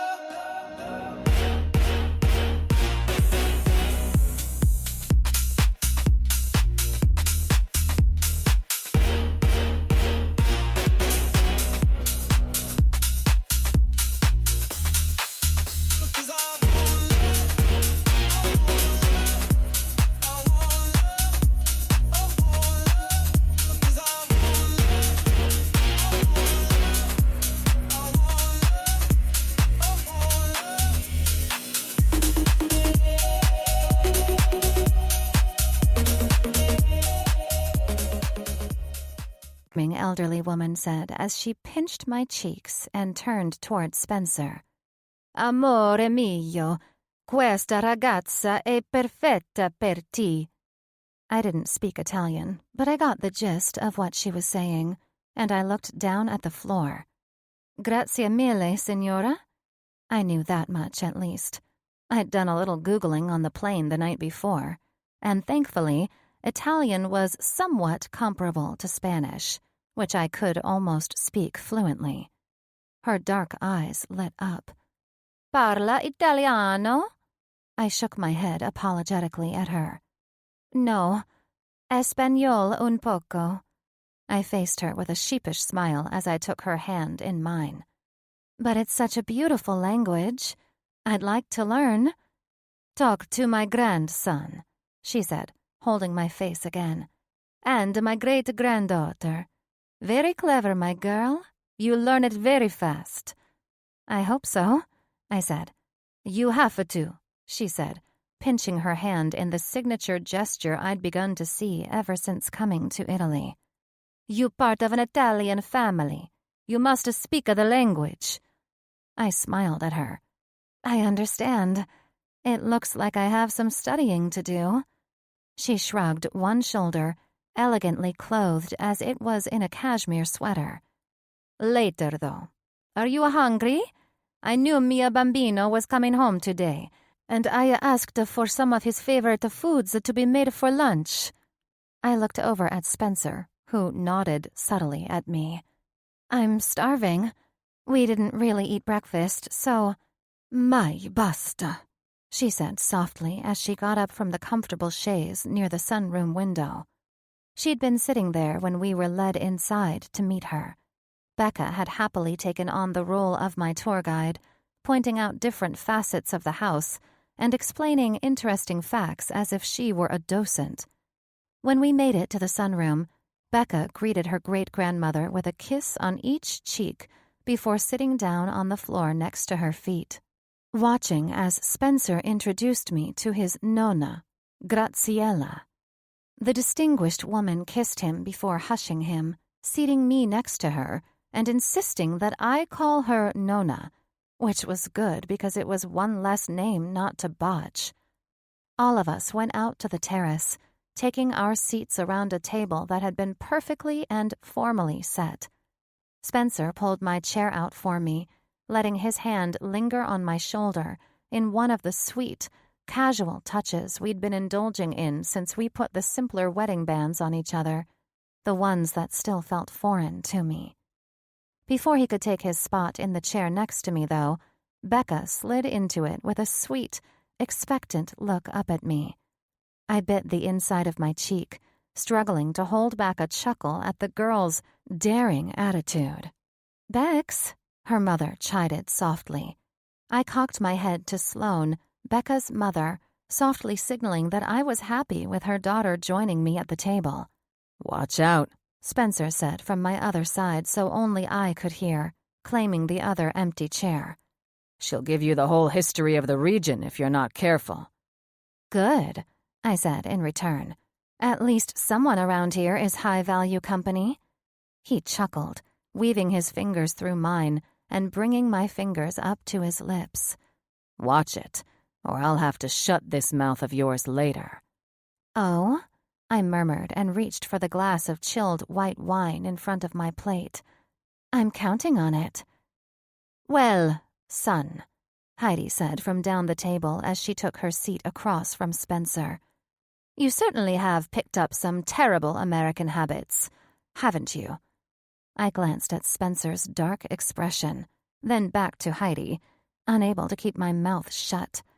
If the woman wanted embarrassing American habits, I could accommodate that easily. "You can't possibly be referring to Spencer," I interjected. "I don't know any man who has better manners." Heidi's eyes went straight to Spencer, making it obvious that she had no interest in listening to the annoying American broad her son managed to pick up alongside his terrible American habits. "I know for a fact that I didn't raise you to whisper at the table," she said, pointedly ignoring me and my comment entirely. What a bitch, I thought. "Yes, Spencer, we shouldn't be rude. The next thing you know, we'll ignore people when they speak to us." I couldn't stop myself. I'd never seen Spencer look as cold as he did now, turning ever so slowly to stare at his mother. Though I had seen him look plenty intimidating at different moments when I'd gone into meetings at Mitchell's main offices to help with the procurement of properties. But there was always a removal of personal investment when he looked at the people he intimidated. Now, there was no removal. Instead, he was fully present, and his gaze was so cold that it burned as his eyes practically turned black. "You're quite right, my love," he said, his voice so icy it could have made the surface of the table freeze over. "I shouldn't whisper in respectful company. I was just informing my wife that I would be—" "Spencer," Sloane said, her voice stern. I turned to look at her, seeing that she'd placed her hands over Becca's ears. In turn, her daughter looked around in frustration as she tried to break away from her mother's grip. Spencer shrugged. "She might as well hear the truth at some point." "Not now, and certainly not from you." For once, your sister and I agree on something, Heidi said, reaching for her glass of wine. That's not helping, Sloane said, not looking at her mother as she uncovered her daughter's ears. This is not the time or the place for any of this, and you both know that. Speaking of the time and place for certain things, I cut in, tightening my fingers around Spencer's. Where are Stephen and Nadia, the future bride and groom that we're here to celebrate? They had a few errands to run in Milan for the wedding, Sloane said as she reached for the water pitcher to fill up her glass and Becca's. They'll be back this evening. I know Nadia wanted to speak to you about a few things. Dear God, if this was one of those situations where I was going to be asked to stand up in a wedding because I'm married to the groom's brother, I might never forgive Spencer for looping me into this. Oh, do you have any idea what she wants to talk to me about? I asked, as a few members of the household staff started filtering in and out of a massive kitchen on the ground floor that opened onto the terrace, putting several platters of fragrant food down in front of us. Simple white asparagus, roasted with olive oil, risotto with seafood from the Adriatic, a radicchio salad with walnuts, and polenta. It was simple and perfectly made, and as we passed the plates around, the food seemed to allow the family to relax a bit more. I'm not sure, Sloane answered as everyone at the table was distracted by the food. Becca stole my attention from the idea of being a last-minute bridesmaid while she chattered to me about her lovely life here in Italy. As Spencer said, she was a true encyclopedic source on the history of the region. She told me all about the school she attended back in London and about her best friend, Ollie, who she always missed when she came back here. Do you have a best friend? She asked me. I do, I answered.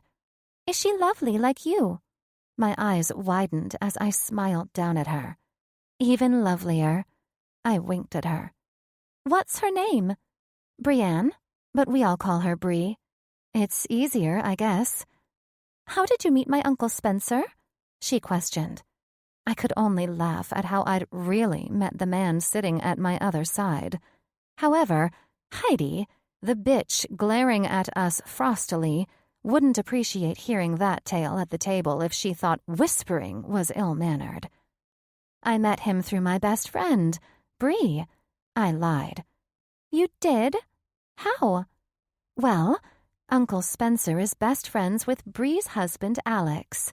They all live close to each other on the beach, and one lovely night, Brie and I were taking a walk at sunset, and there was your Uncle Spencer.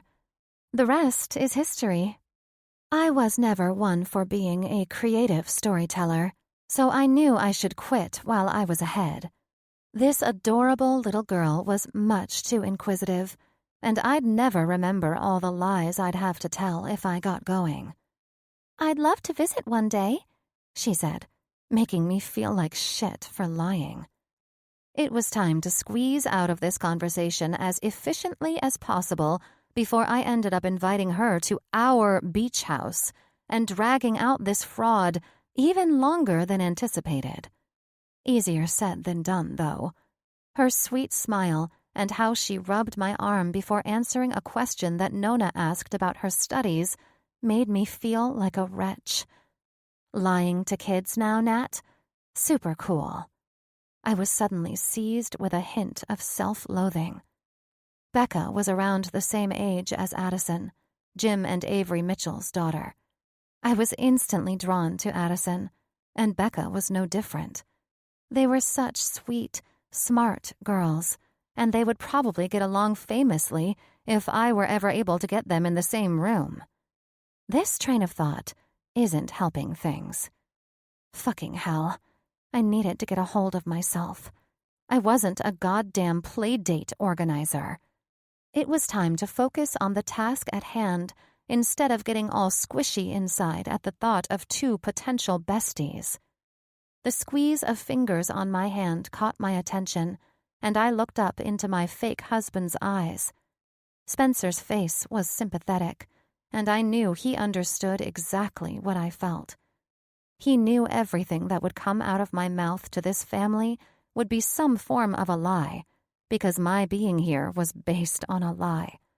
Well, at least his look proved to me that if it was a fucked up thing I was doing, at least I wasn't doing it alone. He was going to have to go along with me. Partners in crime, at least. And that shit wasn't a lie. As I turned my attention to the delicacies before me, replacing my guilt with food, I felt an icy glare cutting into me. I didn't need to look to know that it came from Mommy Dearest. I ate and tried to ignore the evil demon sitting next to Spencer, but I failed. So, as any self-respecting troublemaker would, I had to steal glances in the direction of the living portal to hell. And every time my eyes did pass over her plate, I noticed that she'd barely made a dent in her food, hardly eating any of the risotto or salad that she'd selected. Instead, she seemed to take great pleasure in cutting a single stalk of asparagus into tiny pieces, eating it a morsel at a time, and glancing at everyone else's plate judgmentally. Satan's concubine sure seems to like mutilating white asparagus, I thought, not enjoying the dark vibes coming from her. How nice it must be, Heidi spoke when there was a soft lull in the conversation, not to have a care for the food you're eating. Aren't American women fearful of what they eat before special events? Shouldn't you be worried if you eat all that, you won't fit into the dress you brought for the wedding? This fucking bitch. Everyone at the table grew quiet, looking from Heidi to me. Sloane particularly seemed eager to hear what I had to say in response to her mother, and Becca looked down at her plate with an unsure expression that devastated me. I held Heidi's gaze, scooped up a large forkful of risotto, and put it into my mouth, clearly relishing the taste of it.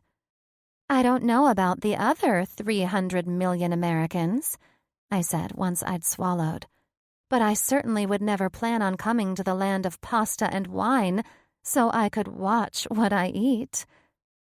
Well, she said, maintaining her smile even as it soured, I can't imagine my son will be pleased if you wind up putting on all that extra weight. Spencer has always enjoyed a woman with good self-control. Strange that he would marry one with none at all. I grinned and dabbed the corners of my mouth with my napkin after Spencer spoke up. Natalia knows she's a cut above any other woman of my acquaintance. She could be 500 pounds and I'd find myself lost in her.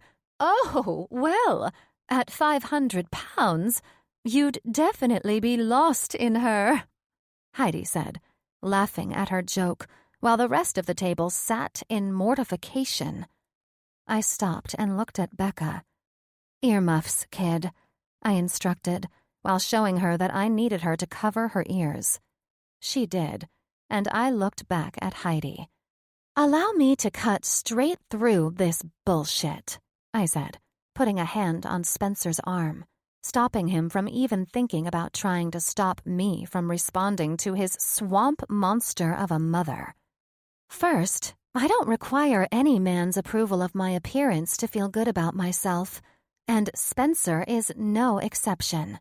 Second, if, and honey, that is a strong if, I were to become 500 pounds due to my eating habits, I can tell you without hesitation that I would be the single most fabulous, glamorous, 500-pound bombshell you've ever seen.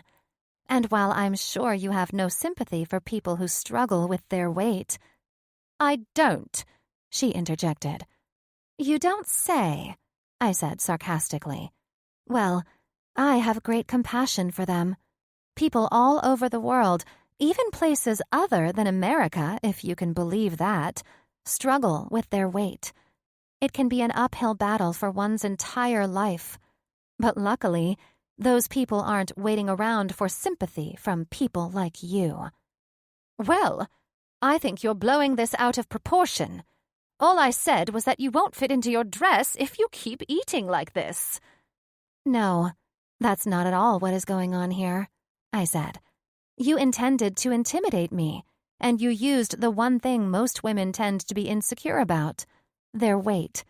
Sadly, though, you picked the wrong fight with the wrong woman.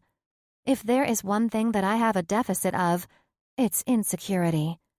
Spencer's mother shifted uncomfortably in her seat, but as you'd expect from the devil's handmaid, she never broke eye contact with me.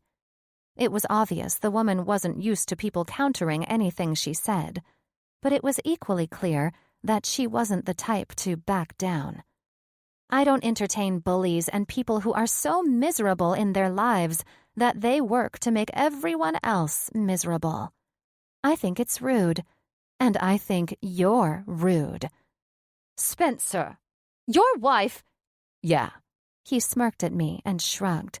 "I probably should have told you. My wife doesn't take to insults too well." "No, I don't take to them. And while you have a lot of backhanded remarks about America, it happens to be my home, and I think it's pretty great. So if you wouldn't mind backing yourself off my American ass for a minute and letting me finish this delicious meal, I'd appreciate it." Sloane snorted a laugh into her wine glass as her mother petulantly resumed pushing around the food on her plate, and Nona arched her eyebrows smugly as she looked in Heidi's direction. It seemed she enjoyed watching Heidi squirm, and my guess was that wasn't a common sight. Nona leaned forward and broke the silence by asking if I had any siblings, and everyone seemed to relax and continue eating without worrying if someone was going to chuck a wine glass across the table. I was happy that Nona wasn't offended by what I'd said. I was a lot of things, but I had respect for my elders, the ones who deserved it, and she seemed like the type of Italian grandmother I didn't want to cross. However, I didn't care if I went off course with Heidi. I was appalled by everyone, including Spencer, for allowing her to get away with such distasteful, petty behavior. She wasn't fucking God. She was an unpleasant and miserable bitch, and I wouldn't smile and take shit from her or anyone. I wasn't programmed that way, and I hoped Spencer knew that because if he didn't, he was sure as shit about to find out. "So, did your grandmother have all the gardens planted?"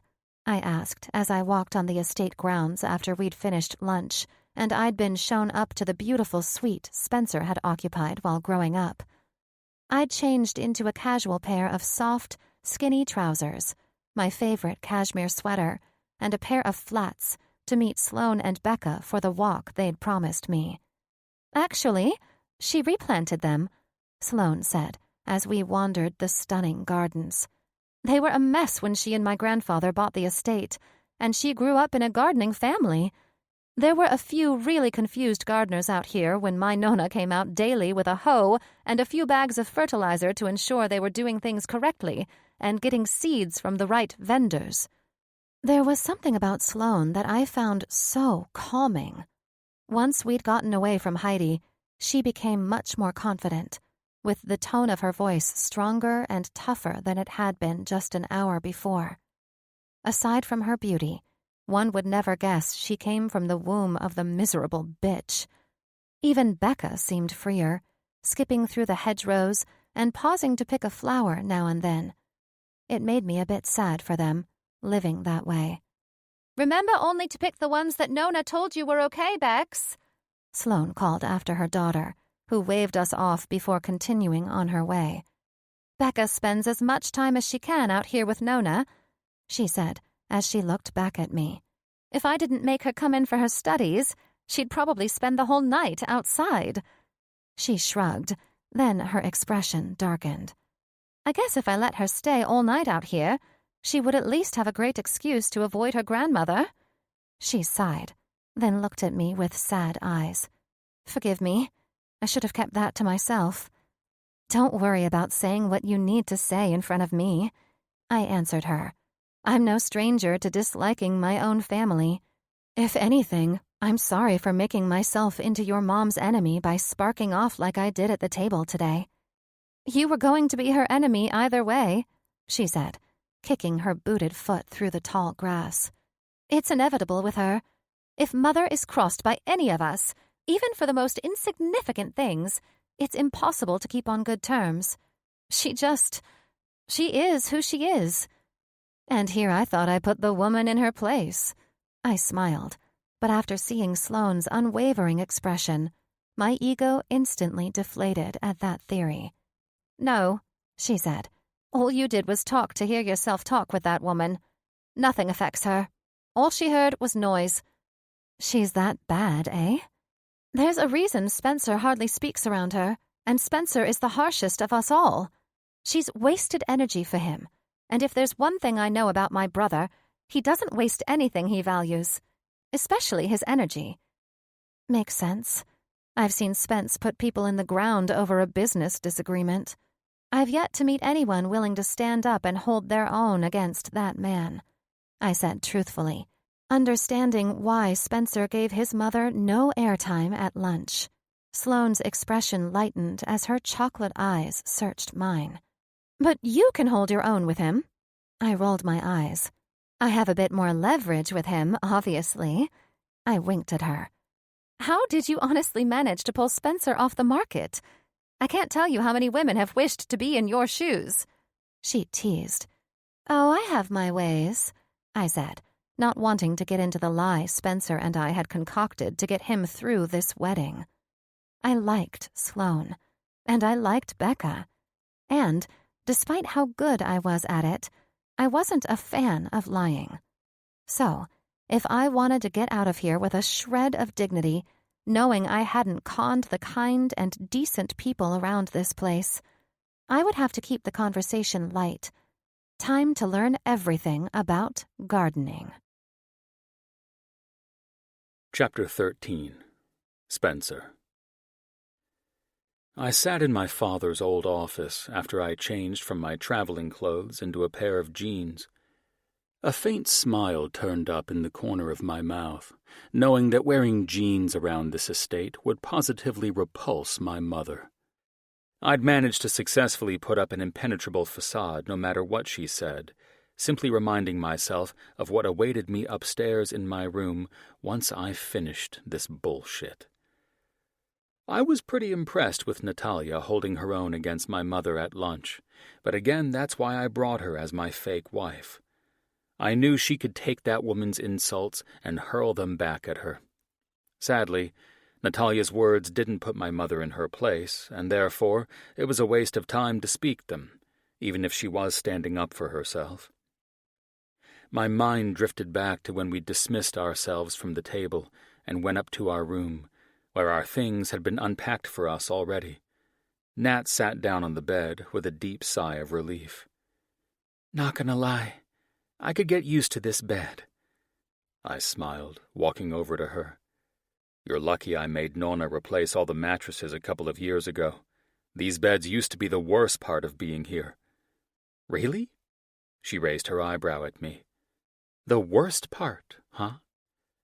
Well, I said, shrugging. I'd say it would have been on par with the other worst part. She tilted her head at me as she pulled her knees into her chest to hug them. Your mother is a lively one, isn't she? I gave Nat a tight smile. Lively is certainly one way to put it. You know what I mean, she said with a roll of her eyes. I took my seat on the bed next to her, unsure how to approach the subject of my mother, but shit. I brought Nat here to be part of this, and she was a human and not a fucking robot. She had feelings too. Is it me, she asked, bringing my gaze back to her, or does your mom seem to have a particular hatred for Sloane? I'm not sure if hatred is the right word, but... Wow, I said, eyeing her. I thought you'd be questioning her behavior toward you and not my sister. She smirked at me. Your mother's insults don't affect me.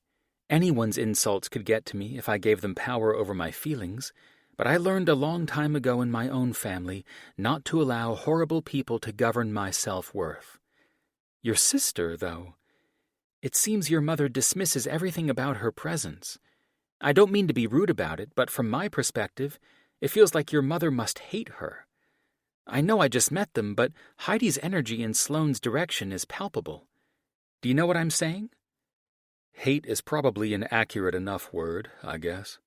I think it's close enough, I said, toeing off my shoes, before bringing my feet up to the bed and sticking my arm under my head for support as I stared up at the ceiling.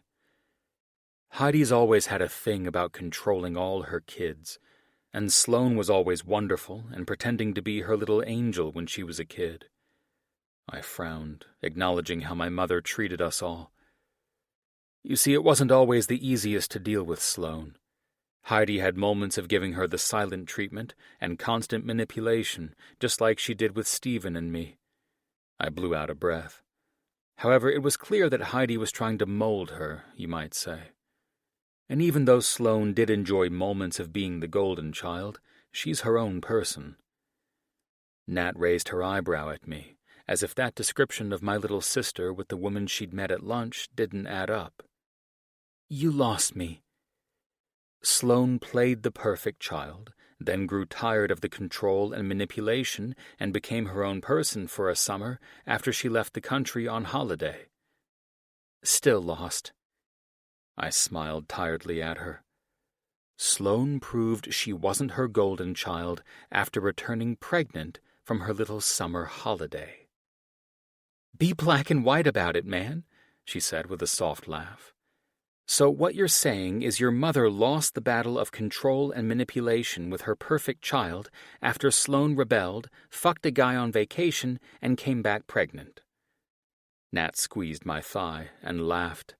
And here she was going on about me ending up on an episode of My 500-Pound Life when she's got a real-life 16 and pregnant situation happening in her own home. Precisely, I returned. The woman can deflect and make your problems worse than hers if you allow her to. You did great dealing with her bullshit at lunch. However, you're wasting your time if you believe you're getting through to her. Well, I wasn't going to just sit there and take her shit, or have anyone watch me take her shit. And that's the only reason you're the only woman strong enough to be fit to be my fake wife. I looked at her. Trust me on this, though. Waste no energy on that woman. She's not worth it, and you're not here for that. Well, I won't be silenced because you believe I'm wasting my energy on her. I'll always defend myself if I feel inclined to. And I hope you do. Don't get me wrong. It's delightful entertainment for all of us. I chuckled, squeezing the bridge of my nose tightly before turning with a quick spin and heading over to the closet. I've got to go down to the office to talk to Stephen and Heidi, speaking of that devil. Will you be okay if I take off for an hour or so? I feel like I should be asking you that, she said, as she unzipped her boots, letting them fall to the floor with a clatter. I'll be fine. I've dealt with Heidi's bullshit all my life. It's nothing new to me, I said, changing into a fresh button-down shirt. I'm just hoping I can be as disengaged with her as possible so she can't sink her claws into me. My fingers flitted down to my pants, and I began to undo my leather belt. Hold your hot ass up, Nat said, crawling to me over the surface of the bed in a far less graceful way than I'd ever seen her. I had to physically swallow back the laugh that bubbled up in my throat at the sight of her practically tripping hand over foot to get to me, but the laugh died down quickly at the heat I saw building up in her gaze. It was remarkable how quickly those eyes could go from the cold center of a crystal to the heart of a flame within the space of a second. Baby, I said, my throat practically closing as she slipped her hand into the zipper of my pants. The way the muscles around her eyes tensed up at the word didn't escape me. It hadn't since I'd started using the endearment with her, mostly to test the waters. But I did want to see whether she'd shut me down, or whether there was a chance for something else to grow here. If I was honest, I was testing the waters on myself, too. I liked this shit. imagining this whole situation working itself out into a relationship, and seeing if I was remotely capable of settling my ass down for more than a minute with a woman was a trip. "Babe," I continued, "if we start this now, I don't think I'm going to be able to make it downstairs." "What did I say about using pet names with me?" she said, with that sexy eyebrow arch. I smirked. "They turned you off, and I really need to get my ass downstairs." I paused and studied her. Then I grabbed her chin and bent to catch her bottom lip between mine. I stepped back and studied her dazed eyes. "It suits you, you know." "What suits me?" "That particular pet name." "Slow the fuck down with the names," she said, half serious and half fucking with me. "I'm no one's baby, woman, or kitten. I'm my own, and don't forget that shit." I eyed her challenge with a challenging expression of my own. "We'll see about that." I chewed on my bottom lip, knowing I was, in some strange way, advancing this. "Though I'm confident you'll be mine soon enough, lover." I finished with a wink, and while Nat was left to figure out her comeback, I'd already changed into my jeans and left the room. Now, as I sat in the leather chair facing down the toxic woman in front of me, I brought my hand up to cradle my chin, tapping my finger against my lips. "Spencer!" The familiar, sharp tone of my mother's voice brought me abruptly back to the present moment. I looked up at her, trying to make my expression as pleasantly indifferent and removed as possible. "Yes," I answered, with no emotion. "My God, can you try to be more alert? You're starting to act as much of a vacant idiot as your father, dear." I bit down on the inside of my cheek, holding back the aggressive response I would have unleashed if I knew it would make a difference. "Well, can you blame me? You've been talking for about—" I checked my watch with a falsely concerned look. 20 minutes. I keep waiting for you to actually say something." A sigh from next to me drew my gaze from my mother's infuriated face to my brother's exasperated one. "You're not helping matters much, Spencer." "I've honestly lost track of what she was trying to say," I said to my brother, barely shifting my gaze from my mother's face. "She uses 5 words when she could use 1, and it's woefully inefficient." "Spence," he said, his voice coming out in the stern tone that I knew meant he was far more irritated than he was trying to let on. "Really, calm down." No one ever, and I mean motherfucking ever, told me to calm down.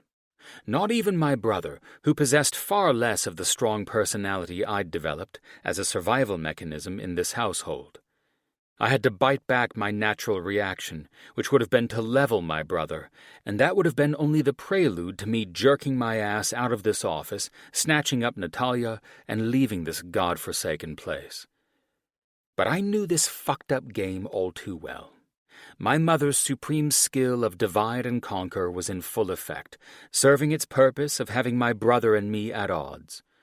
So instead of treating Stephen like the sharks I dealt with at work, I needed to take his advice and calm down instead of wanting to crucify him for suggesting it, which was precisely what Heidi wanted. God, I hated my mother. Shoving emotions down like this made my blood pressure skyrocket, and if I had a stroke and died because of her, I would come back and make sure this woman's ass was so haunted that Ebenezer Scrooge wouldn't even believe it. "Seriously?" I said finally, after taking more than a minute to ensure the venom of anger didn't drip into my tone. "Our mother has been monologuing for the last 15 or 20 minutes about how much she hates my choices. She's the one who could use your advice." "How can I be calm?" she said, coming around to stand in front of me as she dug her long fingernails into the skin of her arms. "When my younger son has brought home this putana." "First of all," I said, my voice becoming even icier than before, "if you want me to sit in this room with you another second, you will never speak of my wife in such ways. Not in Italian, French, Dutch, or fucking Spanish. I don't give a fuck. She's not a whore, and I expect you will never refer to her as such again." "Well, what in the world am I supposed to think of her, Spencer? Don't you dare sit in that chair and expect me to believe she is anything but a woman who is after you for your father's money. And now that she's got her claws in you, I can only pray that you had the foresight to sign a prenuptial agreement." "You mean like Dad did with you?" I looked at her humorlessly. "That's what this is really about, isn't it? You're furious that I finally brought someone home and fulfilled that final condition of Dad's trust.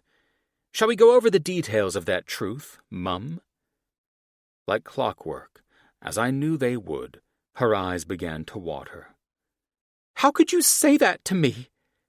Then came the lineup of her hysterics that I'd known would emerge next.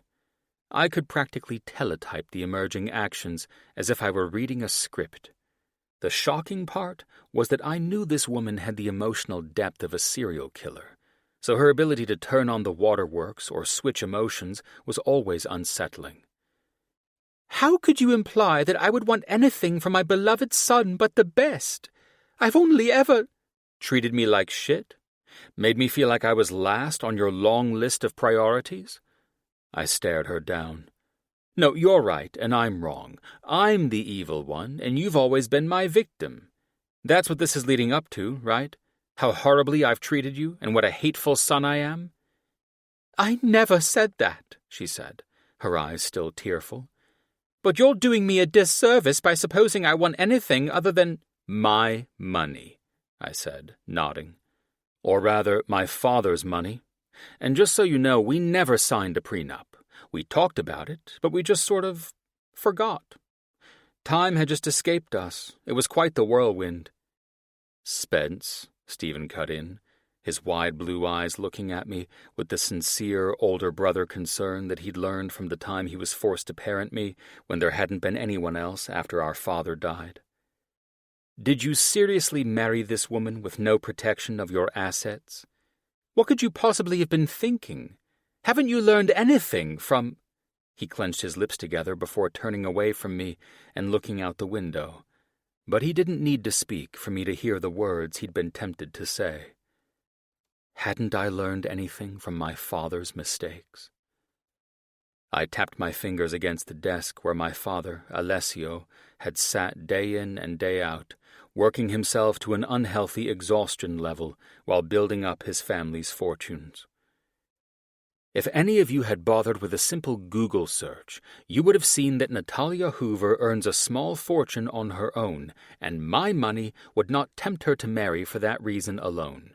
She's brilliant at what she does, and has built a reputation to match it, so when I say that I was the one who had to tie her down, I meant it. She's far above me, and somehow I'm lucky enough for her to be willing to spend her life with me. I'm not willing to sully that with an insurance policy, because I don't care about the financial side of it. And before you say a goddamn thing, I said, as my mother opened her mouth, no, no, and no. I'm not about to disregard my father's last wishes about how his fortune was handled, particularly when that money was left to me to give my family and me a better life. As you said, though, my mother responded, with an edge of maliciousness I'd learned to pick up on over the years. Your wife earns quite a bit of her own money. So that begs another important question. Why would you need your father's money to live a better life if your wife is so well situated? You're correct in this begging a very important question, Mother. And that question goes to you. Why do you need the money? I asked. The money he left for you in trust should have kept you solvent until the day you died, with leftover cash to burn. So what the hell are you doing trying to manage what he left to his children? I shook my head. At the very least, your share should have been enough to keep you going so that you could establish a career of your own. I stood up from my chair, shaking my head in fury. I don't know why you keep insisting on having this argument with me every time I come home, but I'm done with this.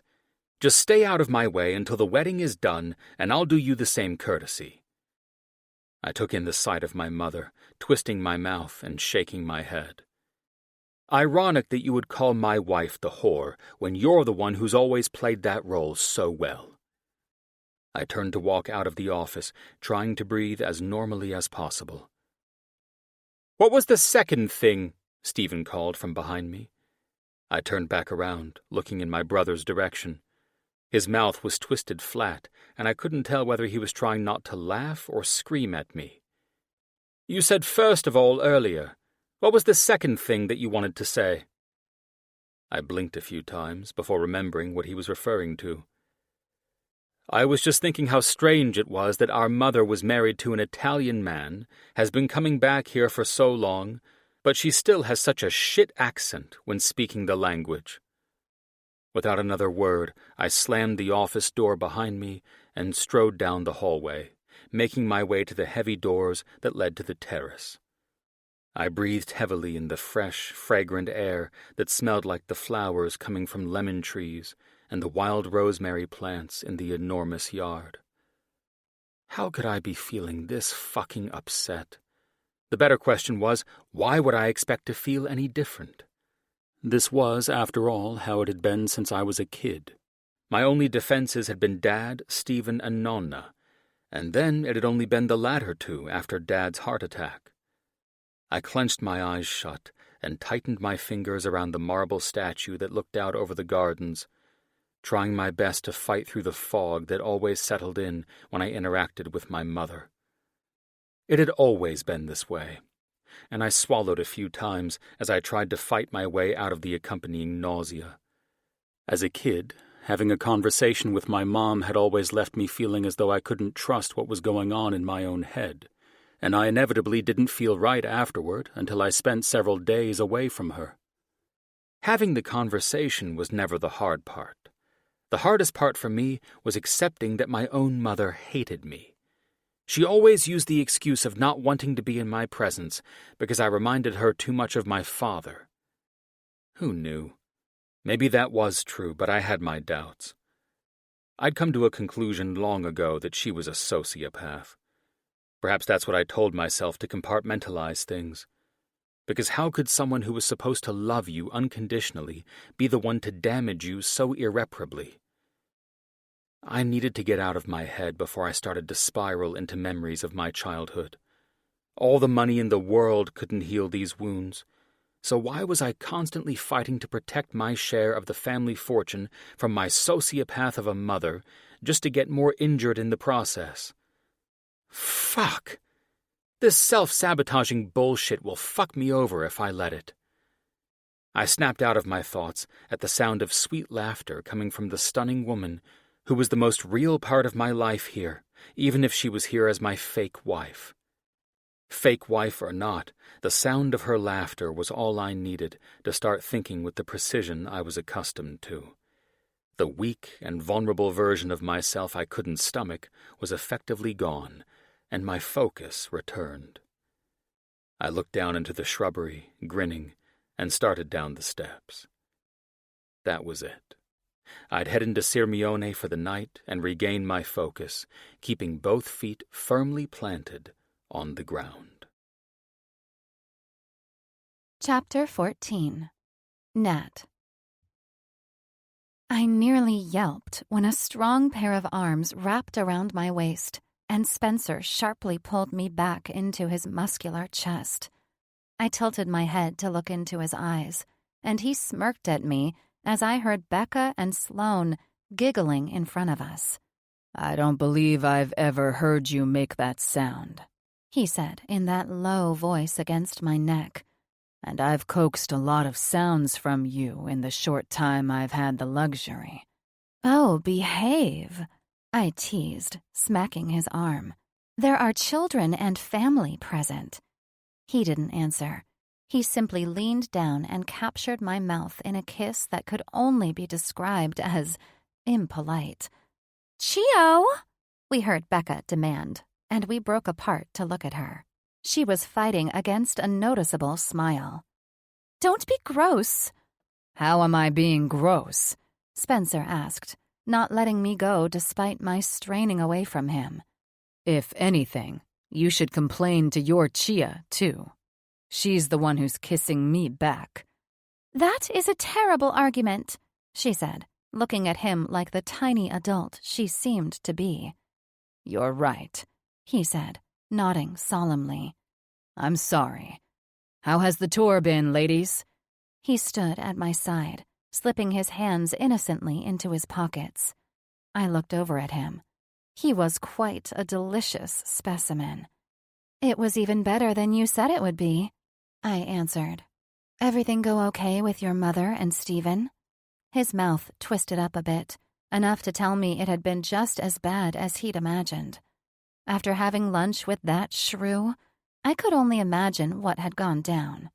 Who knew? I had to assume it was a fight over money or estate management, or whatever else that would keep a wealthy family torn apart and seeking private meetings in this massive villa. "Do you feel like doing a bit of sightseeing?" he asked, successfully pivoting the conversation. "I thought we could go down to Sirmione. We can watch the sunset on the lake and get dinner there later. Just to get out of here for a bit and have some time to ourselves." I tilted my head to the side, trying to get a feel for whatever had happened between him and his mother during that meeting. Despite the mischievous smile I'd come to know and expect from him, I detected a subtle undercurrent of tension running through him that, shockingly, my first instinct was to soothe away.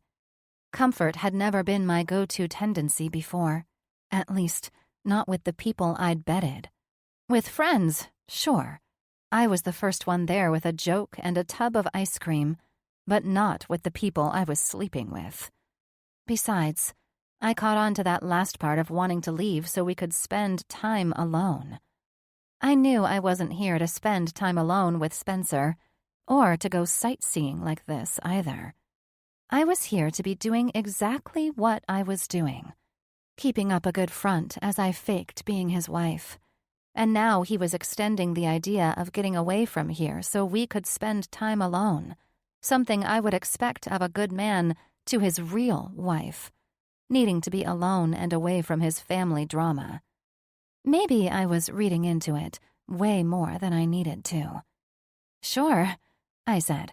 "I've been dying to look around Sirmione. Do I need to change?" "You look amazing," he said, grinning down at me.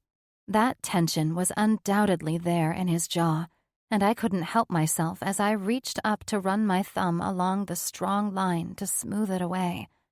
I left my hand there as I turned to look at Sloane, who barely hid her smile as she held Bex to her front, her arms crossed over Becca's chest in a warm hug. "Do I need to change?" I asked Sloane, unsure if I looked presentable enough to visit the historic town and wanting a woman's perspective. She shrugged. "I would maybe wear different shoes and a different top, but the pants are perfect." I nodded before turning back to Spencer and pressing a quick kiss to his lips. "I'll only be 7 minutes." At his frown, I rolled my eyes. I need the time to find my way through this museum of a house. "Just 7 minutes, eh?" Was it just me? Or was that a restless shadow moving through his eyes? Reaching up on my tiptoes, I kissed him again against my better judgment. "I'll try to cut down the time. I promise." I walked as quickly as possible, hurrying up toward the room, feeling his eyes on me as I walked up the stairs. I knew that Spencer was likely watching me from where I'd left him down in the garden, but there was also the sense that there were eyes on me from somewhere up in the main house.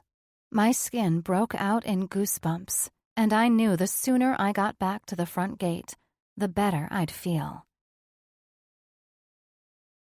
My mouth dropped open when I saw the classic car, which was one of just under 1,300 ever made of its kind.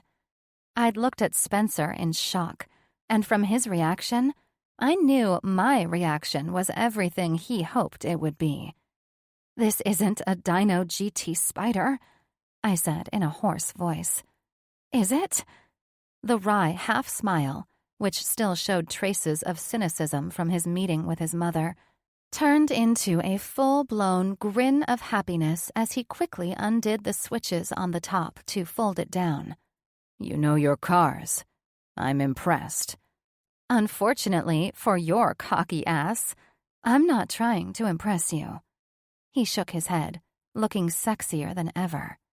Oh, then tell me, how do you know cars so well, Ms. Hoover? He said. Easy.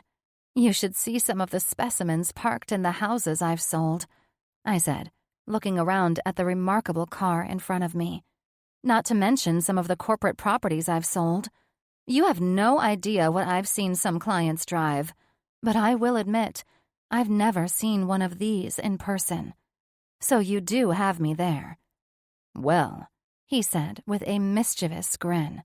Maybe if you ask very nicely, I'll let you drive it. In staying with my previous point of not trying to impress you, I'll admit that I never learned how to drive a manual, I said. You're shitting me. No. I held my ground and wasn't embarrassed in the slightest to admit this. Why are you surprised that I can't drive a stick shift? Big deal? He smirked and slipped his hands into his jean pockets. Well, you seem to know your way around my stick pretty well. Dear God, I said, wishing I'd cut him off sooner. Your dick is not a fucking car, so please refrain from lame attempts at being funny with dick jokes, which— Got it. He smoothly cut me off. It was a childish joke, but it was the first thing that came to my mind when you admitted you'd never driven a stick before. I playfully arched an eyebrow at him. I suppose I should be more surprised that you didn't follow it up with a "that's what she said" comment. So for that, I give you a sliver of credit. His eyes narrowed when he crossed his arms and seemed to stare through me, but I never imagined what he would say next. I was expecting more banter, but his playfulness left with a snap of his changed expression to a more intense one. I'm going to teach you how to drive this car, he stated factually.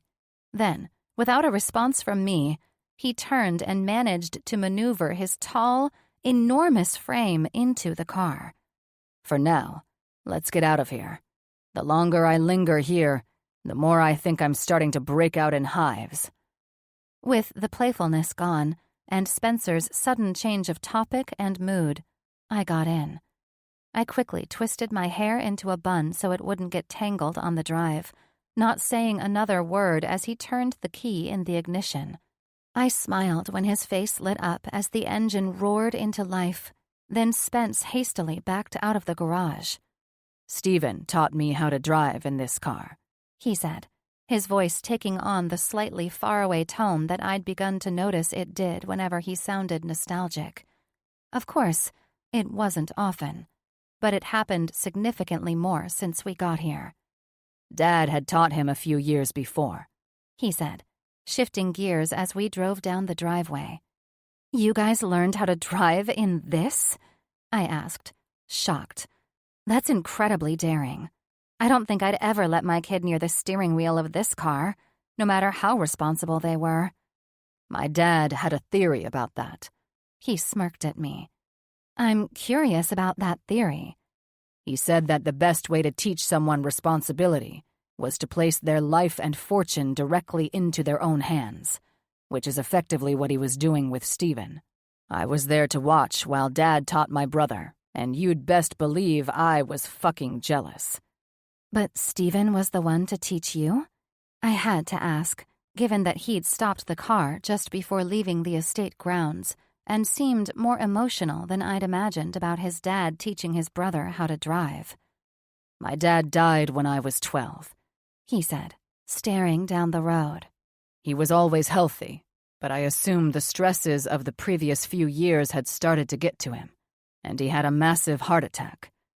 Jesus. I'm sorry, I said, reaching over to set my hand on his thigh. He seemed to recover as soon as I became genuinely sympathetic. Don't apologize. It's all part of life.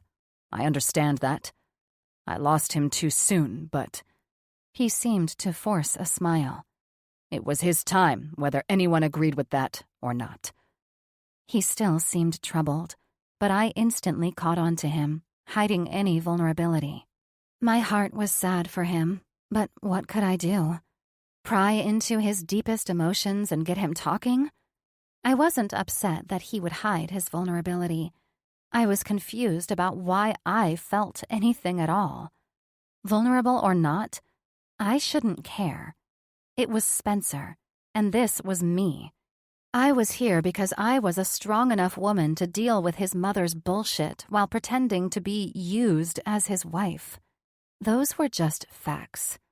So, why was it bugging me that I had an emotional hiccup in my system just now? And why did I care that he didn't trust me enough to be vulnerable?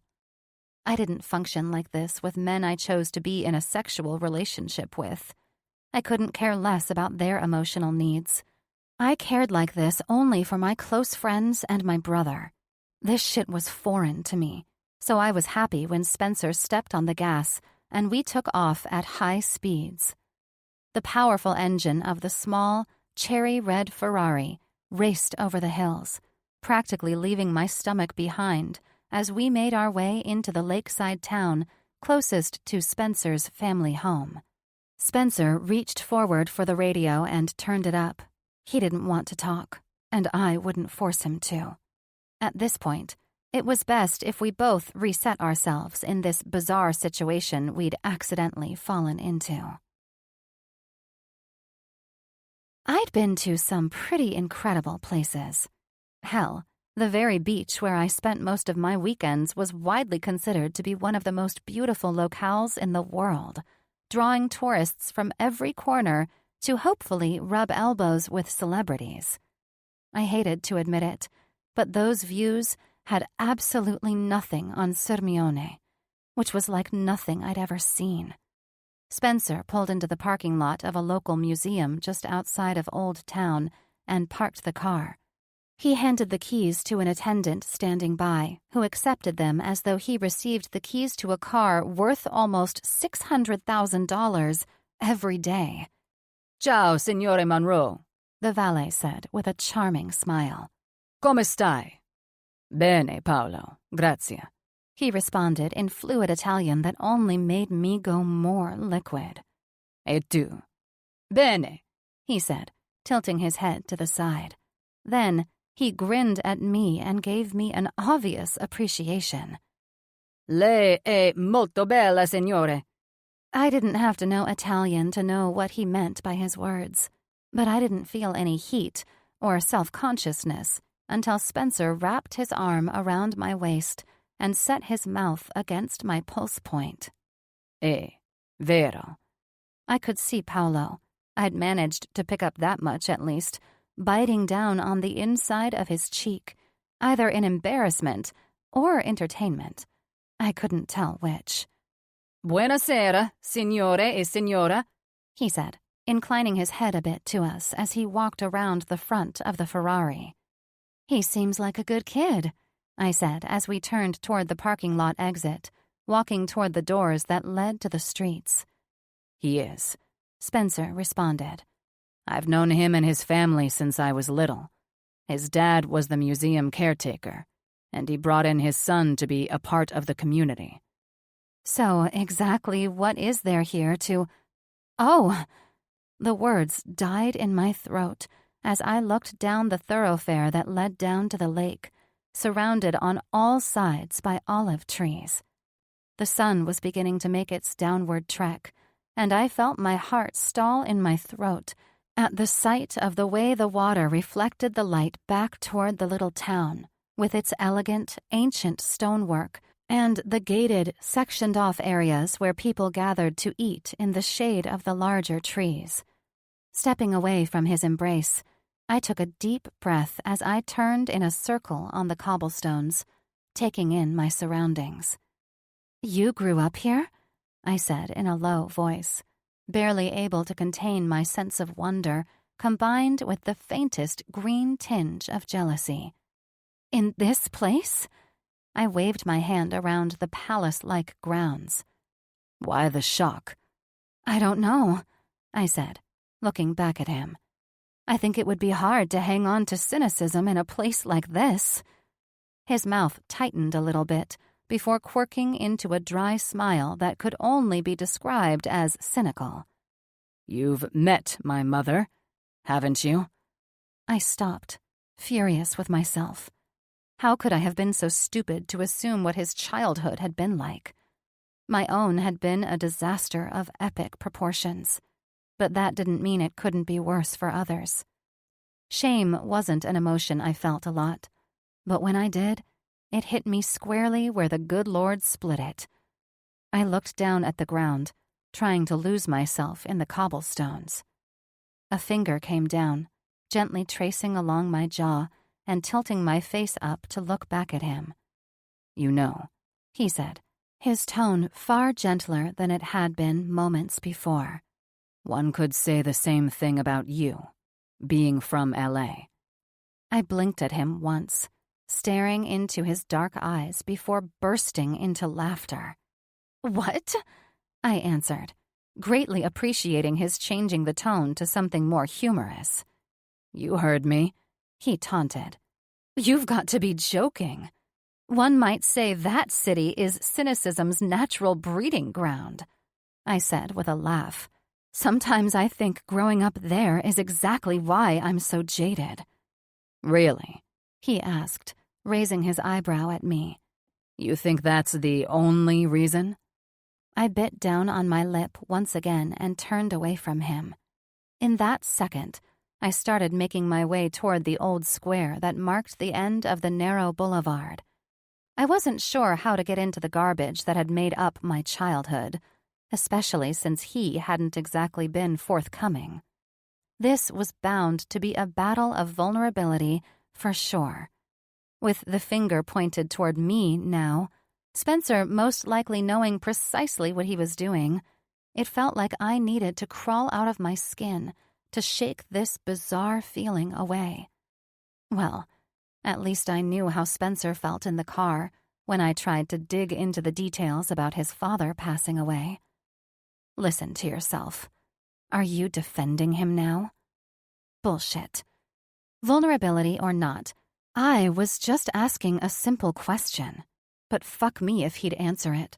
So why would I tell him about my situation? My dead mother and abusive father. Now that I thought about it, I wasn't telling him jack shit. He hadn't told me anything about what I was getting into with his demented mother, which was fine. But I wasn't busting out the Natalia personal emotions card for this guy after he couldn't be bothered to tell me there was something seriously wrong with his mother. Hey, he said, as I spun around when he caught hold of my arm. I looked up into the eyes that continued to crack me open with their warmth, little by little. If you don't want to talk about whatever keeps those walls anchored 10 feet deep and 20 high, that's fine, Nat. But don't pretend like there's nothing there that's burning you and keeping you from opening up to me. Opening up to you? I countered. You heard me, he said with some authority. Last I checked, I said, holding back any accusations I wanted to hurl his way. We aren't actually married, and one would hardly call us lovers. Natalia. He didn't break this consuming stare that suddenly ignited some fire inside of me that made me feel warm and comfortable with him. You may want to hide from shit because of me not opening up to you. It's just not quite my personality to throw all my emotions out there. It isn't who I am. And what if it isn't who I am? Just because I'm a woman, do you think I'm some kind of blubbering idiot who can't stop prattling on about her emotions? Plenty of women don't gush about their feelings. Sorry to disappoint. He shook his head and put his hands up as a sign of surrender. I'm sorry. I didn't mean it to sound that way. I don't assume you'll be open or emotional because you're a woman. You've met my mother. It's obvious I didn't grow up with an emotional woman to set an example. He put his hands down again and smiled warmly at me. But something tells me that underneath all of this exterior beauty, your beautiful soul has no problem opening up to those she trusts. What makes you think I would open up and trust you of all people, Spencer Monroe? My job is to sniff weasels out for a global empire, and I'm highly successful at reading people. Your point? My point is that while you may not trust me right now, you also have this little, tiny thing about you that tells someone to fuck off the instant you feel they've crossed a boundary. I know. I've witnessed it on multiple occasions. And you're about to witness it again. He slid his hands into his pockets, confident as fuck. No. He smiled and chewed on his bottom lip in some incredibly sexy way. No, Nat. You'll trust me just enough. And with that trust, I don't intend on taking advantage of it. What exactly do you intend on doing? Why in the hell was I allowing this exchange? I knew exactly why. It felt comfortable. It was a strange adrenaline rush, and I was enjoying it. I intend on being there for you. No strings attached.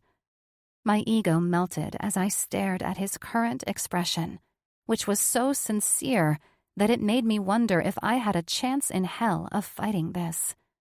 Okay, I'll say something, but I'm not going deep, I said, stepping aside so that we walked alongside each other. Right, but once you earn my trust, you will, he said, almost as if he was prophesying our future. You act as though one day that will happen. He smirked at me. I wouldn't say it otherwise. He arched an eyebrow at me. Now, go ahead. Fine, I said, in almost a challenging way. I'm also a middle child, like you. I have an older sister and a younger brother. My sister Liz left home as soon as she could, and she completely separated herself from all the issues we experienced as children, so we don't speak often. But my brother Shane is incredible. He's got the opposite problem from Liz, though. The past has its claws in him in a way I'm not sure he realizes. What kind of past is that? He asked, looking down at me with concern. All previous hints of arrogance from a second ago now erased. I sighed. My father. My lip curled, seemingly of its own volition. He wasn't a kind man, and that's the only thing I'll say about him. What about your mom? She died in a car accident when I was 12, I said. It was very difficult. The smile on my face got shaky. He tilted his head to the side, utterly silent, as he took me in. Was this what it was like for the owners of the companies that he was investigating, forced to just sit in his silence while he decided on their fates? He was fucking torturous. If only I could read minds like I read body language. Come on, he said, reaching out to take my hand. I'm not sure it's wise if we continue with our pasts right now. Let's get a glass of wine and numb our minds a bit. I didn't have any more words as he led me down the street, the light glistening off the lake, slowly turning more golden as the evening wore on. Chapter 15. Spencer. She stood up against the railing of the trattoria, the sunlight glinting off her perfectly smooth skin and turning her lovely honey hair a pure golden color. I couldn't help but take the time to look at her, feeling like it was a luxury I hadn't had much of an opportunity to indulge in. Instead of walking over and guiding her to the table that had just cleared, which the hosts had indicated was mine for the taking, I stood there observing the stunning vision in front of me. She brought the glass of wine to her mouth and took a slow, steady sip, allowing it to settle on her tongue and lean into the flavor. The slow movement of her lips and the clear indication of how much she was enjoying the wine was enough for me, and I knew I had to step forward and feel the movement of those gorgeous lips on mine. The table could wait, and so could the host. We would settle in for a lovely conversation at a fine table when I was ready for that moment. Right now, I wanted this moment. I knew I'd be a fool if I ignored the splendor and beauty of this alluring woman. I gently approached as Natalia graciously indulged herself in another sip of wine. "Hey," I said, wrapping my hand around her and settling it on her flat belly to capture her lips with mine. "What are you thinking about?" I had to know. Her entire vibe had changed once she seemed to have lost herself in the view. I wanted to know what was going through that mind of hers. I was acting purely on impulse, entirely out of my head, and thinking about nothing but how this moment made me feel. "This lake," she said, not bothering to turn back and look at me. Instead, she settled into my arms as if all the tension supporting her delicate frame had drained out of her.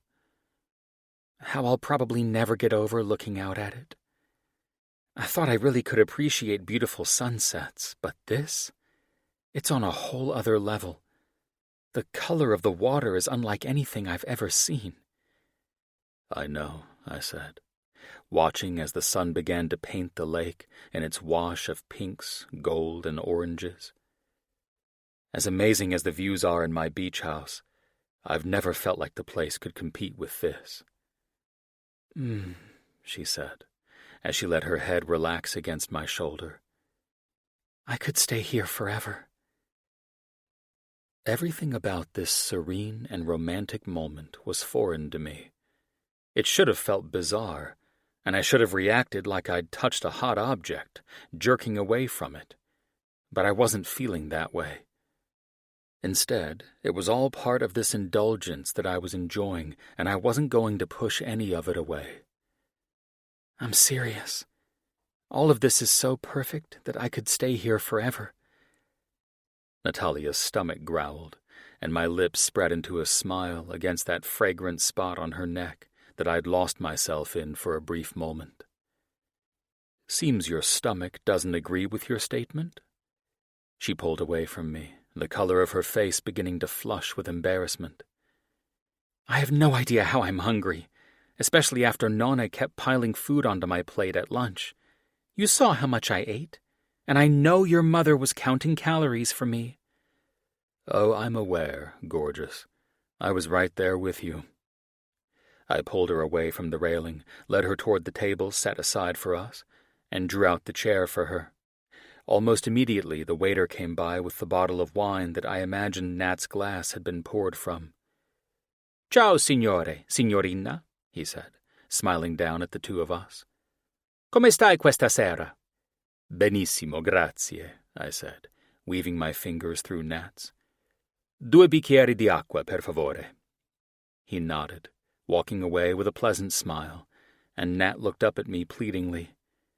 "Please tell me you can manage this order. There's no way I can decipher this menu, no matter how good my Spanish is." I chuckled. "Sure, under one condition." She frowned at me. "I'm not going to like this, am I?" "I get to choose everything we eat. Is there anything that you absolutely will not eat?" "Nope. I'll put anything in my mouth at least once. You know that," she finished, with her usual smirk and confident stare. I started at her words, my jaw dropping in shock at how her lips barely twitched. I could hardly stand it for a second before I leaned down and captured her wicked mouth with mine. "How's that for putting anything into your mouth?" I asked against her lips, not considering the few scandalized looks coming our way from a few older patrons seated around the terrace. Still, most of our fellow diners didn't give us a second thought. "Scusi," I heard, and broke off the kiss as our waiter placed our glasses in front of us, giving us yet another charming smile. "Voi avete deciso?" I offered Nat a mischievous grin before I seated myself next to her, then proceeded to order. "Okay, this might be getting a bit ridiculous," she said, using a slice of the thick, crusty bread to mop up some of the rich sauce left over from the gnocchi we'd essentially inhaled. I contained a laugh. "What's ridiculous? The fact that my date is mopping up her plate with bread as if we'd been married for 30 years? Or She took her sauce-soaked piece of bread and eyed me in some flirty, dangerous, and adorable way.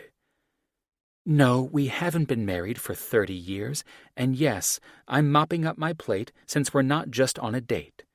Honey, we're married. I softly laughed as she popped the bread into her mouth, closing her eyes and savoring the bite. I'm mistaken, I teased. We are married, even though it's not official, so I guess I should watch my mouth? Exactly, she said. More importantly, as much as I have planned on thoroughly enjoying my food while I'm here, at the rate I'm going, I really might not be able to fit into the dress I brought for the wedding. You might have to roll me out of Italy if I keep it up. Well, I like that you are in the moment, enjoying everything Italy has to offer. Although I could see myself enjoying you with a little more weight. I wouldn't mind. Shut up, jackass, she said, swatting my hand away deftly so that she could nab the last shrimp from the risotto bowl. What a thing to say. What do you mean? I said, placing my hand on her knee and sliding it up her beautiful thigh. All I'm saying is that if my consideration is what you're worried about, you don't need to limit yourself. Jesus Christ, man. Your ego knows no bounds, she said, as I stabbed a piece of grilled octopus with my fork and brought it to her mouth. She hesitated for a second before opening and eagerly taking the bite. Who said anything about you in this equation? You're maybe 1/10 of what I was concerned about. And since you just admitted that I was part of that consideration, I said, grinning, the problem is solved then. No, she said, as she made a quick swipe of the risotto with her spoon and licked it off in a way that made me groan with longing. That still leaves us with 90% of this problem. For such an incredible businessman, your math is severely lacking. You've solved nothing, actually. I snorted before signaling the waiter. In that case, let's walk while we get dessert. I thought we could get gelato at my favorite spot by the lake. See, that's about 50% of the problem, she said, as I handled the bill with the waiter. The food is too good, and I find myself unable and unwilling to refuse it. I'd like to say my willpower was mighty enough to withstand the temptation of most things, I said, but I'm powerless against the call of gnocchi. I dragged my fingers along her delicate wrist, looking into her lovely face. What's the last 40? What do you mean? Between me and the food, that's 60%, I said. So I'm waiting for the last 40% of the problem per your estimation. Oh, she said. I'd say about 15% is that I like myself at my current size. I like the clothes I've got. I like my body the way it is, even if it's not perfect. Fair enough, I said, dragging my hand up the underside of her leg, trying to maintain a modicum of subtlety. Although I could always finance a new wardrobe for you. Sure, whatever. Leaving aside that I can finance my own wardrobe, she said, rolling her eyes. So the last 25% is? That you're not the only guy I'm planning to impress with all of this. I was surprised that I managed to maintain the smile on my face when my blood felt like it had frozen over at once, turning my veins into one massive icicle. I let my hand, which suddenly felt like it weighed a good 20 pounds, fall away from the leg I'd been caressing. Understandable, I said. I felt like I had the flu. It was like the words came to me through a massive wad of cotton whenever I spoke. Come on, we should let someone else have this table. We stood up, and this time I didn't take her hand as we walked down the stairs that led down to the lake's edge. Idiot, I thought to myself repeatedly as I replayed her words in my head. How could I have let myself fall into this trap? But then again, I couldn't have predicted we'd play the game so well that even I would fall for it.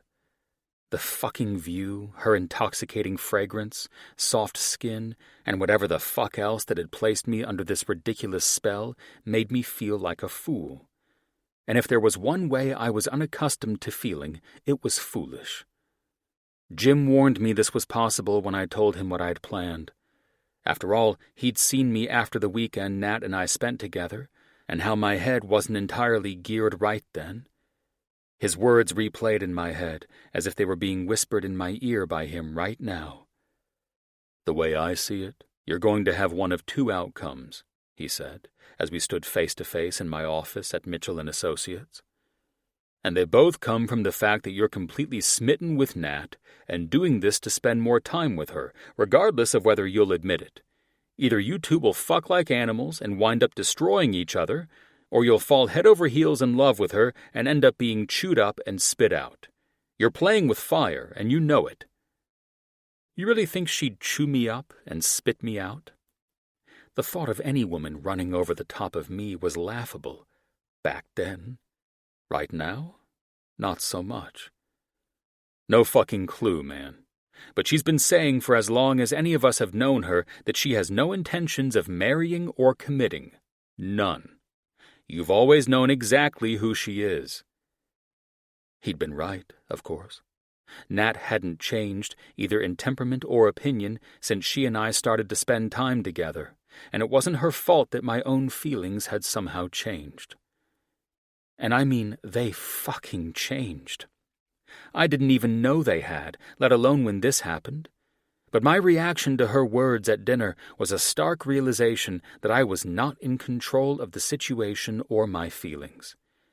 I, of all the people in the world, was not the kind of man who was taken off guard. I held the reins, steered the ship, ran the show, and called the shots. I was always in control. Until now, apparently. The realization that I was halfway down a path I didn't realize I'd started taking was disorienting, and it made me angry at myself.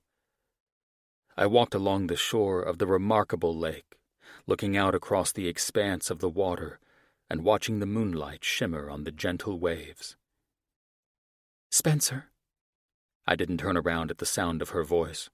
Instead, I stood still and stared out over the water toward the grottos of Catullus, where the arches seemed to glow in the light of the moon. "What's wrong with you?" "Nothing," I said, shaking my head as I turned back to look at her. "You just gave me the reminder I needed to bring me back down." "What the hell are you talking about?" she said. Looking into her face was harder than looking directly into the sun with those shining eyes as bright as blue flames.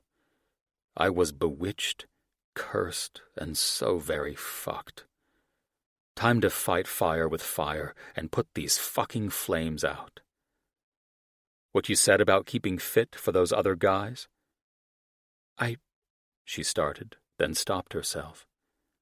My eyebrow raised as I looked down at her face. I hadn't expected her to hesitate when I confronted her about it. After all, she'd spoken so casually when she'd mentioned it before. "What?" I said, wondering what she was thinking, like the little bitch I was. "We knew this whole thing was a ruse to piss your mom off or whatever. That's what you asked of me when you invited me to be in a fake relationship with you. That's what we agreed to, right?" She took a deep breath, and I could tell she was measuring her words carefully. I never wanted for it to be real?" I asked, my face dry, my body seriously not knowing how to react to feeling like this for the first time in my fucking life. "Did you think it would be real when you asked me to lie to your mother for you?" she asked, her voice getting harder. "You think a lie is a good basis to build something real on?" "No, that isn't what I thought," I said, feeling the anger in my belly rise. "Not at all. I've always known exactly who you are." "Oh," she said, the anger striking her eyes with even more fire than had been there before. "Well, fuck me, but I actually like who I am. Can you say the same? About either one of us?" I walked forward, reaching out to put my hands on her upper arms. "I can say the same," I said, bringing her close to me. "I like you for everything you are." I caught hold of her left hand and brought it up, examining the ring I'd given her silently. "Don't ask me how to explain these sudden feelings I'm experiencing, because I can't understand them myself." She was completely silent, her mouth slightly open as I lowered her hand. Don't worry," I said. I truly don't expect you to feel the same way. I took off on some wild fantasy and somehow sold that shit to myself as fucking real. I have no idea why. Maybe it was a defense mechanism that went haywire. I let go of her hand, turned away from her, and continued my walk around the edge of the lake. "Spencer," she said, walking quickly to catch up with me. "Come on. We barely even know each other. You have no idea who I am beyond some sordid details of my past. You can't pretend that us getting married would be a good idea." "I didn't mean we should get married," I said, looking at her sidelong. "Look, all I know is that you're the first person I could even imagine waking up next to for longer than one morning back when you spent the weekend with me. Then, when we got here, I saw how you were with Stephen and Sloane and Becca, the way you handled my mother." Natalia's lip curled up at the exact moment that mine did, and we lost our composure for a minute as we started to laugh. "Let's just say that I didn't even think I could, or would, want anything that resembled a relationship, let alone a marriage," I said truthfully. "I thought my parents killed that for me. Shit, I'm not sure if any of this makes sense, because I never thought I'd ever want to fucking talk about my feelings with anyone." I ran my fingers through my hair, wanting to stop this embarrassing display. "I didn't mean to put any pressure on you. That was not my intention, and that's the last thing I want. I'd just like to keep you around for as long as you'll let me. That's how I truly fucking feel." The 3 or 4 second silence was deafening. "For as long as I can stand you, you mean," she finally said. But the words had none of the acidity they usually did when she gave me a hard time.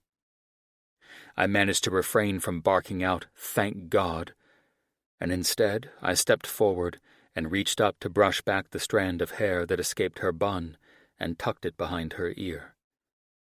"Who knows? You're pretty annoying," I managed to tease back.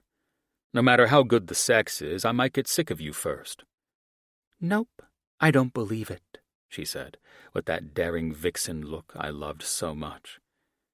"Anyone willing to embarrass themselves like you just did would hold on to me just for spite. So I've got your ego going for me in this case." I couldn't help laughing. "Oh, now I'm embarrassing myself. I thought I was being emotionally evolved or whatever." "Aw, you did?" she said, crinkling her nose with fake sympathy and grinning at me. "Well, you're wrong." "I am." "Complete humiliation. Devastating." "Well, God damn it," I said with a loud chuckle. "Is that so?" "You're a total sap who is so lucky I didn't leave you in the lurch right now." Her eyes opened in fake surprise. "Oh my God! How humiliating would that have been?" She looked so cute as she stood there teasing me, knowing she had my vulnerable self by the balls. I wasn't typically a fan of being teased, but when she did it, I couldn't get enough. "I basically have full control over you now, Spencer Monroe," she teased with smug confidence. "Is that a promise?" I asked, leaning forward to run my mouth along her jaw.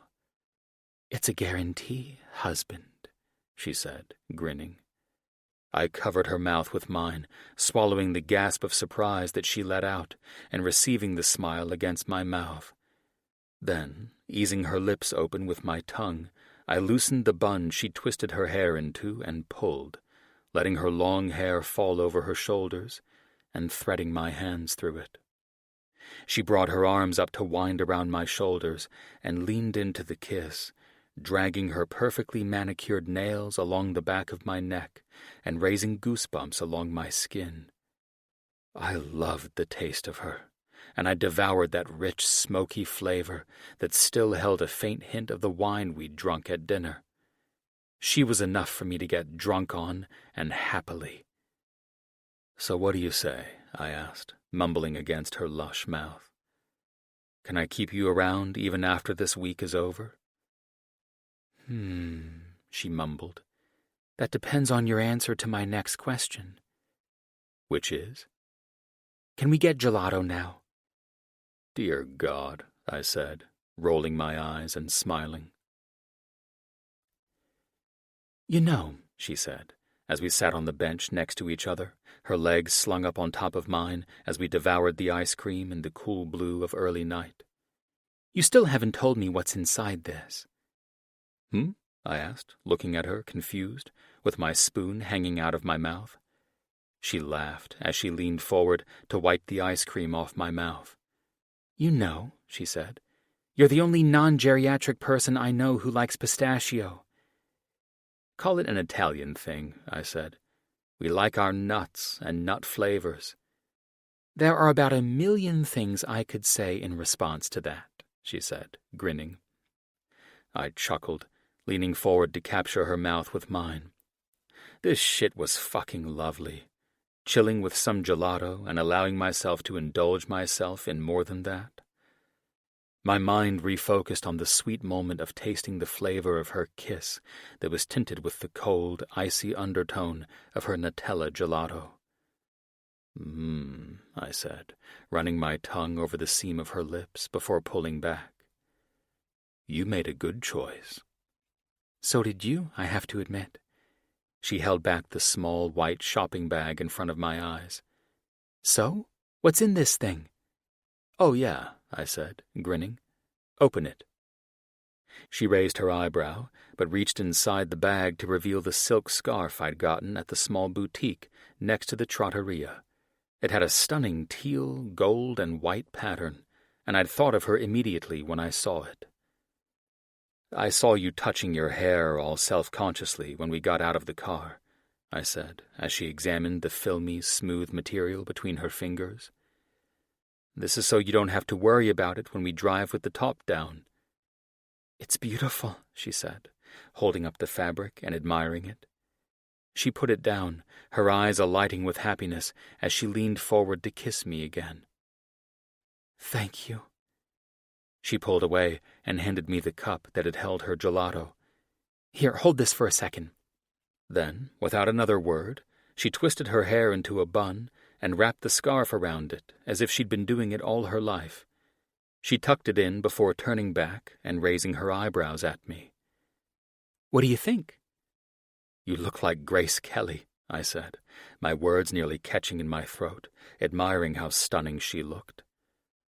I don't know how you instinctively know how to do that. She shrugged. It's a gift, she said, with a sexy wink. She pointed at my gelato cup, which now sat empty. I'll take that. Thanks, I said, handing it to her, still enchanted by her beauty. Shit, I was so fucked if this didn't work out.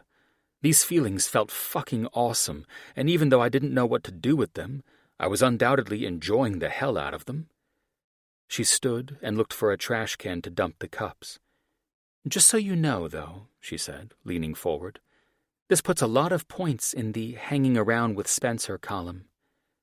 I thought we were trying out dating, not hanging out. I had to know where her mind was, because I didn't want to be steamrolled by emotions. I would need to punch the brakes, not indulge so much, if she wasn't seeing this the way I was. I'm calling it hanging out, she said with a chuckle. I'm not sure the word dating is something I want in my vocabulary just yet. I laughed, sort of feeling the same as her. How the fuck does anyone navigate a relationship? Dating? All of this shit is so fucking foreign to me. She arched her eyebrow at me. Then we're both fucked, because all I've ever done is criticize my friends for it, so there's that. I say we just go with it, you know? Exactly, she answered. As I said, hanging out with Spencer. So just go with the flow? I'm sure we'll both screw something up, but I'll most likely break out in hives if I do it any other way. My eyebrows rose in humor. I will go so far as to say I don't plan on seeing any other woman, so long as you're willing to stick around. Her smile broadened, and she seemed much more comfortable with that approach than anything since I brought all this shit up. And that scores you even more points in whatever the fuck we're doing relationship-wise, she said, bringing her face to mine for another simple kiss. I smiled against her lips. "Good to know," I said, grabbing her shoulder to deepen the kiss so I wouldn't disrupt the scarf. "I'm taking notes." "Smart man." She turned and headed toward the cans. I watched as she walked away. The jet lag was starting to set in, and all I could think about was getting her sexy ass back to my bed. Chapter 16. Nat. This whole relationship idea that Spencer had dropped on me after his sudden mood change came from out of nowhere. I certainly wasn't expecting him, of all people, to go there with me. I didn't reject it altogether, perhaps because I had some phenomenal wine in my system and felt bold. Still, truthfully, I was finding myself caught up in the atmosphere of the village, restaurant, and Italy.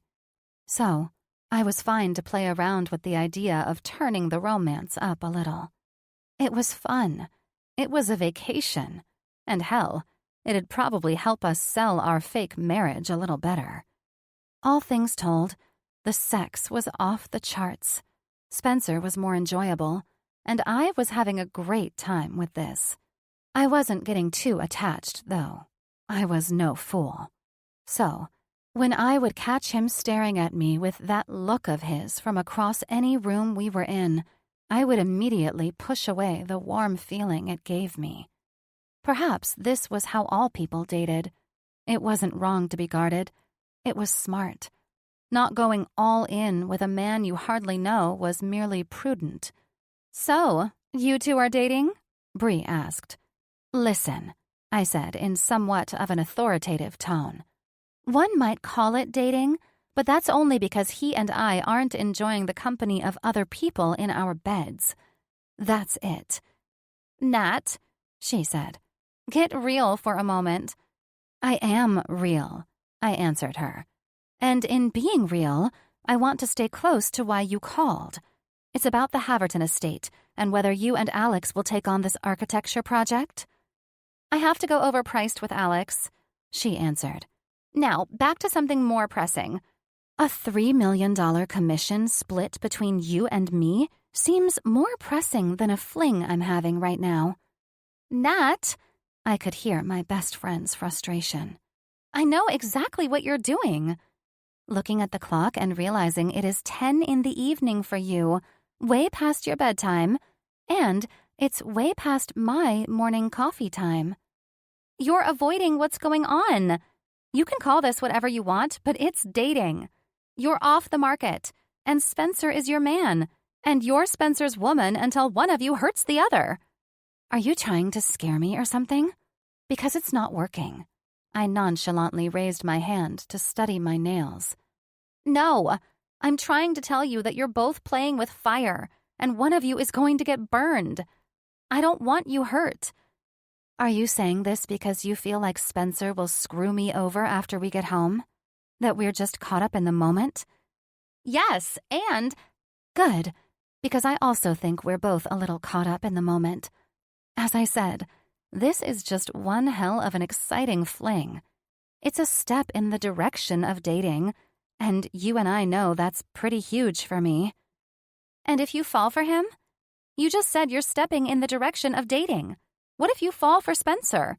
You and I have talked for countless hours about why you won't commit to a man or open up to one, and here you are doing that." I felt my heart pick up the pace and exhaled it away in a quiet breath. "Bree, darling, I know you mean well, and this business about Spencer and me playing around with the idea of dating has got all your flags up. I assure you that I will be just fine. This heart is guarded and surrounded by stone that not even Spencer Monroe could break through if he tried. I choose who I will and will not let in. So please just laugh at this and know that you won't be asked to be my maid of honor soon. Let me have a little fun." "You sure you know what you're doing?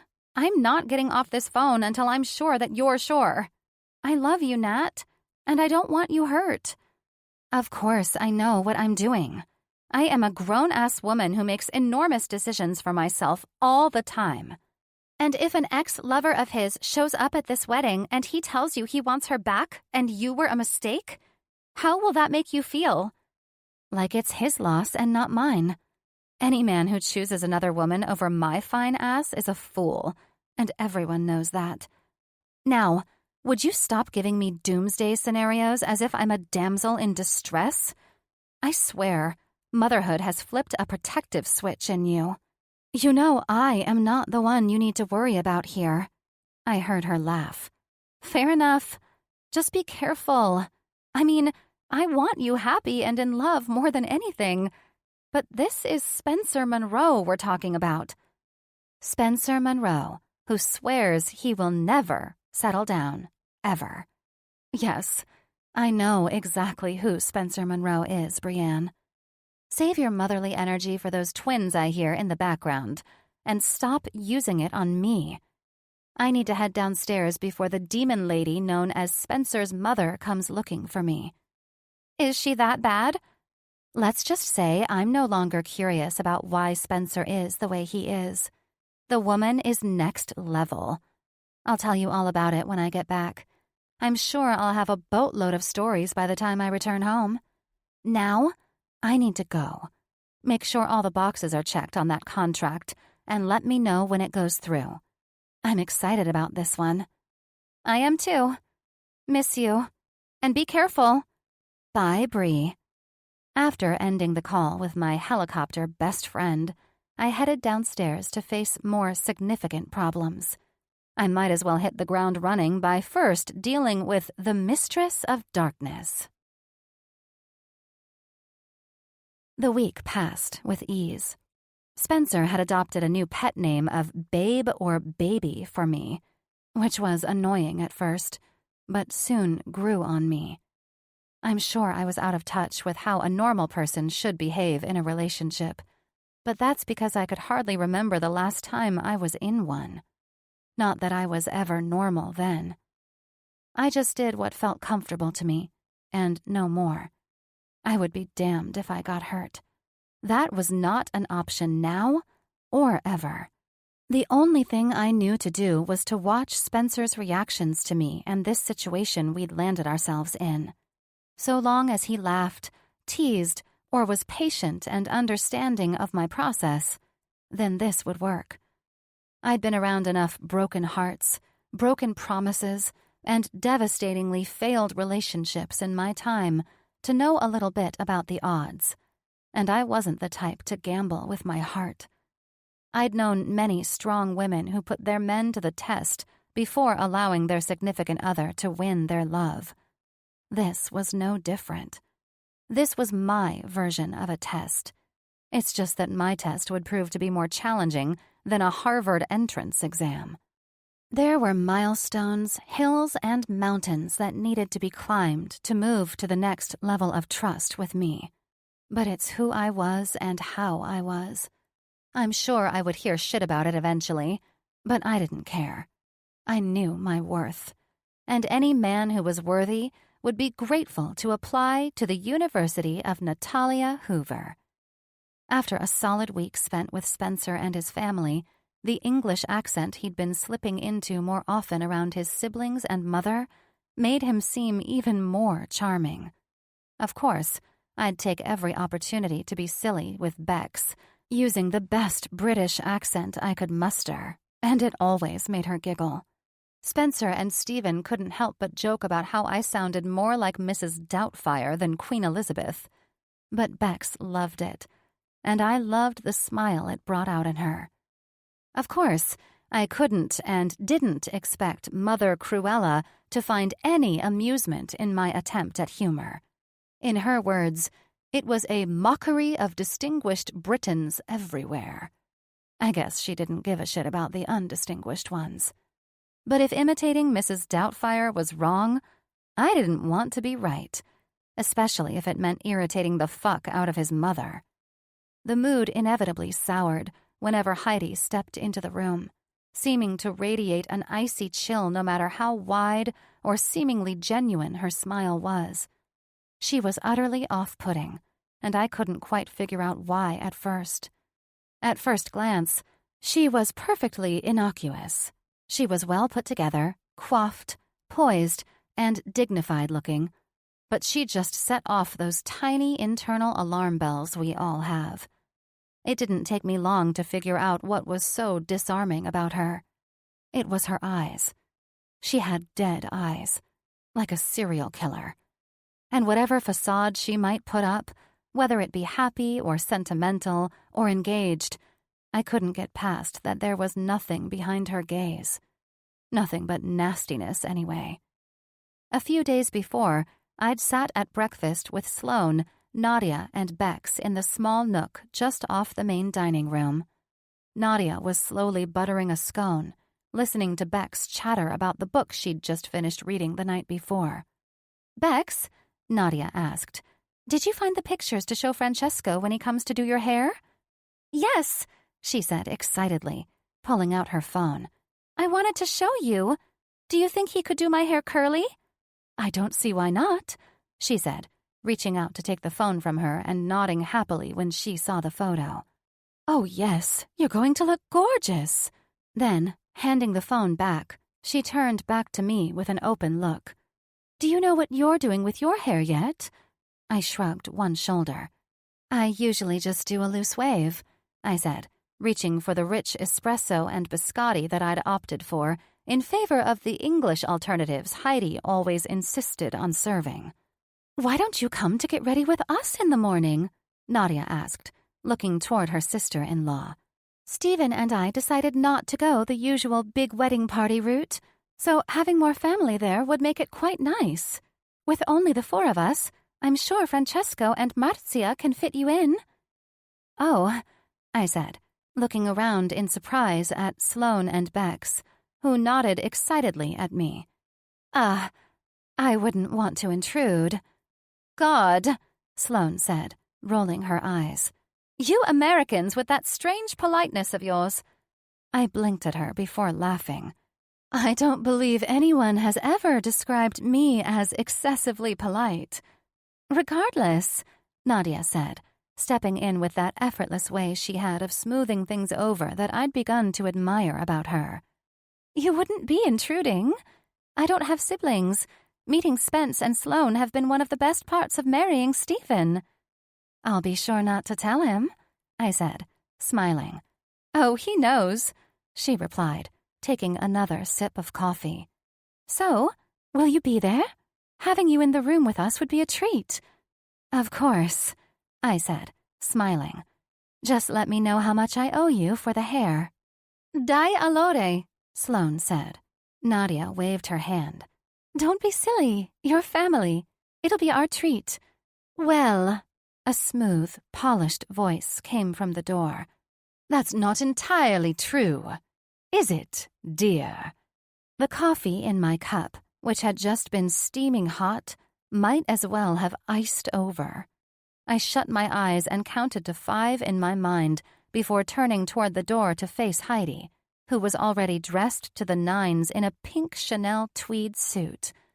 "She's more family than I am, Heidi," Nadia said, turning to her future mother-in-law with a smile and pulling her long brown hair up into a ponytail. "After all, she's the one with a wedding ring on her finger." "For the time being, at least," Heidi said, walking over to where the electric kettle sat on the sideboard and hitting the switch. We all looked at each other, silent, as the weight of her words settled in. A strange mix of emotions swirled inside me at what she said. I was getting pretty sick of being at the receiving end of her shitty remarks, but I was also a bit sad at the thought that she wasn't wrong. "I'm only joking," Heidi said, her voice taking on that strange musical quality that English voices sometimes did when they got to a higher pitch. "Gosh, don't be so serious, all of you.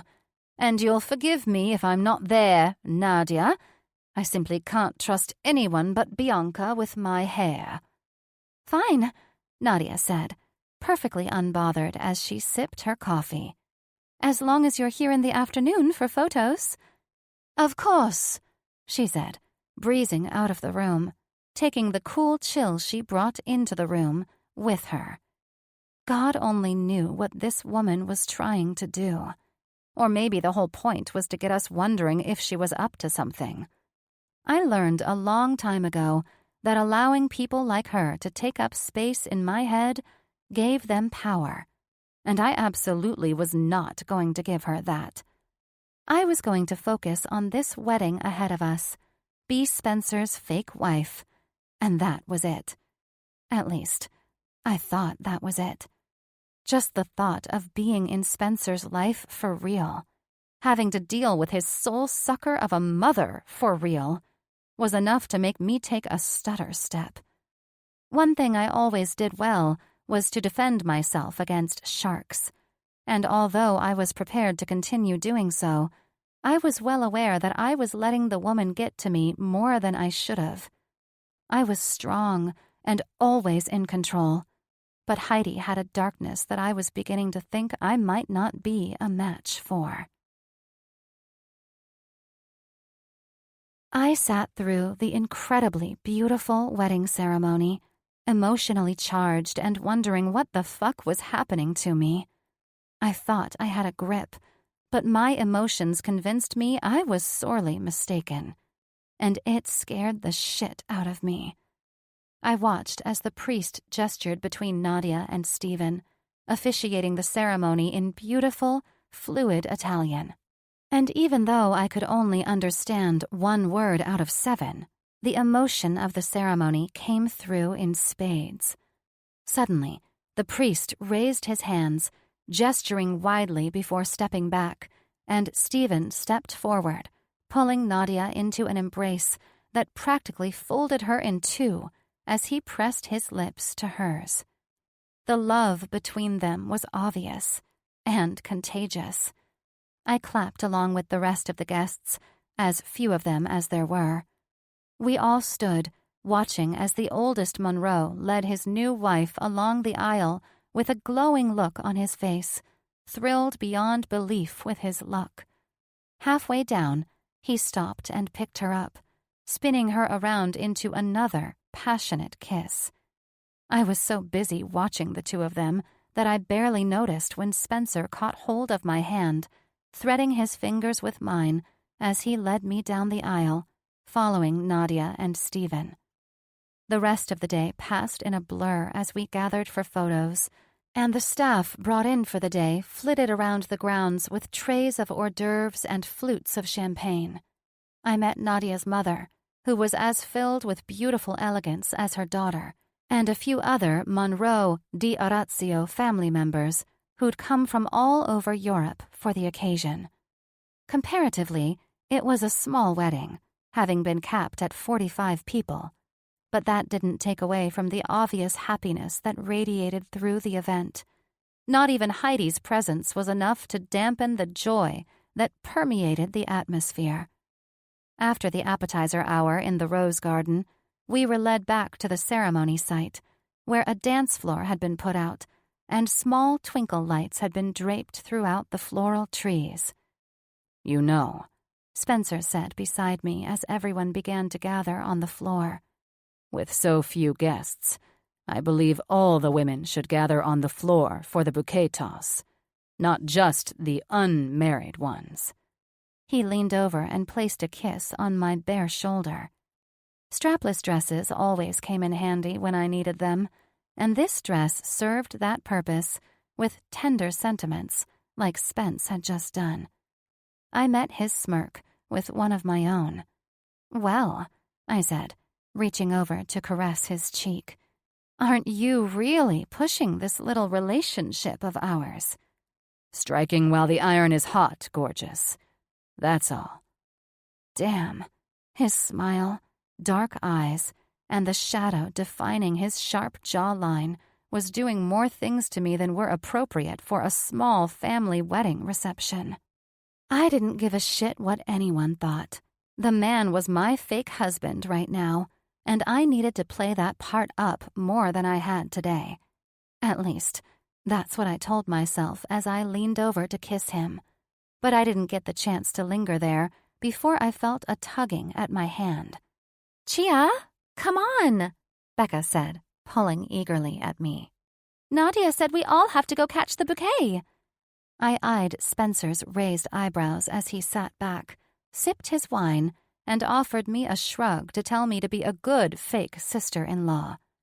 I stood from the table and moved with the little girl, her black curls bouncing in her excitement, as she led me to where all the women had gathered in front of the stage. Nona was the only one who'd stayed out of the crush, sitting at a table nearby and watching with an entertained look on her face. Nadia, in her stunning white gown, cut perfectly to her narrow frame out of Chantilly lace, showing off her delicate shoulders with its strapless cut, signaled to the drummer on the stage. The drum roll started, and Nadia turned, facing her back to the audience as she brought the bunch of white roses and lemon blossom over her head in one fake-out, and then a second. Finally, she sent it flying backward with an impressive toss, and as it sailed above our heads, I put my hands up out of pure instinct. And yet, no one could have been more surprised than me when the bouquet landed squarely in my hands, as if it had been magnetically drawn to me. What are the fucking odds? I thought, as my mouth popped open in horror. But I immediately covered that look and masked it with a surprised one. I barely heard the cheers of excitement as I turned to look at Spencer. The sharply dressed, handsome man was sitting back casually and slowly clapping, amused as only he and I could be since we knew the truth about my marital status and the implications of catching the bouquet. Spencer looked as though he was barely holding in a laugh, and I couldn't help gasping one out as I met his eyes. I turned away and bent down to face Becca, who was fighting a look of disappointment. Without a second thought, I gently placed the flowers into the little girl's hands, making her happier than the bride at that moment. "I think these are yours," I said. "Will they work, though?" she asked, looking up at me with concern. "I didn't catch them." "Of course they will," I said. "I caught them, and I'm passing their magic to you. But you still have a few years before you'll need the magic they offer beautiful young girls like you." She looked satisfied, and Sloane gave me a grateful smile as Becca pranced over to her, holding the bouquet above her head. I turned around and walked over to where Spencer was standing next to the table, with his hand clasped on the back of the chair before he caught me around the waist and pulled me into the circle of his arms. "I love what you did for Becca," he said, as he leaned in to kiss me on the pulse point that he always managed to find. "I'm not sure whether to be here with you, or sweep you into a dance, or to sneak you away from all of this. I'm thinking the latter." I looked up into his dark eyes, which seemed to smolder like slow, hot coals, and, just as slowly as he'd placed his mouth on my neck, I splayed my fingers over his chest and pressed in, satisfied at the slight hiss of air I heard coming from him. "I don't think you're bold enough just to sneak off," I taunted him in a low tone.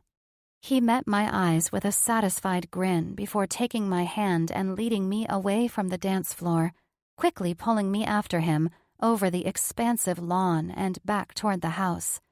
My desire for him settled into my belly, hot and heavy like a burning stone. "Wait," I said, pulling hard on his hand and feeling the heavy silk of my skirt flutter around my feet as we stopped. He raised his eyebrow at me, but I brought him up so that his body was flush against mine.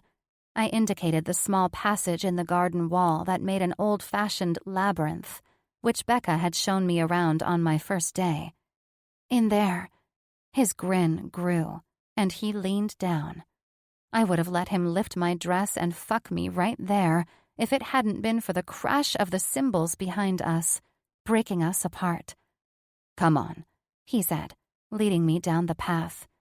It was softly lit with small lamps set into the footpath, but for the most part, it was dark, draped slightly with tiny lights overhead. The two of us tripped eagerly down the path, finding our way to the middle of the labyrinth, where I knew there were a few benches. The house staff had been there earlier, setting small cushions on the benches surrounding the tall Carrara marble statue of the crowned angel in the middle of the garden.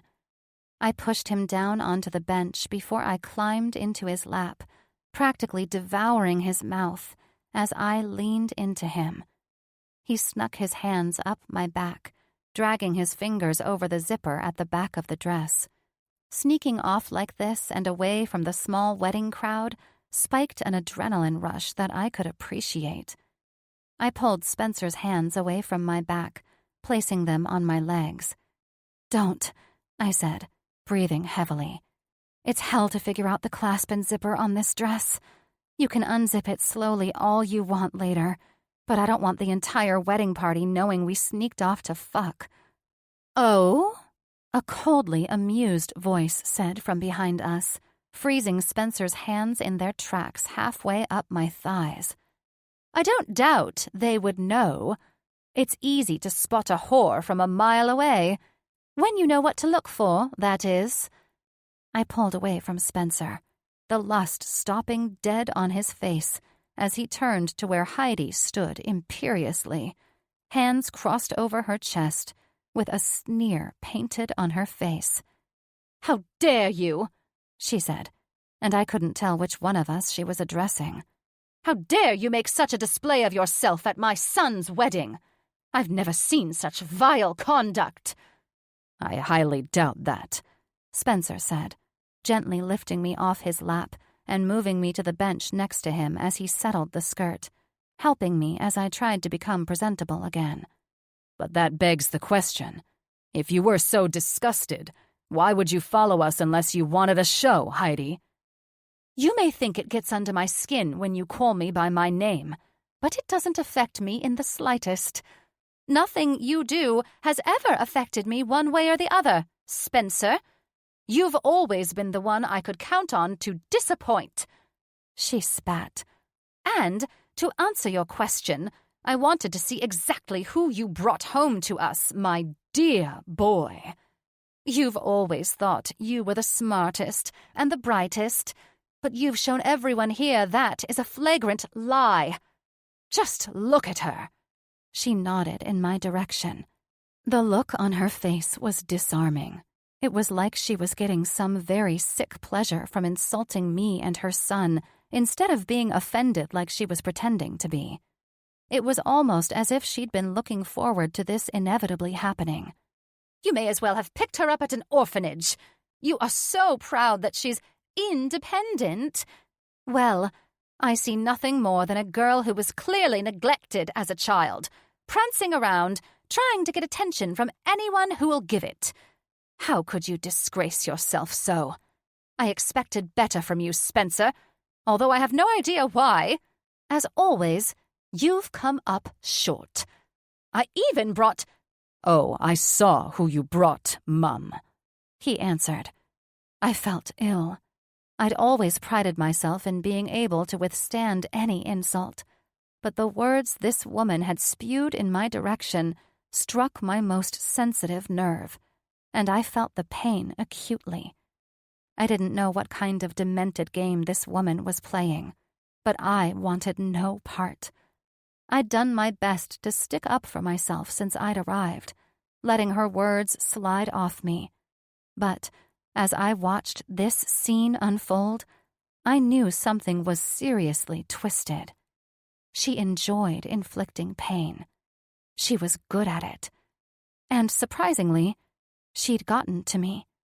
I felt stripped down instantly at the suggestion that I was merely an orphan, a neglected child, because that's exactly what I'd spent my whole life trying desperately not to be. I got up from beside Spencer, my clammy hand squeezing onto his tightly, turning to walk away. She was evil, and I couldn't get away from her quickly enough. Chapter 17. Spencer. Nat wasn't a short woman by any means, but as my mother spoke, she seemed to shrink before my very eyes. folding in on herself to the point that she seemed almost half her original size. Still, she rose to her feet slowly, with implicit grace. I'd dealt with my mother's bile for as long as I could remember, so I was not surprised when she unleashed her tirade. However, Nat was obviously affected, and even though part of me wanted to drill my mother into the ground, the other part of me grew concerned by Nat's disposition. "Nat," I started, but I had no idea what to say. I'd never seen her visibly shaken, and I wasn't sure how to comfort her or if she wanted me to. I was sure Nat wouldn't want to show weakness in front of Heidi, so hovering over her didn't instinctually seem like the right thing to do, especially with the look of smug satisfaction, almost diabolical glee, that spread across my mother's face, watching as her words cut as deeply as she'd intended. Nat fixed her eyes on my mother. "Spencer," she said gravely, her eyes unwavering, "I'll see you back at the house. Please give my apologies to Stephen and Nadia." Without another word, she strode away from me, her long silver gown shimmering in the moonlight. My heart twisted in my chest as she left. "That's what I thought," my mother said, walking after her with purposeful steps, her stride barely matching half of Nat's. "That's enough," I demanded, reaching out to grab Heidi around the inside of her elbow. Any skin-to-skin contact with her was abhorrent to me, but there was no way I was allowing her to take one more step after Natalia. "Do not dare handle me in this manner," she said, whipping around to face me, her eyes black. "I want answers." "You are owed no answers," I hissed. "After insulting my wife so egregiously, I am the one owed the answers. Why did you follow us?" "You dare to speak to me this way," she snapped, her voice shaking furiously as she tried to twist out of my grasp. "How dare you insinuate—" "I'm not insinuating anything," I said, holding her firmly. "I know you were trying to humiliate her in front of me, but all you've achieved is to infuriate me in almost every way. I'm sick of you and your bullshit." I folded my arms, staring down into the woman's severe eyes.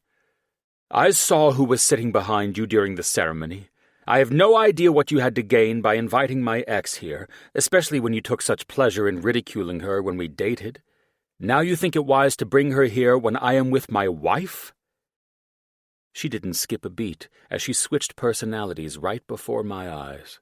Her body went slack, no longer tense against my grip, relinquishing her rage and sliding into character as the wounded mother. She fixed me with the pathetic, watery gaze she'd perfected to get people to have sympathy for her. This time when I saw it, I didn't bother to keep from rolling my eyes. "I just want the best for my children." "I'm done with your psychotic martyrdom, Heidi," I said. "Why not try a straightforward approach for once in your life?" I let go of her arm. "You know what? Forget it. I already know exactly who you are, and I have since I was 7. I don't need your contrived explanations because I've reached a limit of lies I can tolerate from you. All I need is for you to keep away from Nat and me for the rest of the time we're here. If you do not, as God is my witness, I will ensure that everyone here knows exactly who you are in ways you will never forget." Every time I'd ever tried to make a point to her in the past, she'd roll her eyes and huff out a dismissive laugh that made my skin crawl. But there must have been something in my face that made it clear I was deadly serious, and despite the hatred in her flat, scheming eyes, she nodded at me carefully in surrender. I turned away from her, striding into the labyrinth's dark paths, pulling like a moth to the brighter lights of the main party. Once I'd arrived back in the melee, I looked around for any hint of Nat's silver satin dress, hoping she'd changed her mind and decided to stay with the rest of the party. Unfortunately, she was nowhere to be seen, and the rest of the party was still in full swing as I looked around. Finally, my eyes landed on Hillary, the ex I hadn't seen in years, as she sat alone in the corner, sipping on a champagne flute. Her soft brown eyes landed on me, and I sighed, knowing I needed to handle this to shut down the next play of my mother's. Hillary had been invited here for a reason, and whatever that reason was, I wouldn't let Nat be affected by it. Nat had taken enough shit from my mother. The last thing she needed was this parasite throwing more at her.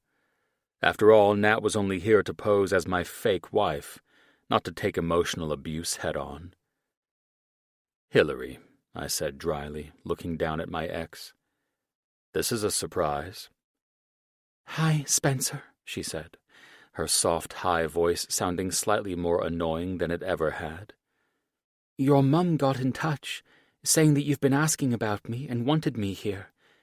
However, I saw you with that lovely lady." I had to back down from my lethal feelings. This woman was not the type who would work as an evil ex and gladly take my mother up on the opportunity to destroy Nat, my wife. Even though we parted on shitty terms, she wasn't evil about it. I needed more information. In my line of work, I was a master at changing moods and putting on a believable display of emotions. And now I needed to switch gears to get information out of Hillary. I ran my hand through my hair. "I'm sorry about this. You know how Heidi behaves. She is who she is, and I don't think she'll ever stop trying to mess with people. I believe this situation is no different. I am married, and that woman with me is my wife. Heidi knows that, and she still led you to believe something that was never true. I did not ask about you, and I'm sorry if that is not what you wish to hear from me." She gave me a slight nod and a fragile smile. "Well then, it was lovely to see Steve and Mary, but I think I'll return to the city now. Maybe I'll go to Greece, since I'm in this corner of the world." "Sounds like an excellent idea," I said, leaning down to kiss her on each cheek before turning away and heading to the small sweetheart table at the front of the dance floor. Stephen and Nadia sat there, enjoying their meal, looking at each other with perfect happiness. That, of course, was interrupted when I approached, and they observed me with worry. "Is everything okay?" Nadia asked. "We saw Nat going up to the house." "It'll be fine," I said. "It's just Heidi making trouble, but I've shut it down. She won't do anything else tonight." "Okay," Stephen said, looking unsure as he glanced from me to Hillary to the labyrinth entrance. "You know what? I'm not even going to ask. Would you mind terribly if I excused myself to go to my wife? Or is there something—" "Don't worry about anything," Nadia responded, as she stood and wrapped her arms around me. "It's just the cake next, and we promised Bex she could be in charge of that." I pressed a kiss to her cheek. "Love you. It's good to have you as my sister." She squeezed me tightly before releasing me to clap my brother on the shoulder. "I couldn't be happier for the two of you." "Nat?" When I opened the door to our room, I edged inside, strangely feeling as though I were intruding in my own space. It was silent in the large bedroom, the overhead light shining brightly down on the woman sprawled on her side of the large bed, the flowing silken fabric pooling around her like the petals of a flower. "Natalia," I repeated, shutting the door behind me and walking closer to where I usually slept, sitting down next to her and looking at how the harsh light shone down on her lovely hair, making it glimmer like sunlight. "Babe, you can't be comfortable like that." I said that name like I'd been using it for years for her, as if it were natural, as if being concerned for a woman whom I deeply cared for was natural. She responded to me by sitting up and turning to face me. She looked defeated, and I had to physically hold myself back from touching her. "I haven't really felt comfortable since I got here, Spencer." Her voice was hoarse, and I could tell from the moment she turned to face me that she'd been crying. "I know I'm only here to help you deal with your family, but I've been naive to think none of it would get to me. Your mother has a way of cutting to the bone, doesn't she? She's got the precision of a surgeon, I can tell you that much." She blinked, and the tears started to crawl down her cheeks slowly. I got up and slowly made my way around the bed to where she lay, reaching out my hands to her. "This is very out of character for me, I know, but I can't hide it right now." "Come here, gorgeous," I said. "At the very least, let's get you out of this dress and into something more comfortable." I could see from her face that she thought for a second about narrowing her eyes at me, but instead she placed her hands in mine, letting me pull her to her feet. I turned her around and worked to ease the zipper down to maneuver the dress off her. "You know, it's a good thing I didn't unzip this dress outside, because there's no way I'd allow it back on with this perfect lingerie underneath," I said, noting her matching lace thong and bra. She chuckled, pulling the column of golden hair over her shoulder as I undid the chains to the delicate necklace that ran over her silky, perfect skin. She was painfully beautiful as we both made gentle movements to remove her clothing. "What about you?" she asked, as she turned around to face me. "Are you comfortable in that suit and those leather shoes?" I grinned at her. "Right now, I'm focused on you." I reached into her hair, pulling at the bobby pins that held the delicate curls in place, easing them out and allowing them to fall around her shoulders, the ends grazing her nipples. I followed her hair with my fingertips, allowing my fingers to veer away from her hair and over the silky skin of her breasts. I passed my thumb over her nipple, letting it rise and pebble under my hand. When she sucked in her breath, I looked back up at her face and felt my spirits rise as I saw that any residual upset on her face had dissipated, washed away by the lust painted on her cheeks and down her neck by her blush. Her breaths had shortened, and I could practically feel the desire radiating off her. "I love seeing that look on your face," I said, leaning forward and allowing my hand to run down her front. "What look?" The words came out practically on a whimper. "The one where you either want to devour me," I said, "or you want to be devoured by me." I started backing her toward the bed, holding her gaze with mine as the end of the bed frame hit her calves. "Right now, though, I'm feeling a little like I haven't tasted you in too long." "I'm not arguing," she said, sitting down on the edge of the bed and backing up before she opened to me. "In fact, this might be one of the first times I'll go on record as agreeing with you." "Someone note the date and time," I said, crawling over her and capturing her mouth with mine, effectively stopping any more sass that came out of her mouth. The kiss was deep and powerful, and she accepted my body into her lovely frame. I moved my mouth down her neck, gently sucking and biting as I inhaled the fragrant scent of her skin. I heard her breaths getting faster and shallower from above my head as her hands found my back.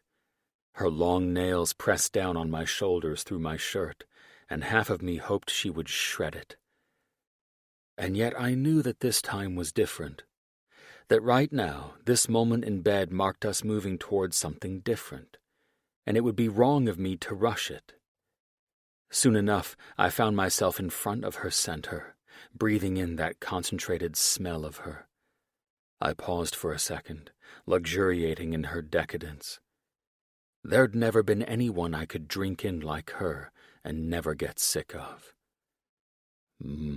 I said, hooking my hand around her ankle and bringing it up so that her leg was draped over my shoulder.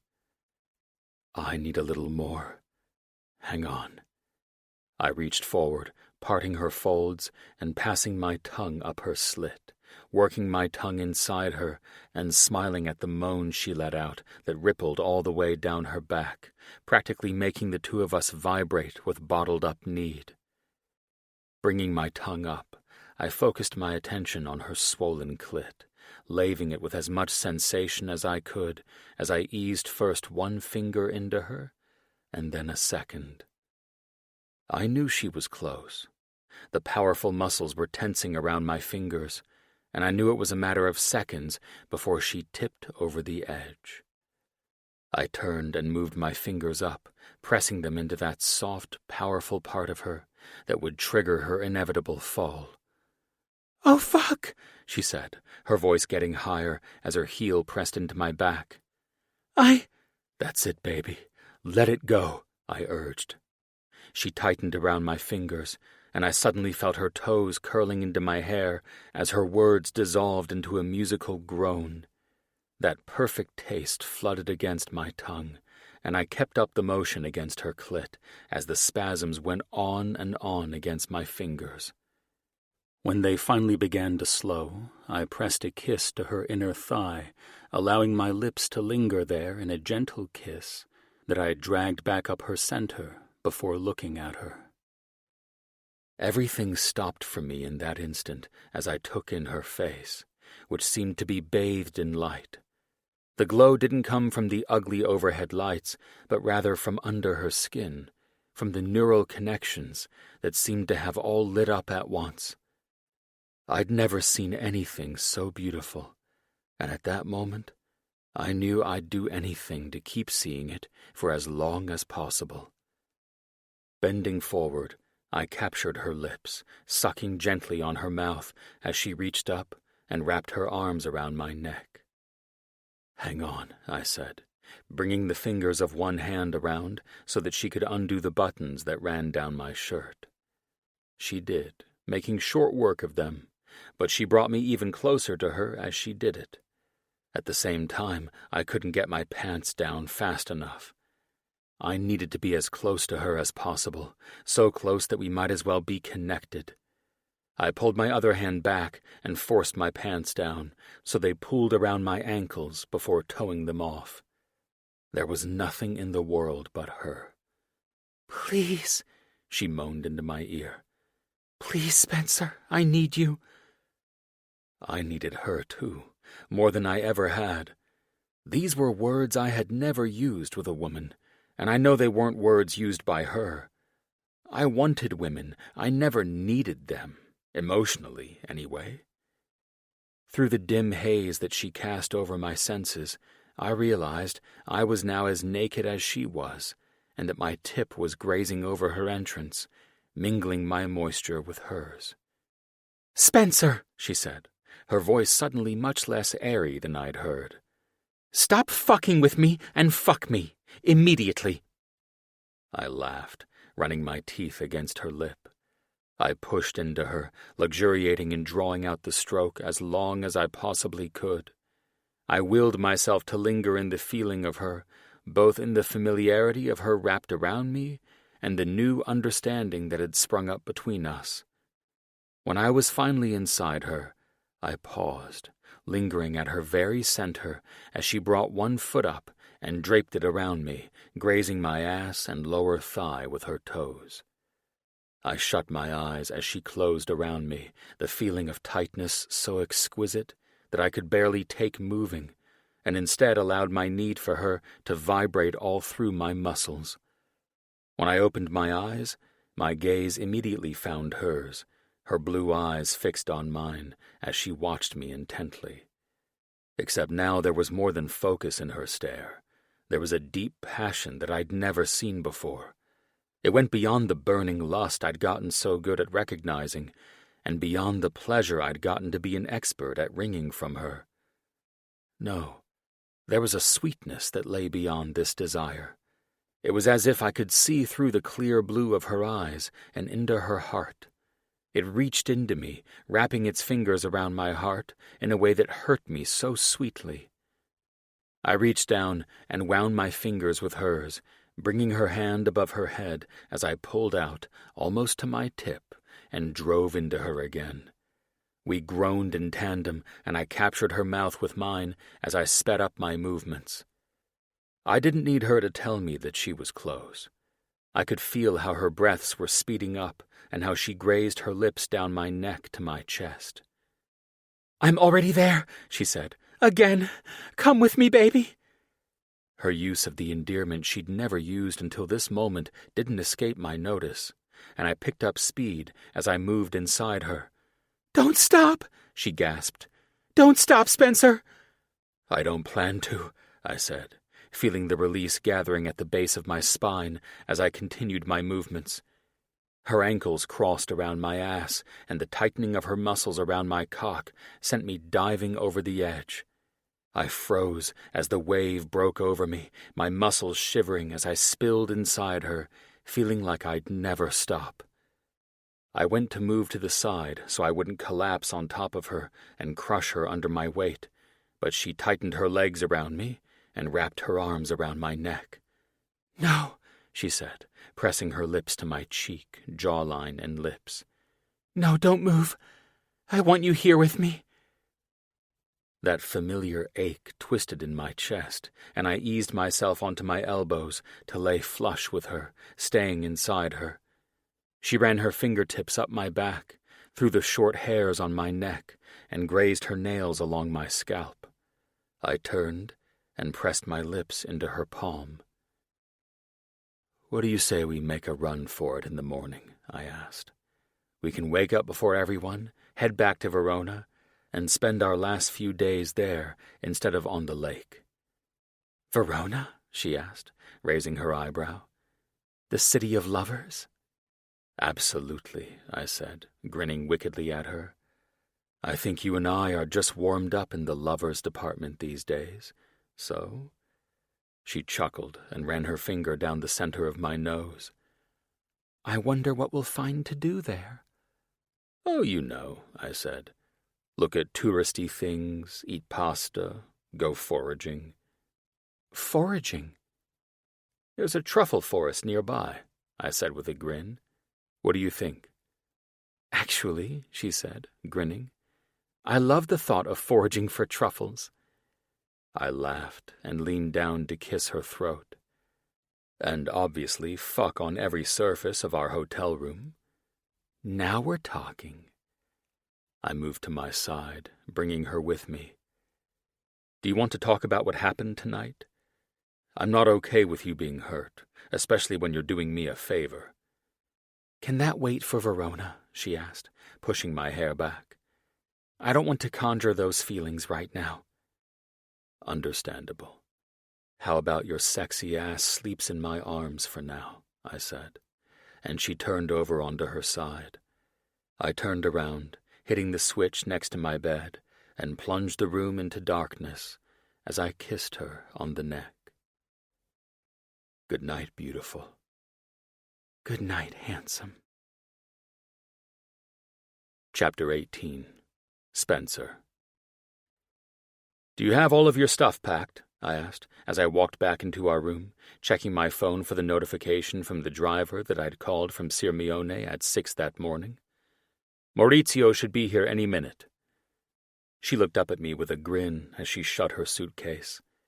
"I feel bad for him, having to come back here so early, after taking people back to town all last night."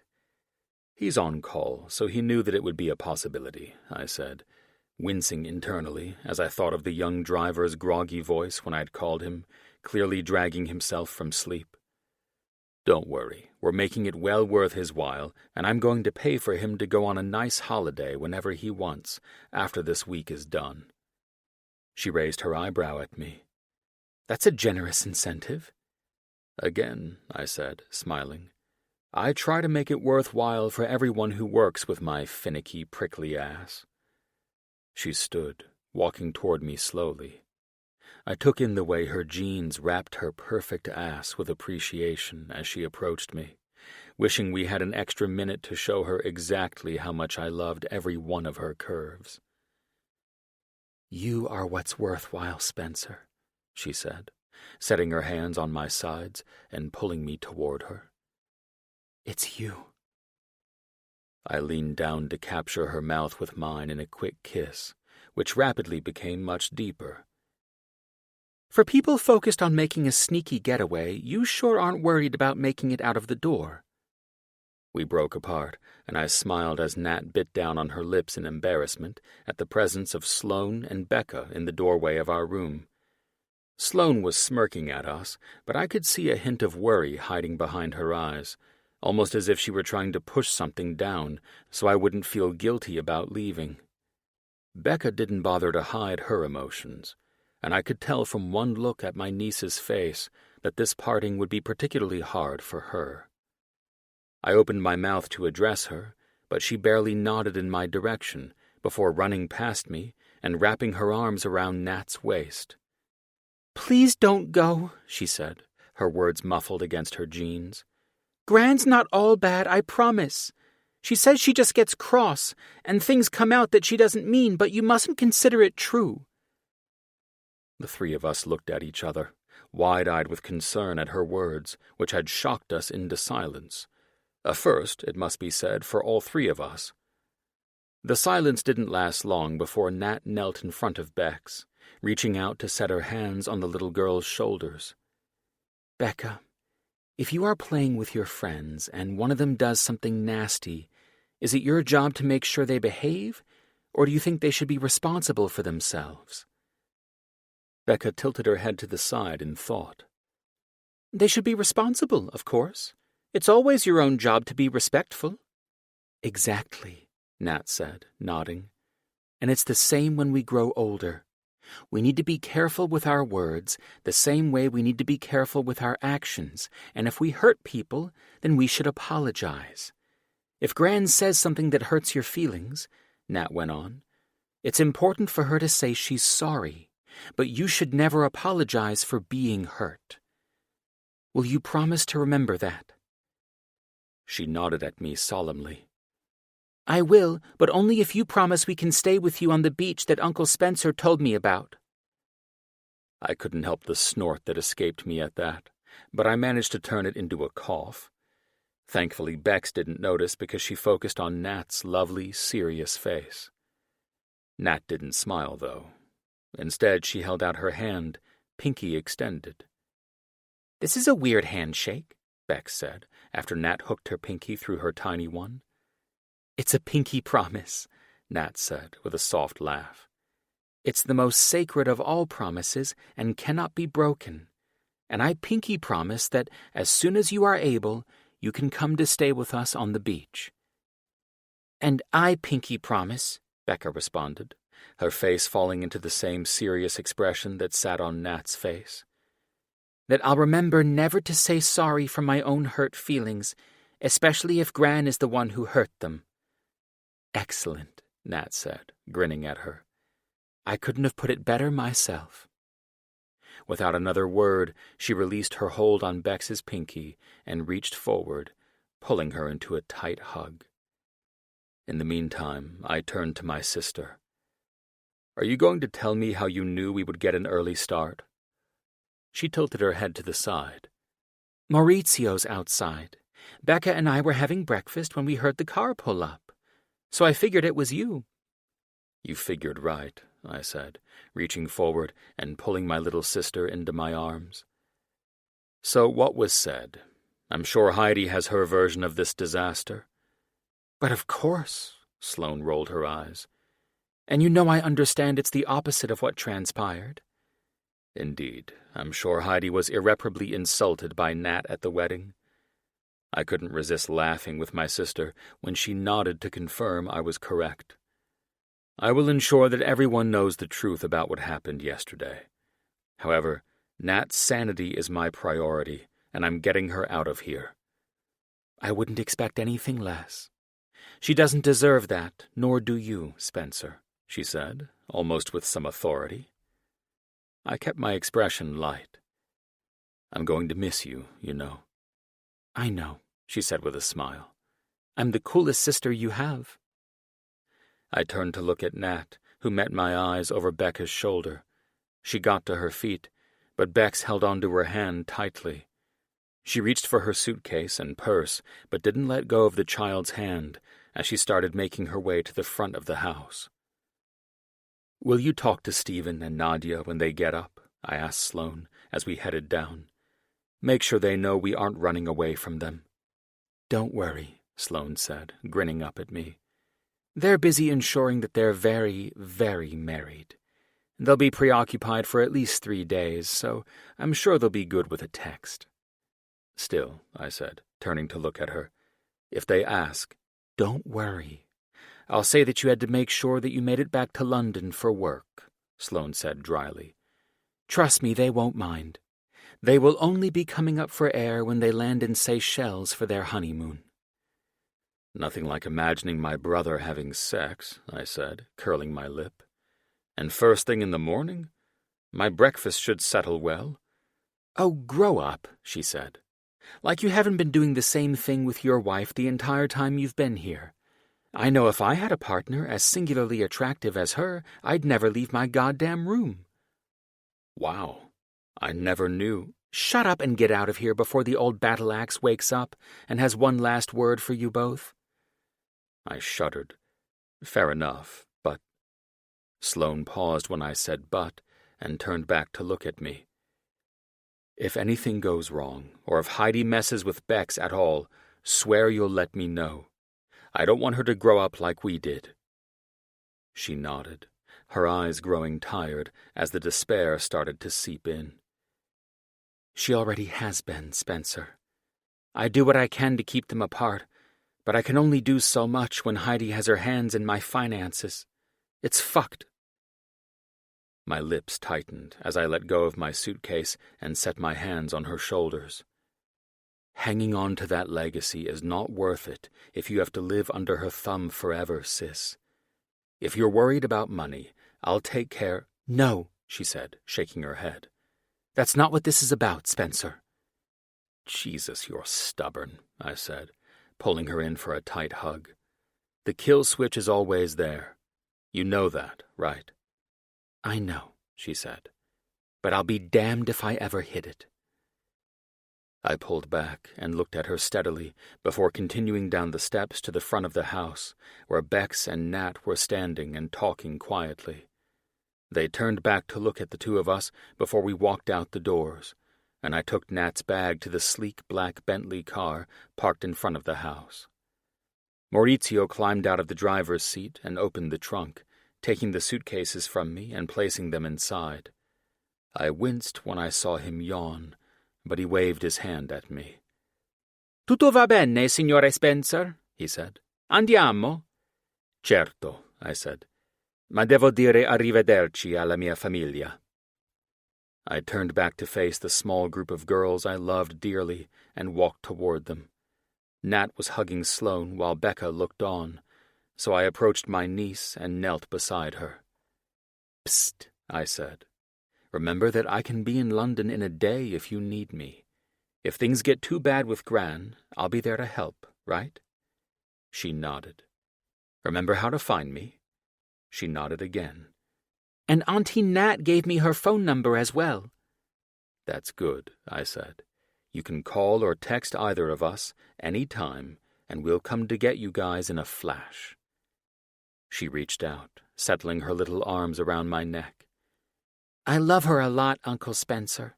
I'm happy you married her." "That's good," I whispered, "because you're the smartest person I know, and I want you to love who I love." As soon as the words were out of my mouth, I knew they were true, and there was no taking them back. Still, I didn't let my emotions falter as I stood up, bringing her with me and holding her tightly in my arms as I swung her around. Nat and I traded places, and I moved over to my sister, pulling her in for a tight hug. "You did good with Nat," Sloane said into my shoulder.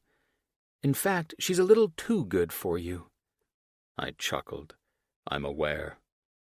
I kissed the top of her head before letting go of her and looking down into her face. "Remember—" I know, she said. "If I need anything, get in touch." We exchanged a final hug, and I turned away from her, grabbing Nat's hand. Nat looked back at Sloane, her eyes wide. "Oh, Nonna," she said, bringing her hand up to her mouth. "I didn't apologize to her." "Don't worry," Sloane said. "Nonna knows exactly who our mother is. She'll forgive you for leaving the estate if you make it up by taking her to lunch before you leave the country." She nodded. "Fair enough."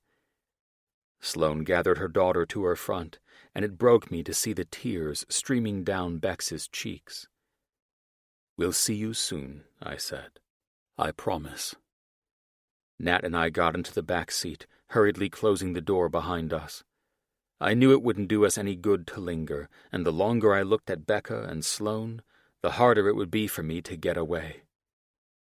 "I wish we didn't have to leave them," Nat said, looking back at the house and raising her hand to wave. "I know," I said. "I wish we didn't either. But I'm going to try to get them to the States soon." She bit down on her lip as we went down the winding road toward the main highway, riding toward Verona. "Look," I said, "I know it's going to be hard, but I just want us to get to Verona and enjoy the last of our time here." Her blue eyes looked a million miles away, but eventually she nodded, placing her hand in mine. "Okay," she said, sighing as she set her head on my shoulder. "Okay," I said, pulling her into the crook of my arm. "We'll be there soon. Try to rest." As we sped toward Verona, where the most famous love story of them all had played out, I kept thinking that Nat was meant to be by my side. Forever. And I could definitely live with that. Chapter 19. Nat. The sun was setting on our last night in Verona, and I sat next to Spencer at a table in the piazza, sipping a glass of Barolo as a crowd of people flitted around us, speaking in musical Italian. The week went exceptionally well and was revitalizing for my body and soul.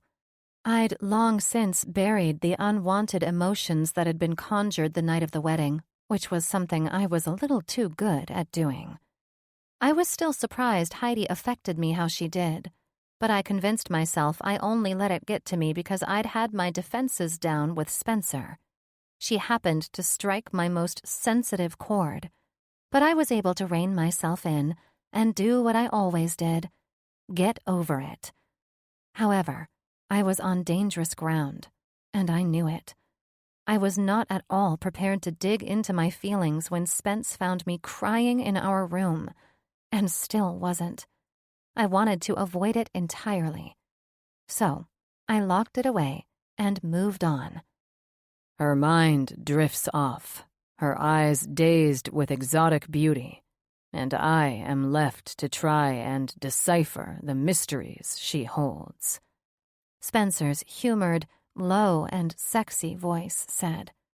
I smiled as I took another sip of wine, admiring the beauty of the dark-haired and intensely dark-eyed man sitting across from me. Wouldn't you love to know? I teased. He reclined some in his chair, his eyes looking like they were searching my soul as he studied me.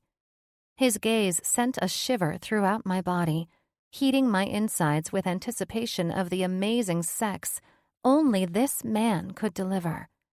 I had no idea when I'd allowed myself to be open to him. The whole feeling of melting emotionally over a man was not in my personality. But somehow, I'd let him in, and I could only assume it was because I enjoyed how it made me feel. His eyebrow arched. Well, with us in the lover's capital of the world, I believe I would like to explore more of your body and your intelligent mind, too. You're just letting all of this Shakespeare nonsense get into your head, I countered, a defense tactic I was using with ease to prevent the conversation from going deeper. Perhaps, he said. He glanced around the room, and then his eyes returned to mine. I mean, we've been here nearly a week, and I have love on the brain. Take it easy, Rihanna, I said with a laugh. There'll be no talk of love, forbidden or not, tonight, sir. Sir, he grinned as he licked his wine-stained lips. I suppose the atmosphere of this city has worked its way into your heart and soul as well? Nah, I played it off. I'm not a believer in love. He frowned, and I grew concerned that my silly way of saying a great truth of mine upset him. Who hurt you? He asked in his direct, businessman way. I took another sip, my eyes searching for the proper answer without getting too deep. No one, really, I answered. I guess I just feel like love is foolish. I've watched others get hurt by the emotion, and I don't plan on allowing myself to be in that position. How do you relate hurt with allowing yourself to feel or be loved by another person? Staying up all night with a best friend whose heart has been shattered and trying to do everything I can to console her to no avail is how. Brienne? He questioned. Nothing like finding out your groom is screwing someone else just before your wedding. Of course, her revenge was perfect. But still, I wasn't sure she'd ever fully recover from it. It was brutal, and she was helpless against it. But she fell in love with the right man because of that pain. She and Alex were made for each other, and they've even got beautiful twins to sweeten the pot. Not everyone gets their happily ever after, I said. I mean, we've been in the land of Romeo and Juliet all week. Those two didn't exactly have the fate I'd choose for myself. Love clouded their judgment and made them reckless. He chuckled. You think your fate will match Romeo and Juliet's should you choose to embrace that emotion with, let's say, me? I know where you're trying to take this, and seriously, I might not be worth your time. It's not that I don't trust the emotion. I just don't trust myself with the emotion. You truly believe love can ruin your life? He questioned, more humored now than his initial response. Haven't you seen those couples trapped in marriages? My God, I can't imagine. They fall out of love but still find a way to be comfortable, content, and miserable. His eyes narrowed as if I'd conjured a demon or something. You describe my parents easily, he said. Both stuck, focusing on social status and money instead of happiness. There are millions of people in these hopeless unions because they thought they were in love. Even worse, they were deceived by someone who made them feel loved until the viper got what they wanted and grew bored.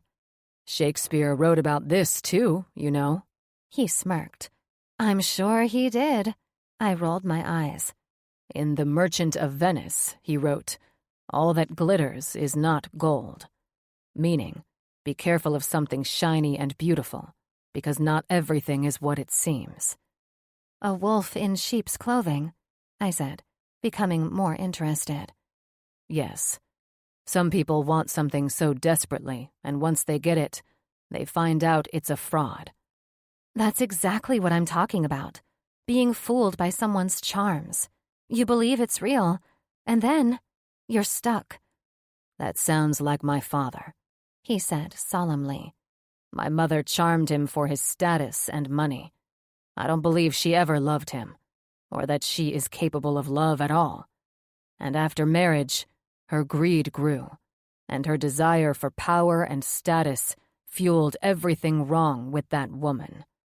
I smoothed my hands over the white tablecloth. So, with numerous Shakespeare quotes backing me, I think we've settled why it would be a miracle if I ever allowed that emotion into my life. He chuckled, his handsome features softening further. Don't push it away so confidently because it will come from out of nowhere. Before you know it, your ass is consumed by it, and you're saying shit like babe and baby and meaning it. I felt my cheeks flush under his charming gaze. You're taking a risk with me. You know that, right? I just think you're a fool to try. The foolish man is the one who allows his mind to rule his heart. Tell that to Romeo, I said dryly. Romeo rests in peace because his heart ruled his mind. A fancy way of saying he's fucking dead because he fell in love with the wrong woman. Spencer nearly choked on the wine he was sipping after I came back with that sound truth. Fine, then. Not even a week in one of the most romantic cities in the world can break down the walls you've framed around your heart? It hasn't worked yet, I said confidently. I mean, it's not like I'm trying or not trying. I'm just going with the flow with your handsome ass, I answered. I will not be hurt, and I certainly will not be killing myself for lost love. And now that I think about it, I'm sort of done dissecting this emotion. He rose, and I placed my hand in his, standing and allowing him to stare intently into my eyes. Natalia Hoover, the dangerous thing about having these conversations with me is that you're giving me a challenge. I arched my eyebrow as the back of his knuckles grazed along my jawline. A challenge? I accept challenges with all my heart and soul, and knowing how I feel about you. His hand slid across my lower back as we locked eyes. And the fact that I want you as my own makes me all the more eager. I will have you, your heart, and all your love, whether you fight me for it or not. You will be mine. All of you. You sound quite confident, Monroe, I answered, standing tall in front of him. However, I've never allowed myself to be up for the taking. He grinned, and I saw the wolf in sheep's clothing behind that damn wolf smile of his. You will be before this trip is over. His lips pressed to the center of my forehead, and then he stepped back. Or perhaps even tonight. But first, you will find yourself consumed with thoughts of me. And then, you'll be mine for the taking. Well, currently, I'm physically yours for the taking. So I say we return to that incredible suite of rooms and enjoy the last of our night here before we fly to London in the morning. He licked his lips, and a jolt of energy ran through me. The scary part of this exchange was that I'd already let thoughts of Spencer consume me, and I knew I was in over my head. Where's your place in London again? I pulled out my phone and entered the address of our company's London office, feeling the unfamiliar ambivalence toward my return to work and a desire to stay in this little slice of paradise. I loved my job, and I'd always been the one to annoy my friends by working on vacations, so feeling reluctant to return to work was different for me. Mayfair, he said casually as he glanced in the direction of the airplane window. It's pretty centrally located. I blinked at him. I'll say, I said, you have a flat in Mayfair? The exclusive neighborhood was out of my own personal league, mainly since I didn't do enough work in London to justify the purchase. But I'd secured a few on behalf of clients, and they could be so beautiful that they made my mouth water. A house, actually, he said, grinning. And you can have the run of it. There's a spare room you can use as an office if you want. My eyes narrowed. If I want? Do you want to buy me with your riches, Mr. Monroe? He smirked at me. I would never tempt a woman who doesn't want to be tempted. And, if I were doing such a thing, it would basically be me begging to live the exact life of my father. However, I have a pretty good read on you, and I do not see any gold-digging bullshit in your personality. I ran my hands over the leather couch I sat on. Really? Because I would certainly marry your ass if I got the privilege of flying in the jet as if it were my own. He reclined back in his seat. If that's the case, then I'll have to call Jim and let him know he's about to have a harem of women, since this is Jim's jet and not mine. I rolled my eyes. Hilarious. I'm serious, though. The room is yours if you want it. Sir, the plane will begin its descent into London in a few minutes, the flight attendant said in a posh accent. Spencer nodded. Thank you. He looked at me after the attendant left and grinned. All set for the next leg of our adventure? More than. I'm not sure if I should be scared, though.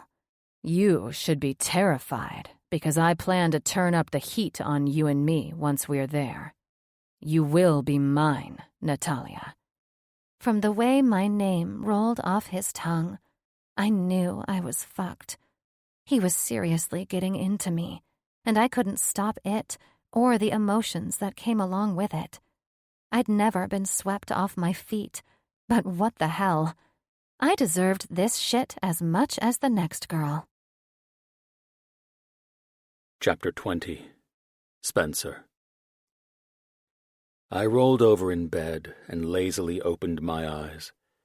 It was always lovely waking up to the usual smells of my London home, which was a mixture of black tea and coffee wafting from the kitchen, the smell of fresh grass coming into the window from the park across the way, and the slightly acidic smell of the coal used to heat the house. Now, though, there was something new coloring the familiar smells here. White lemon blossoms, sweet liqueur, and the familiar salty undercurrent of skin. I turned over and saw the shiny honey hair spread over the pillow, a ravishing delight. I moved closer, wrapped my arm around Nat's slender waist to pull her into me, and settled my face against the back of her head. I closed my eyes and inhaled her enticing fragrance, allowing a familiar warmth to fill me from the inside out as she moved her ass into me, arching her body in a way that had me pulling her deeper into my tight embrace. Truthfully, I didn't know what to expect when we arrived. When I escorted her into my house, I half expected her to ask me where she was sleeping, under the understanding that we'd only shared a room in Italy for appearances' sake. I also expected her to take off the rings as soon as we landed to give them back to me without another word on the matter, seeing as we weren't actually married, and there was no point in pretending anymore. I'd expected everything from Italy to fade, the whole dating thing, the feelings, all of it. But none of those things happened. Not with her or with me. I enjoyed bringing her through the house, hearing her funny comments as I led her up the stairs to my relatively palatial room with its enormous bed, built-in fireplace, and balcony with wide French doors that looked out over the park. She set her suitcase next to the chest of drawers and her enormous leather purse on top before turning toward me. "So the house is lovely, but when do I get to decide if I like having sex on that particular bed?" That was all it took for me to take the woman and give her the sexual tour of the London home, starting with my bed. She approved, and the weekend couldn't have been more to my liking. Sex, ordering in, and more sex, smiles, and sassiness. It wasn't just Nat herself I was adjusting to, even though whatever dynamic I had with her was certainly different from any other I'd had. She was the first woman I'd ever had in my London house in pretty much any capacity. I bought the place as an investment because I was sick of staying in hotels whenever I came back for business, despite the fact I'd grown up in this damn city. I'd done my best to lay the groundwork for making a home here, and because of that, it wound up being the one place I never brought a woman. It was my way of retreating from my player bachelor life, not allowing that side of me here. That was most likely why my mind had shifted from being entirely secure to utterly insecure, having Nat in this house of all houses. However, it didn't take long before the insecurities faded, and I was content as fuck with her being here. The following 6 days passed in a flurry, with us spending every day together the way I knew we would if we were home in California. Or at least, the way I imagined we would. Overall, this situation, feeling as though Nat lived with me, was working out. I knew it had only been a week, and I was sure the honeymoon phase would end sometime, but right now, it was fucking lovely. Waking up in each other's arms, making her breakfast while she showered, and walking out the door to head off to our respective places of work in London, I could quickly get used to this. Malibu would likely be the same. I'm pretty sure it was too soon to fall in love and all that went with that, but hell, right now, I was not complaining. Nat turned over, and I smiled when her eyes fluttered open, and she looked up at me softer than she ever had, even with how things had been changing between us. "I don't have any work to do for my client today," she said, moving so that her head was lying comfortably on my bicep. I sent them all the documentation for the properties I scouted yesterday, and they're going to make their decision over the weekend." "Interesting," I said, edging forward to press my body alongside hers. "Whatever are you going to do with your free day?" "No clue," she said. "I was hoping you would have some ideas, since I'm not that familiar." I pulled back from her and raised my eyebrow. "Bullshit," I said. "You've been coming out here for years." "Yeah, for work, not play," she said. "But I've never gotten to be a tourist." "Well, we'll have to change that now, won't we?" I brushed the tip of my finger down the center of her nose. "What do you say we do some tourist shit?" She chuckled. "Fine, but I don't need to see the changing of any Queen's Guards. That one doesn't do it for me." "Fair enough.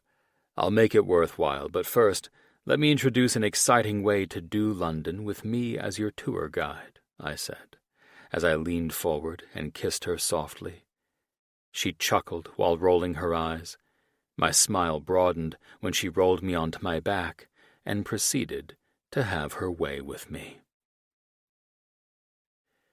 Once we'd finally gotten out of the house, we went to get coffee in Battersea Park, and I handed her some bread I'd purchased while she was looking at the souvenir coffee mugs. I wanted to give her hell for that, but instead I smiled and admired this innocent-looking side of her. Nat and souvenir coffee mugs? Never in a million years would I have guessed that one. "Bread? Didn't we just have breakfast?" she asked, raising her eyebrow at me. "It's not for you," I said, grinning. "It's for them." She followed the direction of where I nodded my head and saw the ducks paddling along in the water. She looked back at me with confusion. "Seriously?" "As a heart attack," I said, tearing off a piece of bread and throwing it into the water for the nearest mallard.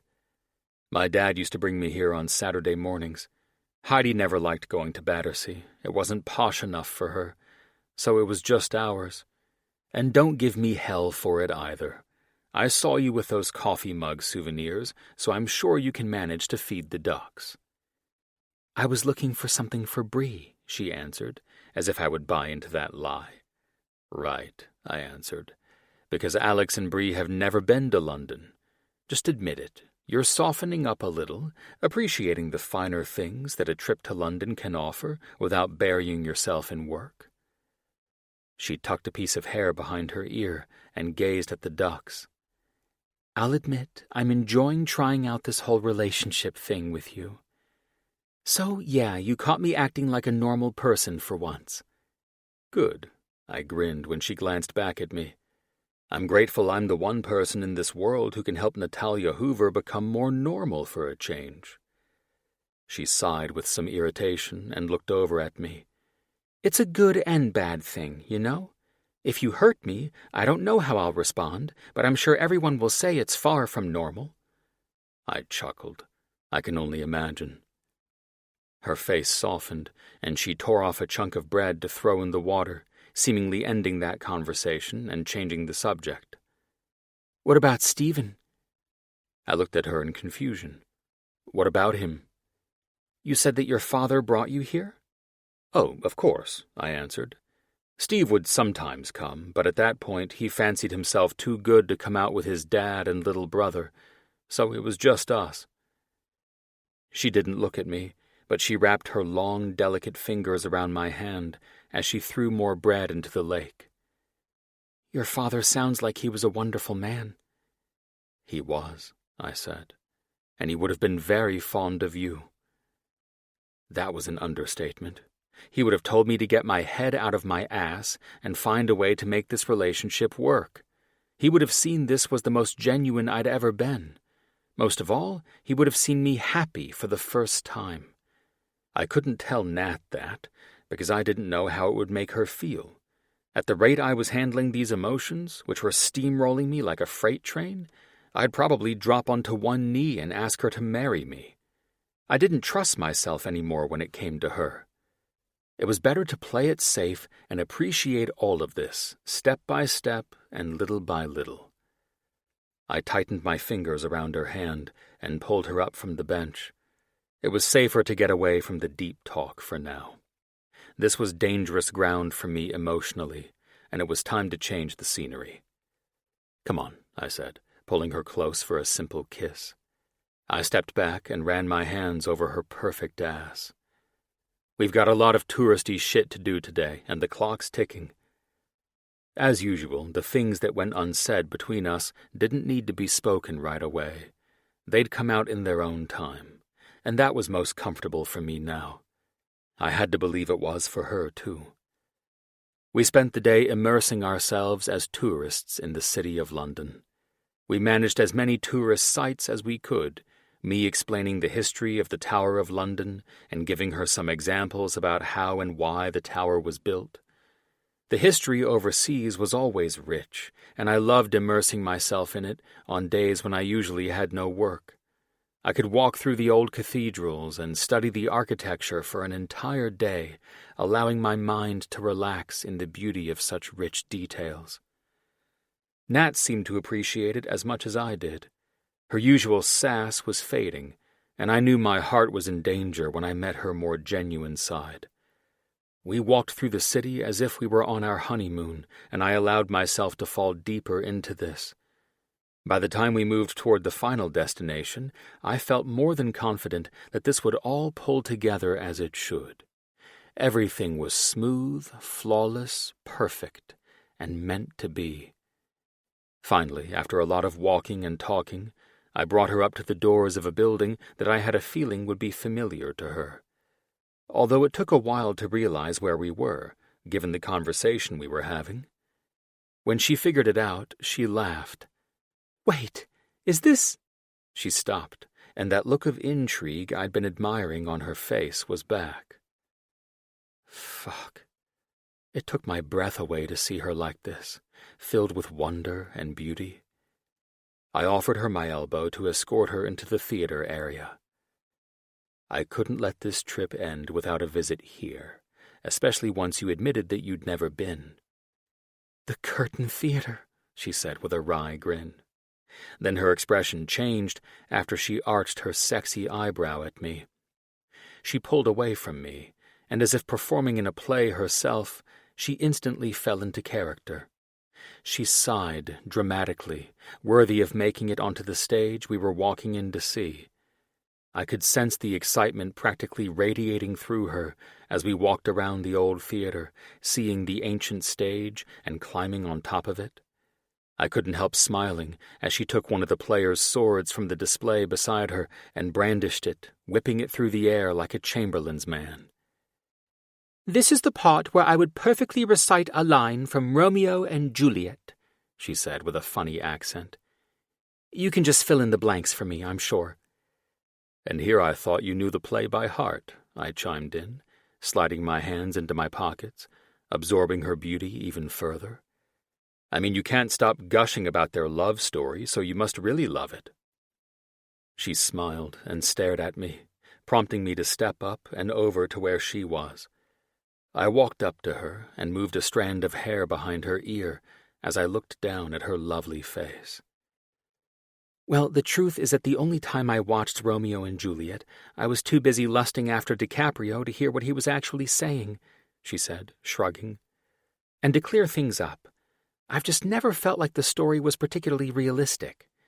I never saw love like the kind Shakespeare described, so I didn't think I should expect it for myself." "You are very good at dismissing the emotion, with your words at least." Her expression remained soft, and I felt a surge of energy bolt through me when I saw, for the first time, a look in her eyes that was nothing less than love. I wasn't letting this moment pass either one of us by. "And now?" "Now," she said, walking away from me, "it feels entirely different. The significance of the story, the words, even the relationship between those two idiotic kids." This was a monumental change in this subject from Verona. She was dead set against any words of love then. In fact, our last conversation had put to bed any ideas about Natalia loving anyone. But now I could see the difference in her, and I didn't want to allow this opportunity to slip away. I couldn't allow it. I knew this was the biggest risk either of us could take, and I was willing to take it for both of us. I swallowed thickly before walking up to her. I love you, Natalia. I'm not sure exactly when it started coming on, but I've known it for a while, I think. I realize, as I'm saying it out loud to you, that it's the first time that I'm admitting it to myself as well. I've been fighting the feelings, but I'd be a fool to let it all pass out of fear of rejection. I won't allow fear to rule my heart or what I know is true. I've never been governed by fear, and I don't intend to start now. She gave me a soft smile, like the one she'd given me that morning when I noticed she was coming closer to me. The smile faltered, though, and she looked down at her feet. I've never said that to anyone except my little brother, and I've never thought I could edit my life to accommodate this feeling. I'll be honest. Her eyes met mine, more severe now. It scares the shit out of me, Spencer. I understand that, I said. I've never actually said it either, but I've unequivocally never felt it like this before, and I'm happy it's with you. Fuck, I'm just happy, period, right now. I'm happier than I've ever thought possible. I leaned down to kiss her, cupping the back of her neck as I tilted her face to meet mine. I knew things would be different from now on as we exchanged this kiss on the Elizabethan stage, and I felt my previously stone-cold heart beat more intensely. Chapter 21. Nat. As we stood on the stage of the Globe, my heart was practically beating out of my chest as I looked up into Spencer's gorgeous face, thinking about how intensely bizarre this whole experience had been. But then, when he dropped the bomb that he loved me, it took exactly 1.5 heartbeats for me to assess whether I loved him in return, and to answer that I felt the same. I might have known it for a while. I might have been feeling it since we walked next to Lake Garda, and he admitted to feeling something else beyond the simple lust I'd been insisting to myself was the only thing I felt for him. After all, love was a foreign emotion I honestly thought didn't exist within me. I wasn't trying to figure out the exact date and time I started allowing myself to develop these feelings, but it would probably take a visit to a psychic to figure out that mess. Still, being the control freak I was, I wanted a grasp on how I'd managed to let these feelings in. Maybe if I knew when this happened, then I would know why. And if I knew why, I might be able to control myself so my heart wouldn't run off without my mind's consent. When Spencer professed his love for me, it was so effortless for me to tell him that I loved him too. But how could the two most non-committal strangers to love and relationships type of people who declare their love for each other in the way we did? Was this the way love worked? If I looked past the doomed ending for Romeo and Juliet, I saw two people who found love quickly, without a firm or solid foundation, like Spencer and me. It didn't take years and years of dating, breaking up, trials and errors, and all the nonsense some married couples brag about going through before they knew they were in love. Maybe we find love immediately. Then our minds overthink it to protect our hearts, and we either end up all in or screwed because we're afraid of it and push it away, like I had been doing. This meant that being in love with Spencer could be very possible and very real. Right now, I had to stay in the present moment of where we were on the day of touristy events. So we sat quietly, eating our tiny sandwiches, both fixated on what we'd proclaimed to each other an hour or so ago. I snapped out of my thoughts when Spencer leaned forward with a light in his eye. We've got a few different options if we want to head toward the restaurant where I made a reservation. We could go to Westminster Abbey or the London Eye, and kiss as we climb up over the city." I grinned at him as I thought about the different options and remembered something I wanted to see before I left the city again. "Can we go to the Abbey? We can cross over Westminster Bridge to get there, right? Of all the amazing historical places we visited today, I'd love to visit those locations too." "Right," he said, smiling. "You want to see the bridge?" "Not only the bridge," I said, "but something on the bridge." "You'll see." He sat back, looking confused for a second, before shrugging and getting up. "All right then, let's get going." On the underground, we held hands like any other couple, and it took a second for me to remember that we were just like any other couple. It was as strange as admitting I felt love for Spencer, if I was honest. Acting like a couple. My God, so many of my friends would ask me who I was and what I did with their friend if they saw our outward display of affection today. My foot kept bouncing on the floor, and I couldn't help alternating between feeling like every eye was on me and knowing my ego was getting the better of me. Because, in reality, no one could possibly give a shit about a random couple sitting on the underground.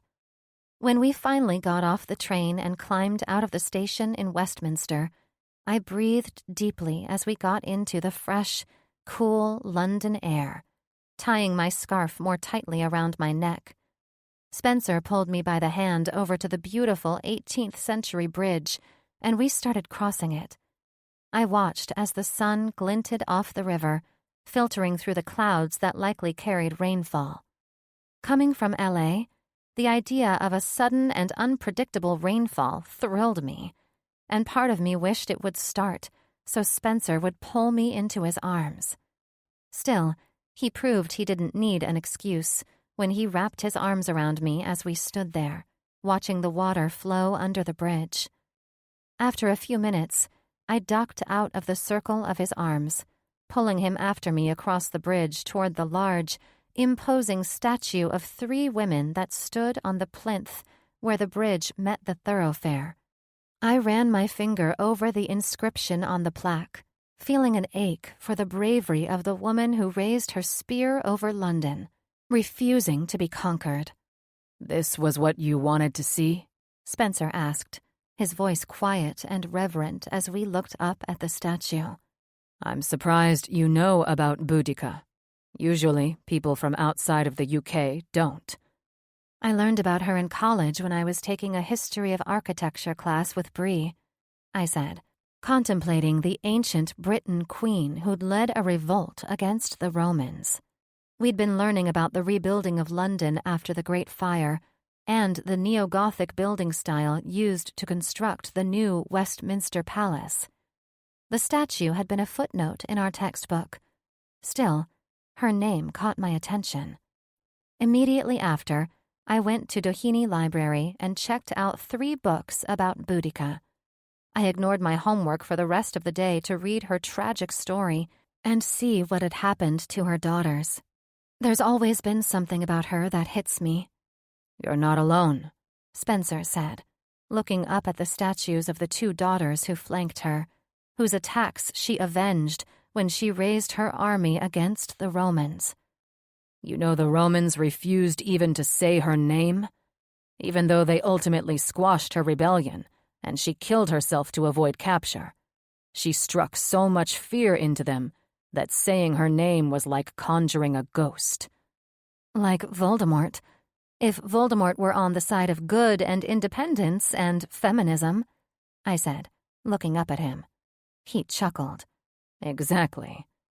"This is the one thing I always tried to make time for whenever I came back here," I said, tracing the letters of her name once more. "She inspires me." I turned back to him, giving him a wry smile. Something about her protectiveness I seemed to relate to very well. His eyes widened as he turned back to me, and his smile twisted to mirror mine. "Should I be afraid?" "Just warned," I said, reaching up to run my finger along his jawline. "Don't break my heart if I trust you to hold it." His face grew more solemn. I understand you're scared. I get that. I'm not scared. I think I was telling the truth. I'm ensuring you're the one who will be scared if you think this has all been a game when we return to California. I guess this is the part for two people who were sworn enemies of love to understand where trust will come into play. I smiled. Then I trust you'll not fuck this up. Spencer chuckled, took my hand, and brought it to his lips. I have no intention of fucking something up that thrills my heart and soul. We passed a pleasant few hours inside Westminster Abbey, going from room to room and enjoying the reverent grandeur of the place where so many rulers had been laid to rest. After walking out of the cloisters, the only thing I could think of was how hungry I was. So Spencer and I made a beeline for an Indian place he'd told me about. Now, with naan, curry, and saag paneer in front of me, I started thinking about the other things I was hungry for. In our dark, secluded booth, I cozied up to the beautiful man that I'd officially been able to begin thinking of as mine as of that day. I ran my hand up his inner thigh as I studiously spooned up spinach with my bread. He offered me a dirty look, but I didn't stop, simply continuing to run my nails farther up in a way that made him crazy. As soon as he paid the bill, he practically hauled me out of the restaurant and into a cab, which thankfully took us straight to the house 10 minutes away. And no, we didn't make it up to the bed. We barely made it out of the entryway before my clothes were stripped off, and his mouth was running down the center of my stomach and down to my pussy, dampening me and making me convulse under him. Jesus, this man knew how to bring everything inside of me alive at the drop of a hat. Every day since we admitted to loving each other had been heavenly, but there'd been yet another shift. It felt like another bit of tension that I didn't even know I'd been keeping between us had fallen away. The two of us were more affectionate, both in public and private. It became more and more common for him to text me in the middle of the day and ask me to meet him for lunch near his office, or for him to tell me that he was near my place and that he wanted to take me for a cup of tea if I wasn't busy. At first, it was hard for me to relax into his kisses around his colleagues and mine, but I got used to it as quickly as I had him telling me that he loved me. As abnormal as it would have seemed to me just 3 weeks before, I now felt like I couldn't live without it. "What are you doing tonight, Nat?" Kev, a real estate associate and friend, asked while I gathered the last of my work and slid the contracts I'd been working on into my leather bag. "Home," I said with a laugh, and then exhaled when I saw the humored look on his face. That sounded extremely odd to say out loud. "I'll say," Elizabeth added. She was my only enemy in this place, and I wanted to roll my eyes into the back of my head as she approached, looking as if I'd asked her to join this short conversation. Kev was lucky to be in the position to do what all of us tended to do when she butted in. He turned and walked away. "Could it be that you managed to—" "Managed to what, Elizabeth?" I said, folding my arms and forcing a bitchy smile onto my face. "To secure another multi-million-dollar deal while you scrounge around trying to poach clients from your colleagues?" Watching her porcelain skin turn as red as her flaming ginger hair was a delight. "You come into my office and steal my clients all of the time, Nat," she spat out at me. "What am I supposed to think of that? Perhaps I should move to America and do the same to you." "You're dreaming, Elizabeth. If there's one thing I never have a shortage of, it's clients. I certainly don't need yours, and you know that." I sighed. "As for moving to America, I say go for it. If your way of getting delusional revenge on me is to uproot yourself and relocate to somewhere you know nothing about, across the world from your family, I'm sure that'll work out brilliantly. That'll really put me in my place. Before she could respond, my phone rang, and I answered Spencer's call. "Look out the window, love," he said, somehow knowing I had access to the front window that overlooked the city streets. "I'm on my way out of the office," I said, annoyed Elizabeth was still standing here as if we were in the middle of an argument she was going to win. "I was hoping you'd say that," he said. "Hang on, Spence." I held the phone to my chest and looked at Elizabeth. "Is there some reason you're still here?" "Is that the billionaire everyone is talking about?" she asked. "Oh, dear God. I seriously can't even with you." "Spencer Monroe, right? He works for Mitchell and Associates?" "I know him. He's been in this office a time or two." She had a predictable look, a look that pleaded with me to ask the inevitable follow-up question. "Bless your heart," I said with a bored sigh. "And let me guess, you and he—" "We did." Her smug satisfaction made me embarrassed for her. She acted like this was a revelation that would humiliate me, but she was sorely mistaken. I was not the type to be jealous of past lovers, and I knew very well that Spence had at least as many of them as I did. If I were to get my feelings hurt over every woman Spencer had bagged, I'd be offended for the rest of my life. I cocked my head to the side and raised my eyebrows. "Well, it looks like that's yet another deal that you failed to close, eh?" "As if you could!" she scoffed loudly, sounding like she was hacking up a hairball. "He's not a one-woman man." I'd probably tell myself that too if I were in your shoes. I watched as a dozen questions seemed to cross her face. "I don't believe for a second—" "I don't care what you believe," I interrupted. This conversation had gone on far too long.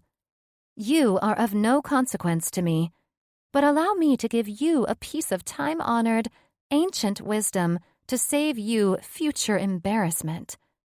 Mind your own fucking business."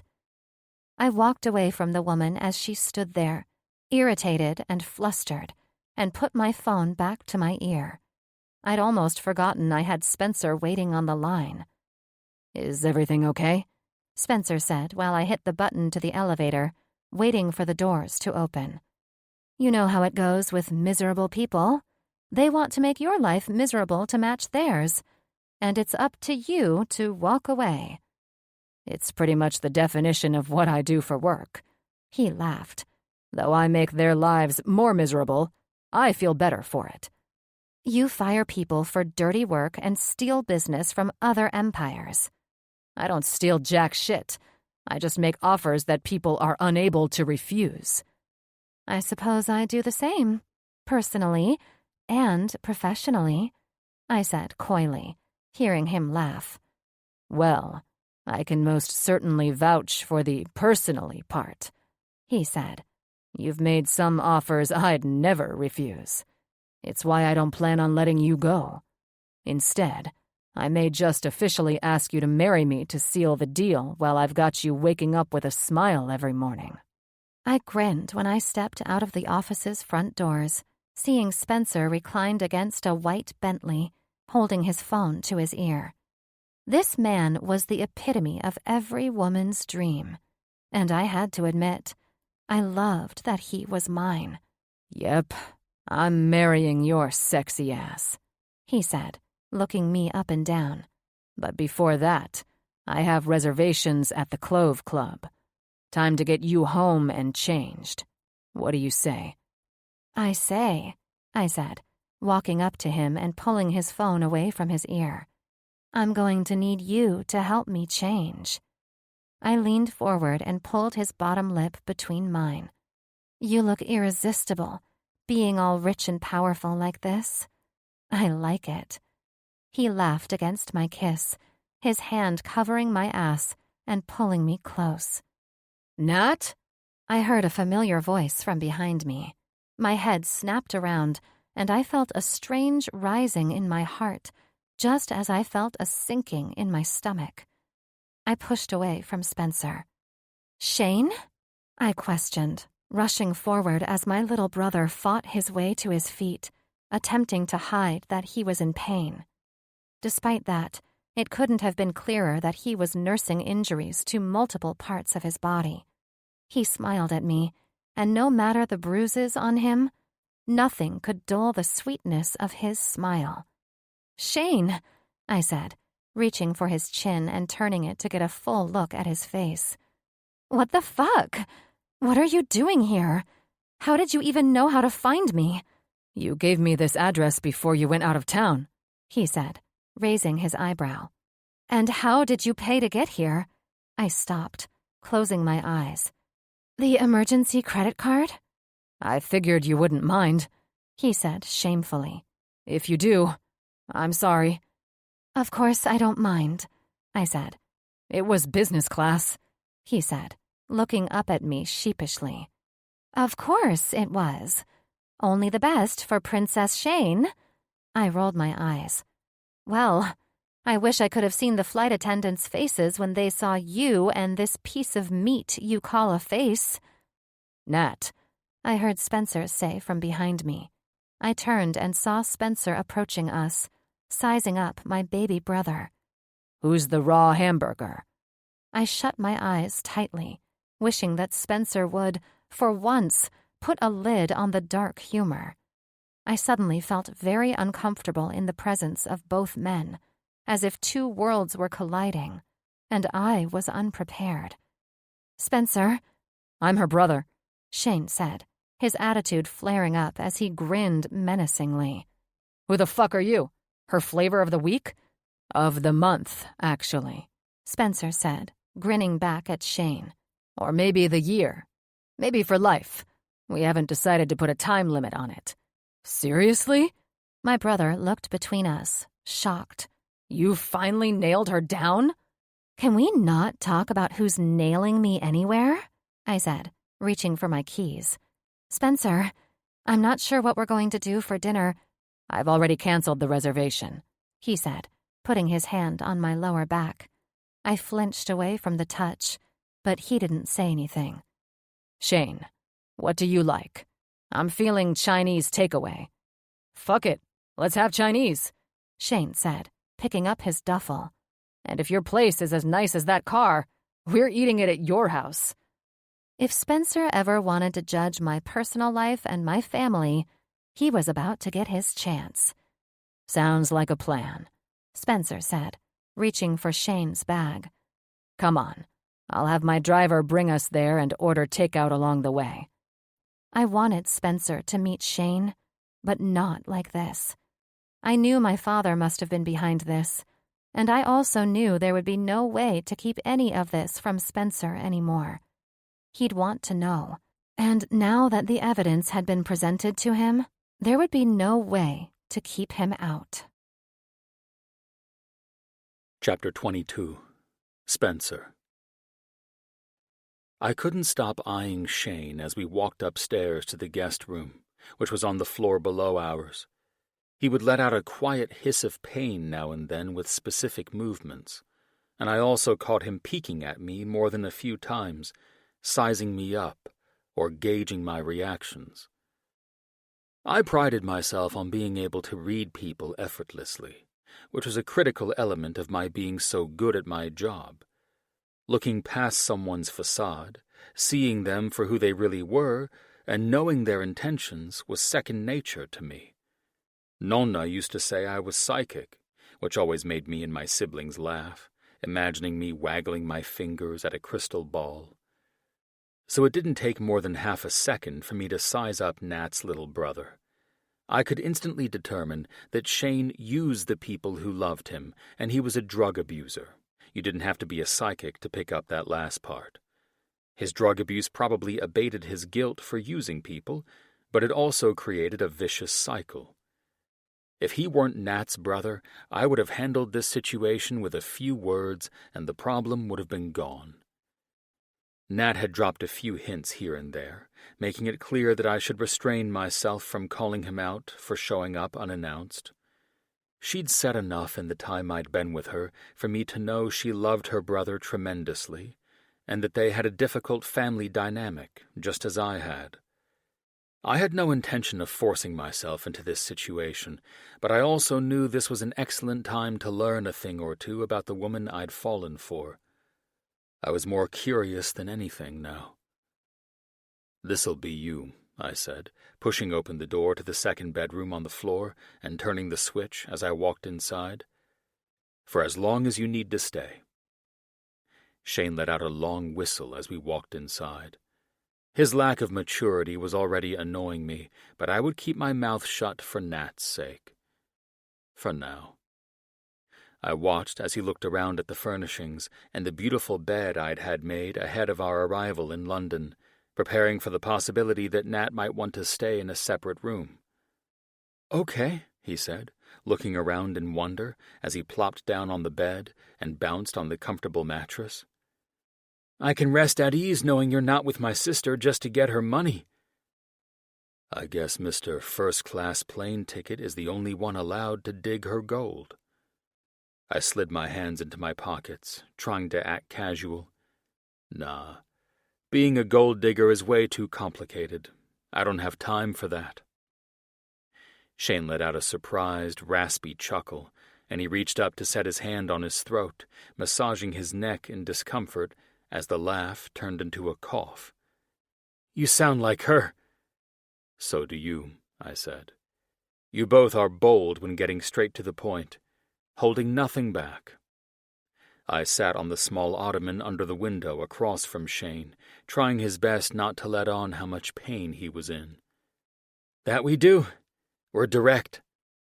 "Right," I answered. "Direct about everything but whatever is going wrong in your lives."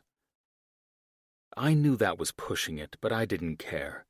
I wasn't going to tiptoe around the fact that he got the shit beat out of him and wasn't offering any information about what had happened.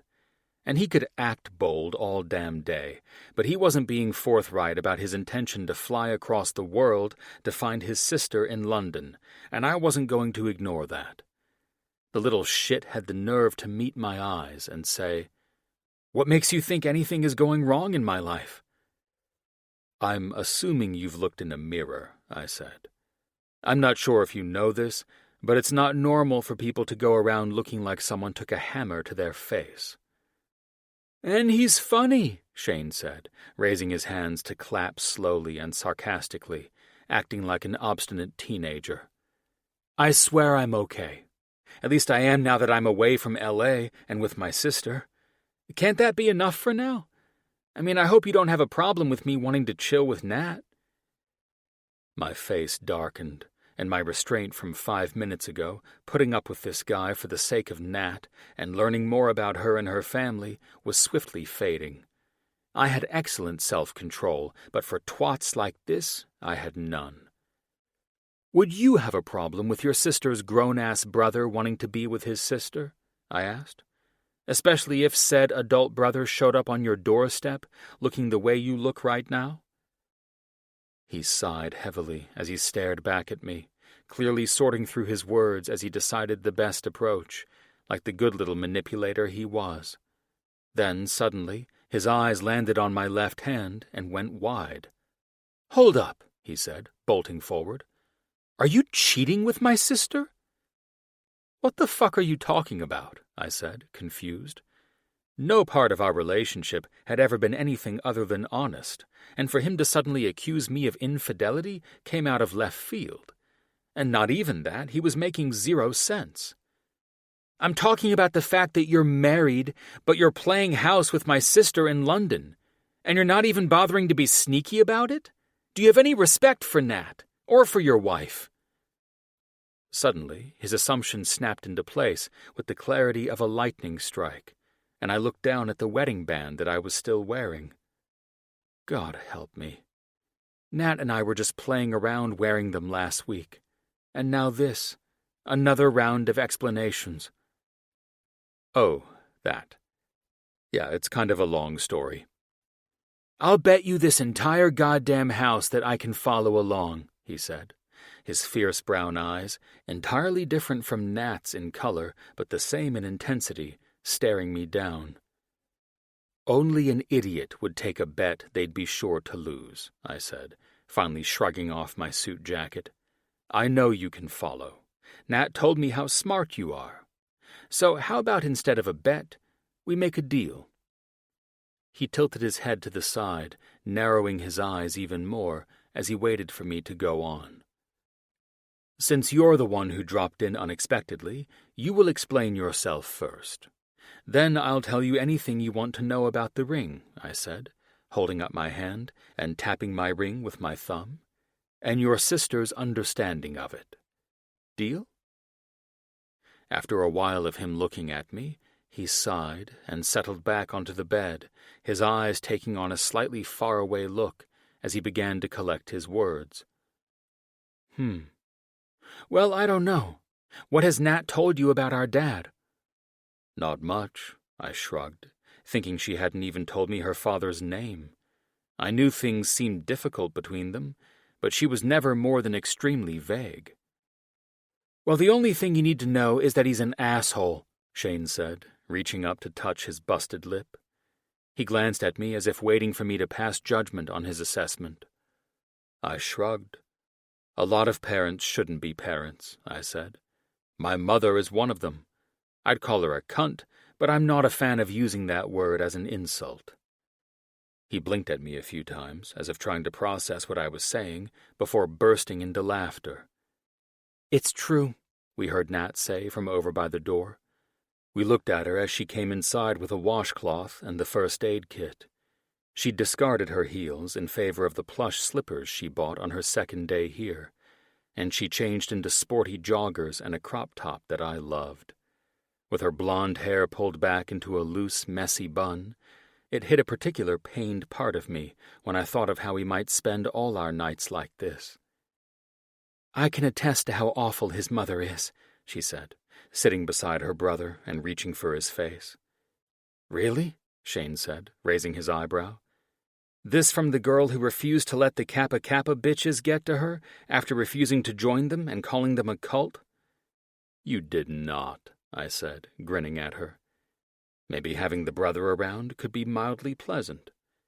Guilty, she said, setting the warm water on the bedside table and opening the first aid kit to examine all the offerings inside of it. I went through Rush for the hell of it. Sororities are a good networking opportunity, and I figured I might as well get into the culture while I was at USC.